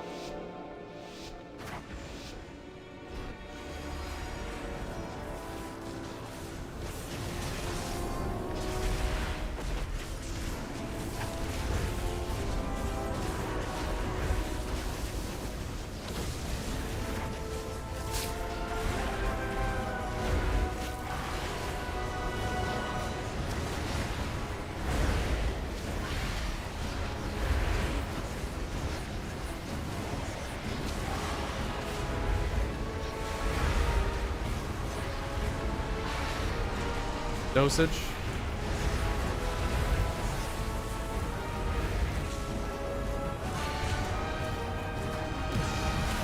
Okay, the debuff killed me. That can't happen. What the fuck? Yeah, Burning Rush. I just ticked down and died. Should have had DR off, I guess.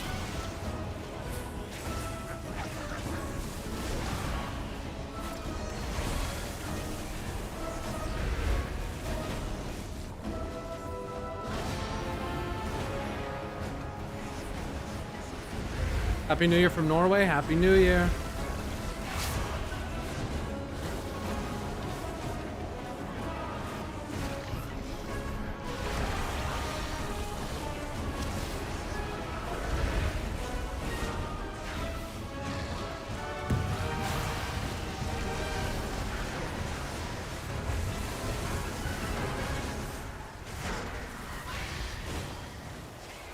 Kick the worm in the back.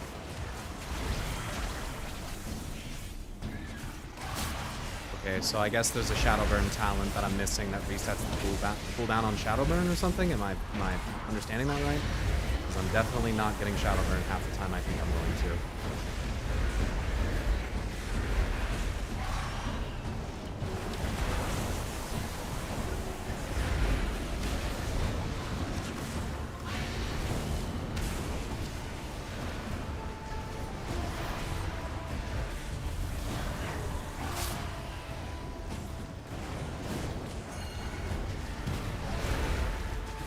We missed the dose onto the boss. Hello?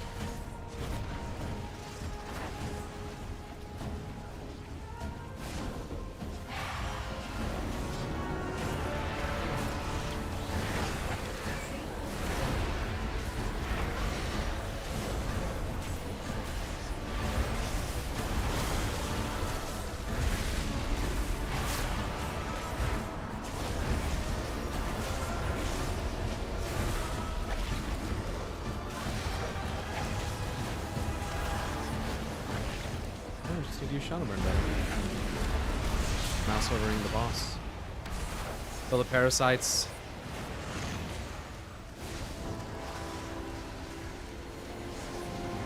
That's definitely not the side we wanted to get.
The ads, just kill the boss. Looks like they're all dead anyway. I should have done way more there. That's alright though. Just plus.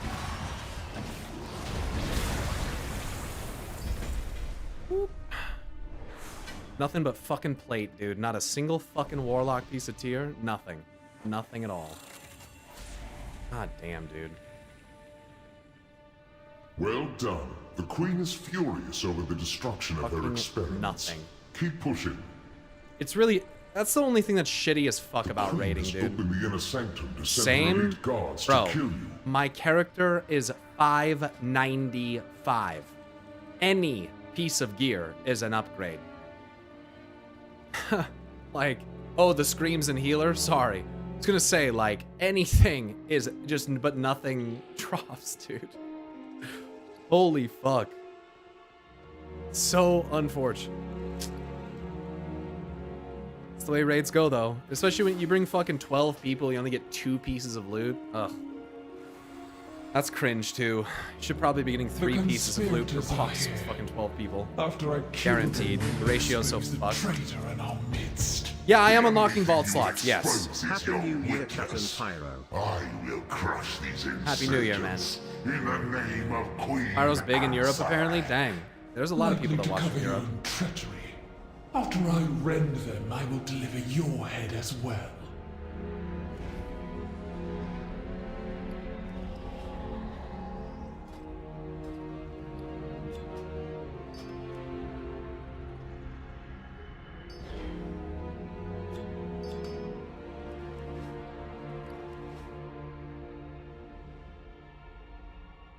We high roll one of these next 2. It's gonna drop 3 Spy Masters. Is your Fellfire an unlockable for Warlocks? Yes. Green Fire looks cool? Yes. It's a pretty fucking crazy questline too. Vault isn't a fix people think it to be. You still get less loot than the person who won all the rolls and they too got Vault. Yeah. My wife's co-worker watches your stream, Pyro. His English is okay, he's French, and he's obsessed with your Sargeras theory. That's cool. That's cool.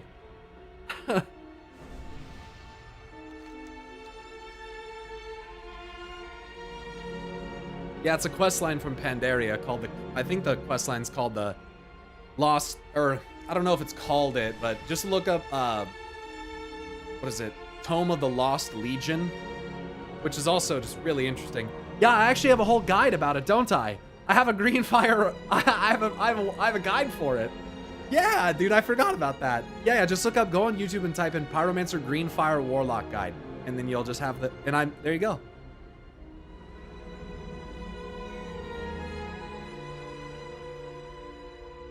I forgot that I made one.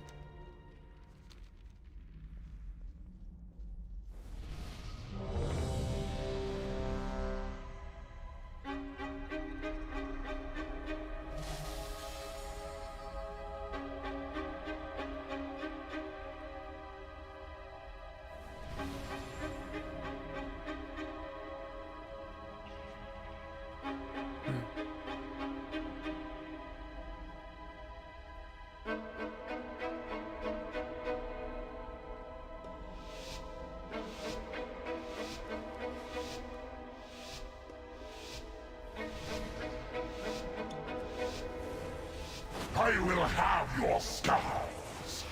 Your lives are forfeit. Venomous sting. We.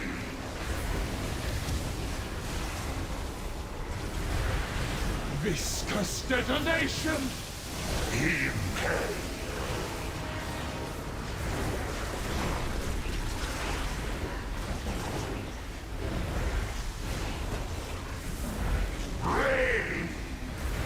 Oh, also, Web's regular people, you know, Talus and, or whoever, really. It doesn't really matter.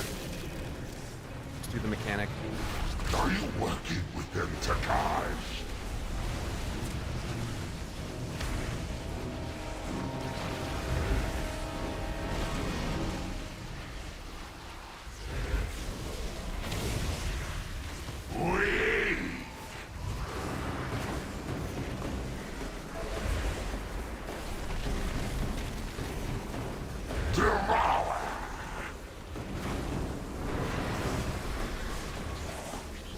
Viscous detonation!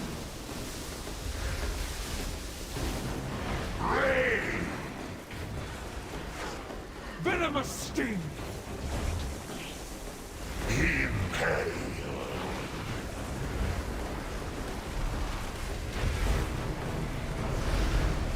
Rotting carnage! Guys, what? You just killed each other with that. Damn. Foul cretin. We go again. Maybe we should have people other than our healers doing it. My queen. Since we only have 2. Foul cretin. Apex of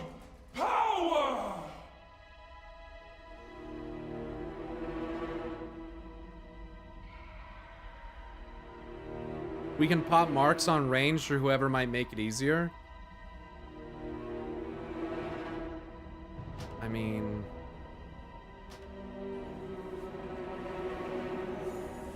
I don't really want to force the people that are carrying us in DPS to... Sasu can do it. I think we hit 2 webs and it blew us up. That is correct. I think we just try it again. You hit 3. That's correct. You guys are marked now.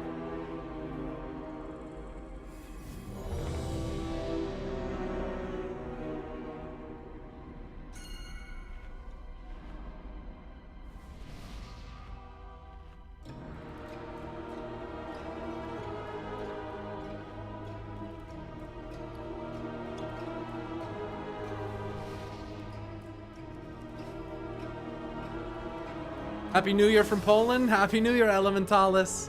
You look away for 1 second, it happens quick. Sorry, but if that survey's real and Titan Slayer is a real concept, even if we don't end up getting it, doesn't it kind of secure the Sargeras good theory? We're using his power against the Titans. I suppose there's room for an enemy of my enemy interpretation, but still kind of gets me hyped. They called him betrayer, but in truth, it was he who was betrayed.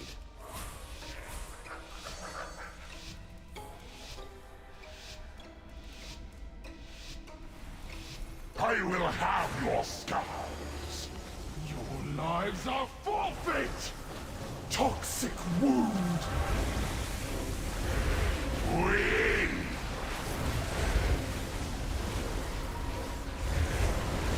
Viscous detonation. Skewer.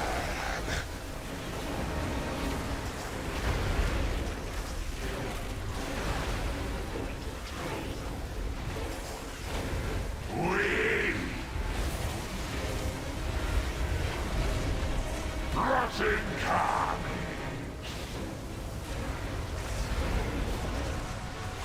Are you working with them, Takai?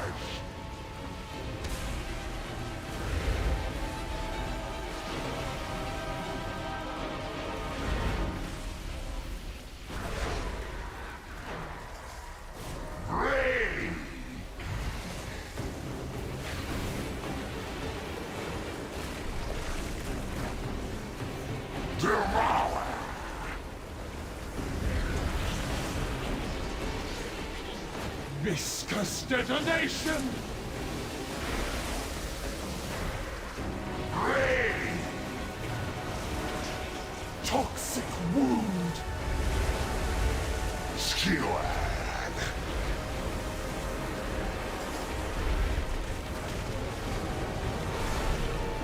Rotting carnage!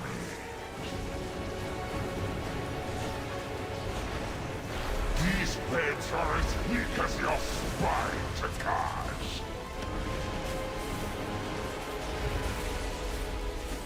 Apex.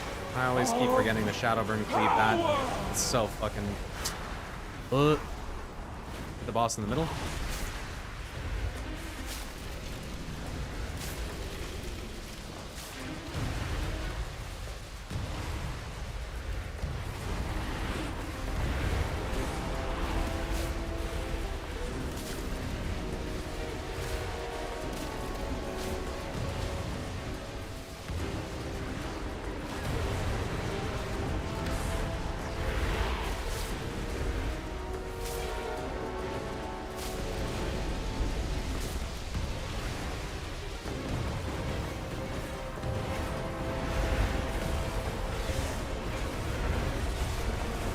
Okay, debuffs are going to be coming out relatively soon.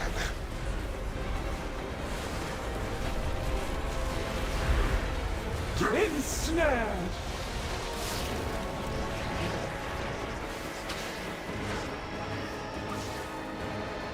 The swarm must Debuffs are on Kazi, myself, and Ox. I need the Scarab though. Dispel Pyro.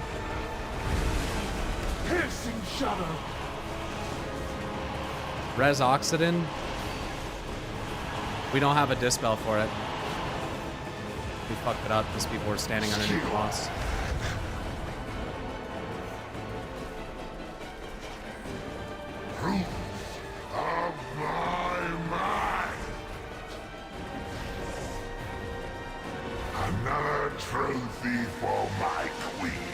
Oh, yeah, one of the people with the debuff died. Devour! Ensnared! Do we need another healer? The swarm must feed.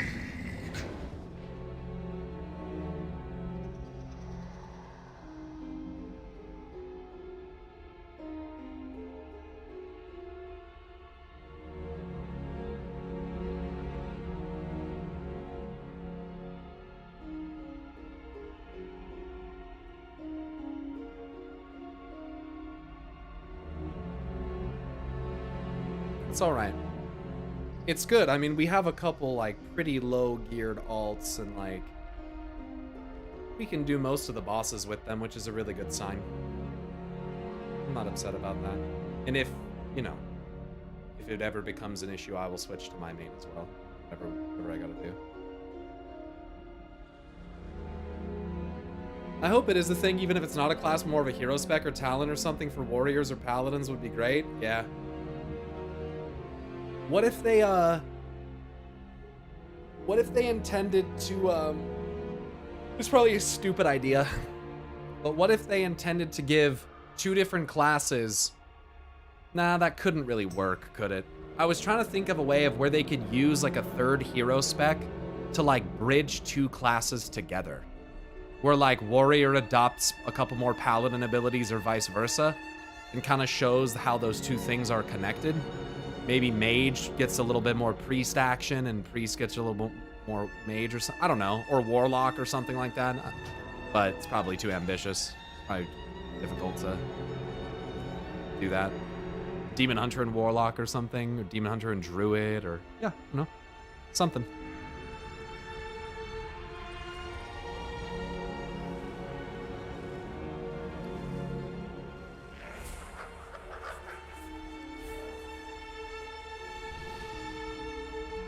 Wow. Yeah, already invited.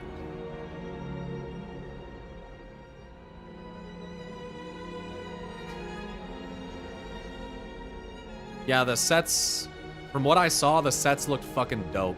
I'll be going over those tomorrow on stream. Probably start the day with that. Happy New Year, everyone. It's already 2025 here. Hey, I'm fucking 19 minutes late on that. Damn, man.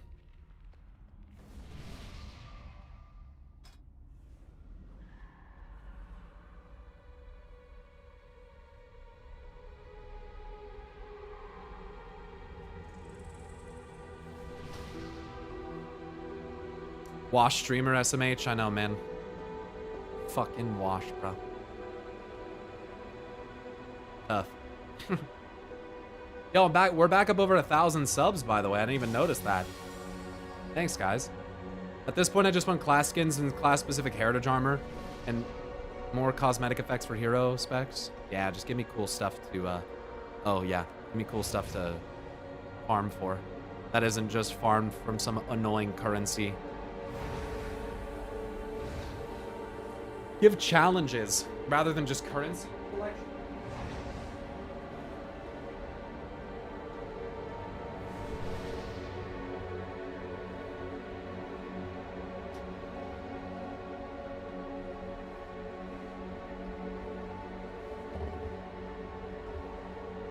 Miss Mossy wants to summon me to Nerubar Palace.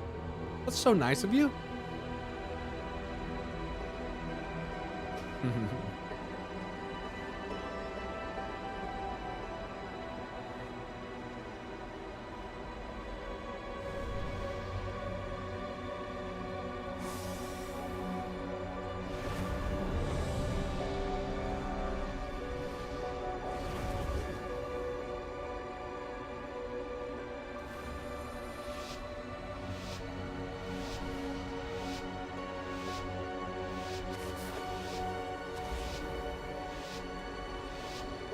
I will have your scars.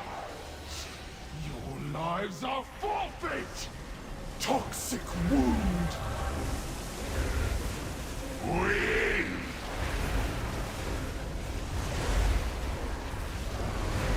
Struggling is futile.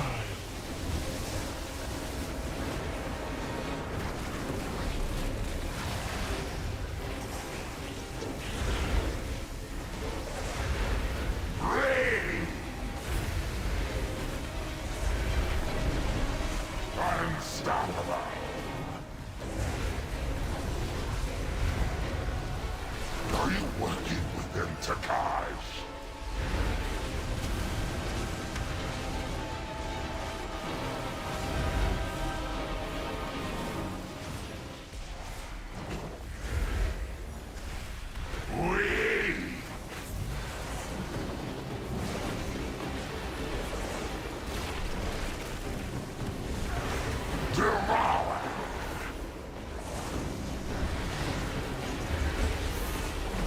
Struggling is being time.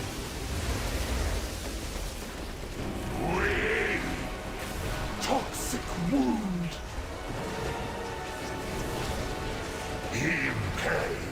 Can you stop aiming this at me, you fucking bastard? Come on. The fuck is that, bro? Every fucking one. This guy can suck a fat donger. These webs are as weak as your spine, Takash. Why did he break? Oh, it's because we phased. Sorry. I was like, why did he break so fast?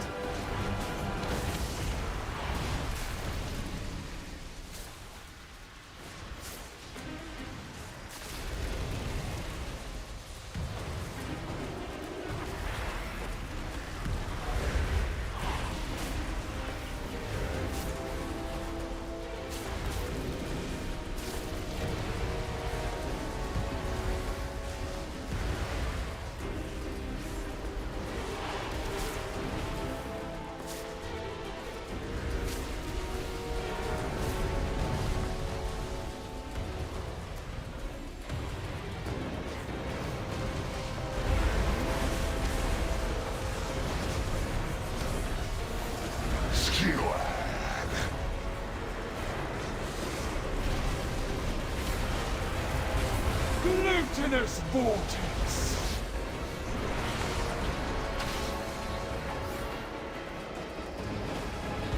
The swarm must feed. It's on me, Cilium, and Argonaut. Piercing shadow. Death Knight's the last one. Good job, hit the boss in the middle.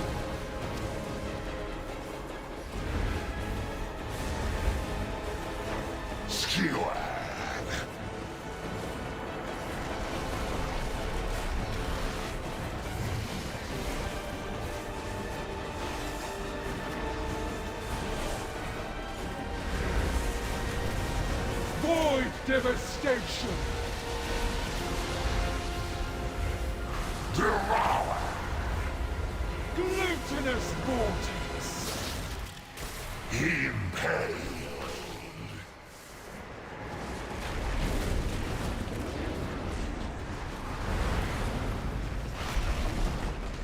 Add some of the boss in the middle, please, or near him.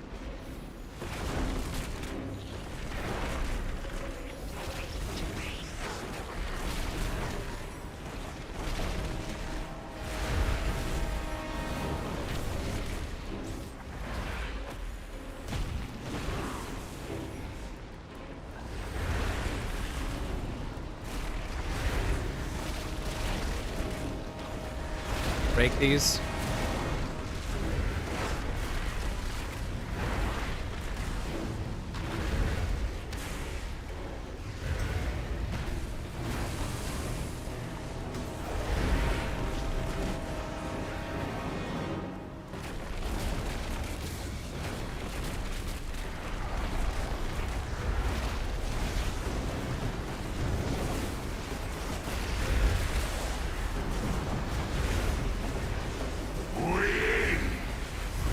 Reality breaks.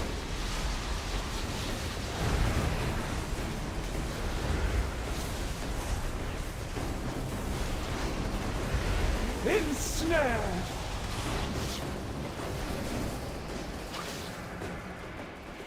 Shattering carnage. Nice, we just straight up skipped it.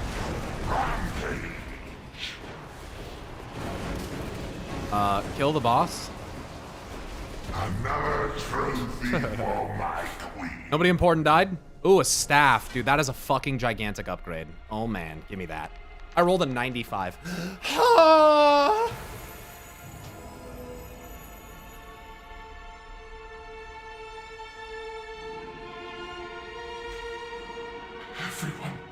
plots against me.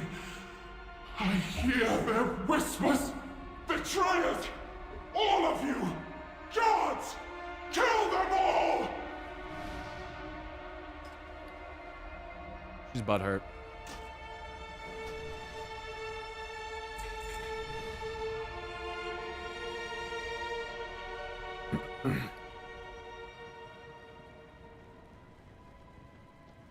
That guy got banned from chat so fast I didn't even see what he did. Out of the corner of my eye, it looked like a big copy paste of some kind, but I didn't even get to see it. It was so fast. Mods were like, maybe not. Maybe not.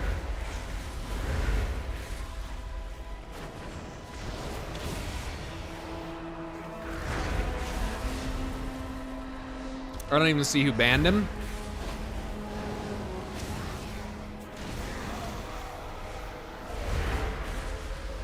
Do you have Seribot? Yeah. Was it a bot? Oh, we should unban him. He didn't do anything wrong. He just put a 2025 fireworks thing. Yeah, I'm gonna unban that guy. I must. Yeah, please do. The rot within my court. It picked it up as None spam. of them were worthy of ascension. Sorry about that, Azen. The bot just fucking took you out, bro. Seribot just said, nope.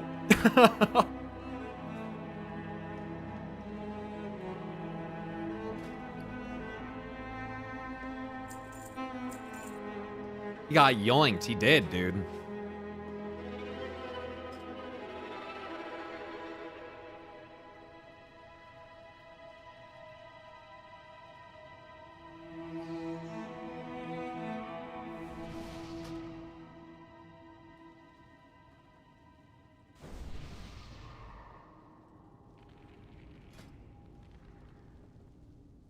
Oh, thank you.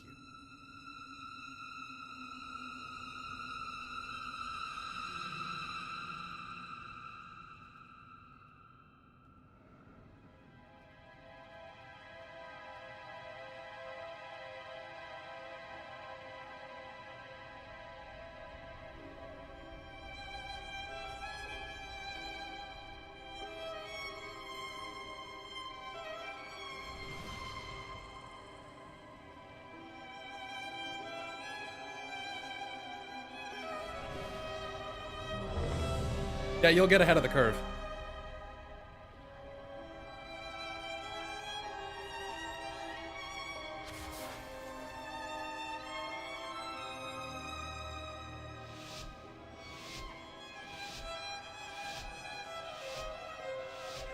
Azzy, I'll suck your dick for freedom. You will not stop the ascension of my empire. I think I'm in the wrong spec. Also, can we get lust? Lust? Liquefied. Feast. I'm definitely in the wrong spec, so it's alright though. We'll make it work. Rotting innards.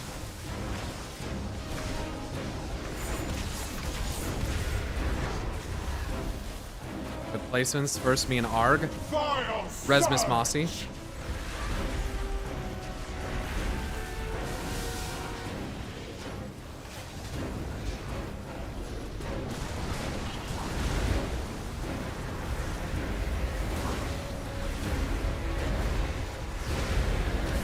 Liquefied. Feast.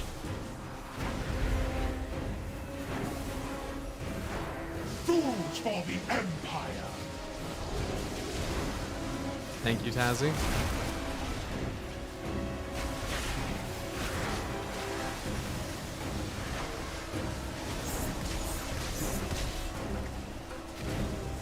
Rotting innards.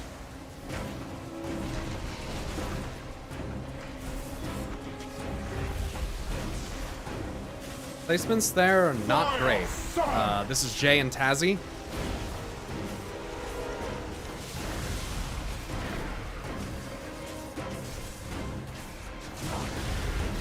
Dodge waves. Liquefied. Feast.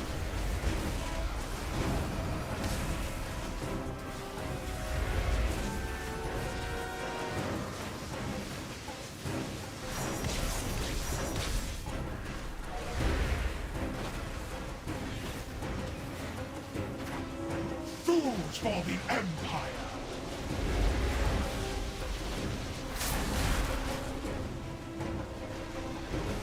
Rotting innards. Should have had Havoc up early. Last soaks. To your areas. After this, we go to the middle. Tanks here. Tanks soak these ones here.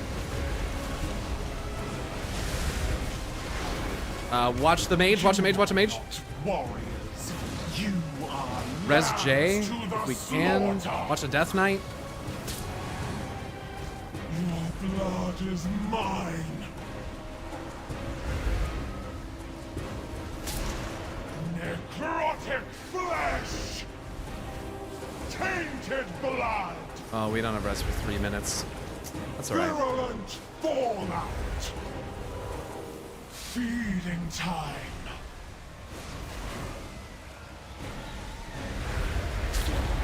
Necrotic flesh. Tainted blood. Virulent fallout. Your blood is mine. Very good. Go to your sides. Subjects of the Empire, prove your loyalty. My life for the Empire! Watch orbs here. Kick.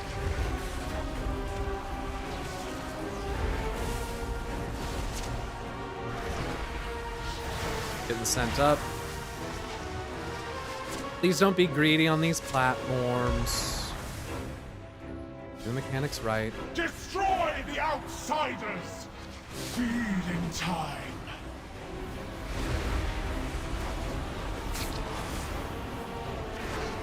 Your blood is mine.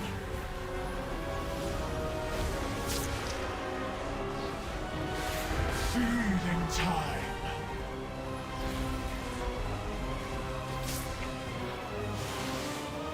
Going up on star.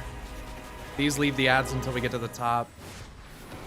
Evolution always triumphs. Beautifully done. Beautiful, beautiful, beautiful. Lead us to ascend. Yes. Your blood is mine.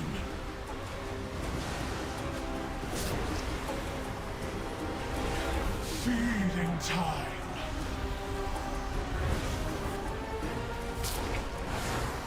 Up we go on star side. Your blood is mine.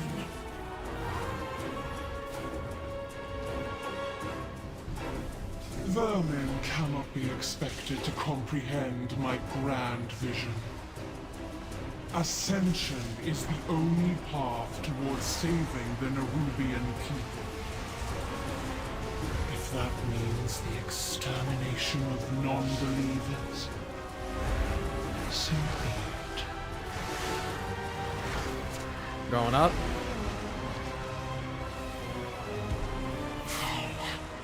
Res is up in 10 seconds when we can get J.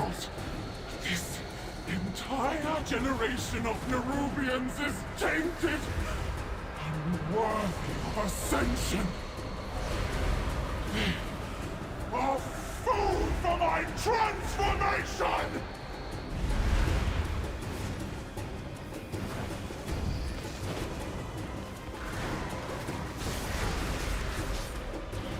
Infest! Fuck these ads up, please.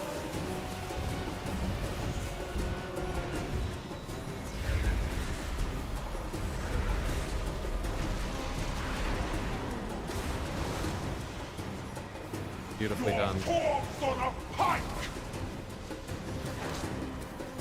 Kill shackles.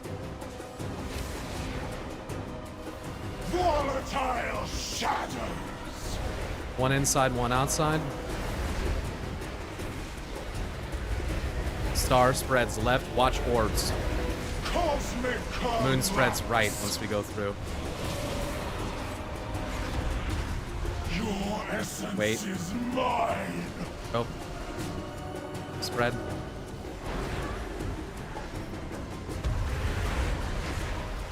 Okay, do it again. When these ads come up from the middle, just ignore them. Ravaged! Not these ads. Not these ads. Why did I... Ugh, kill the ads. Kill small ads. Fuck me, dude. Too busy typing to the fucking people in the raid that aren't in Discord. Sorry, just kill the boss. You can ignore Shackles. I mean, you could kill Shackles if you want. I don't give a fuck. You should probably kill Shackles. Ignore the acolytes. Kill the boss.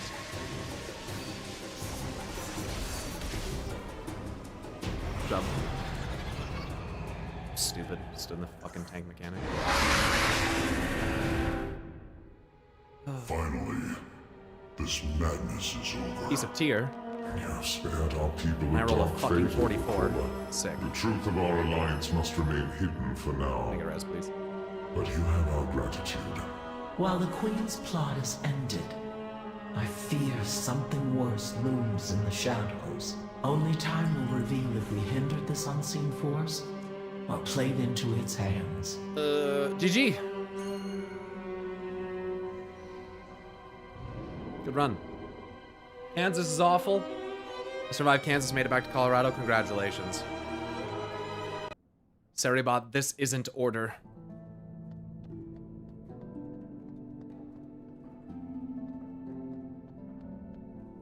Good run.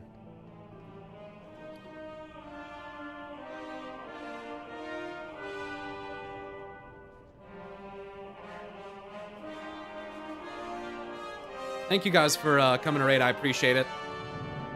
It's a good little run. Got a little loot. Got some bis pieces. We got a Soreki necklace to drop. That's good. It's good. But with that, guys, I'm going to go ahead and wrap it on up. I got to go convene with Ariel and do some other stuff. So I'm going to jump out of Discord and yeah.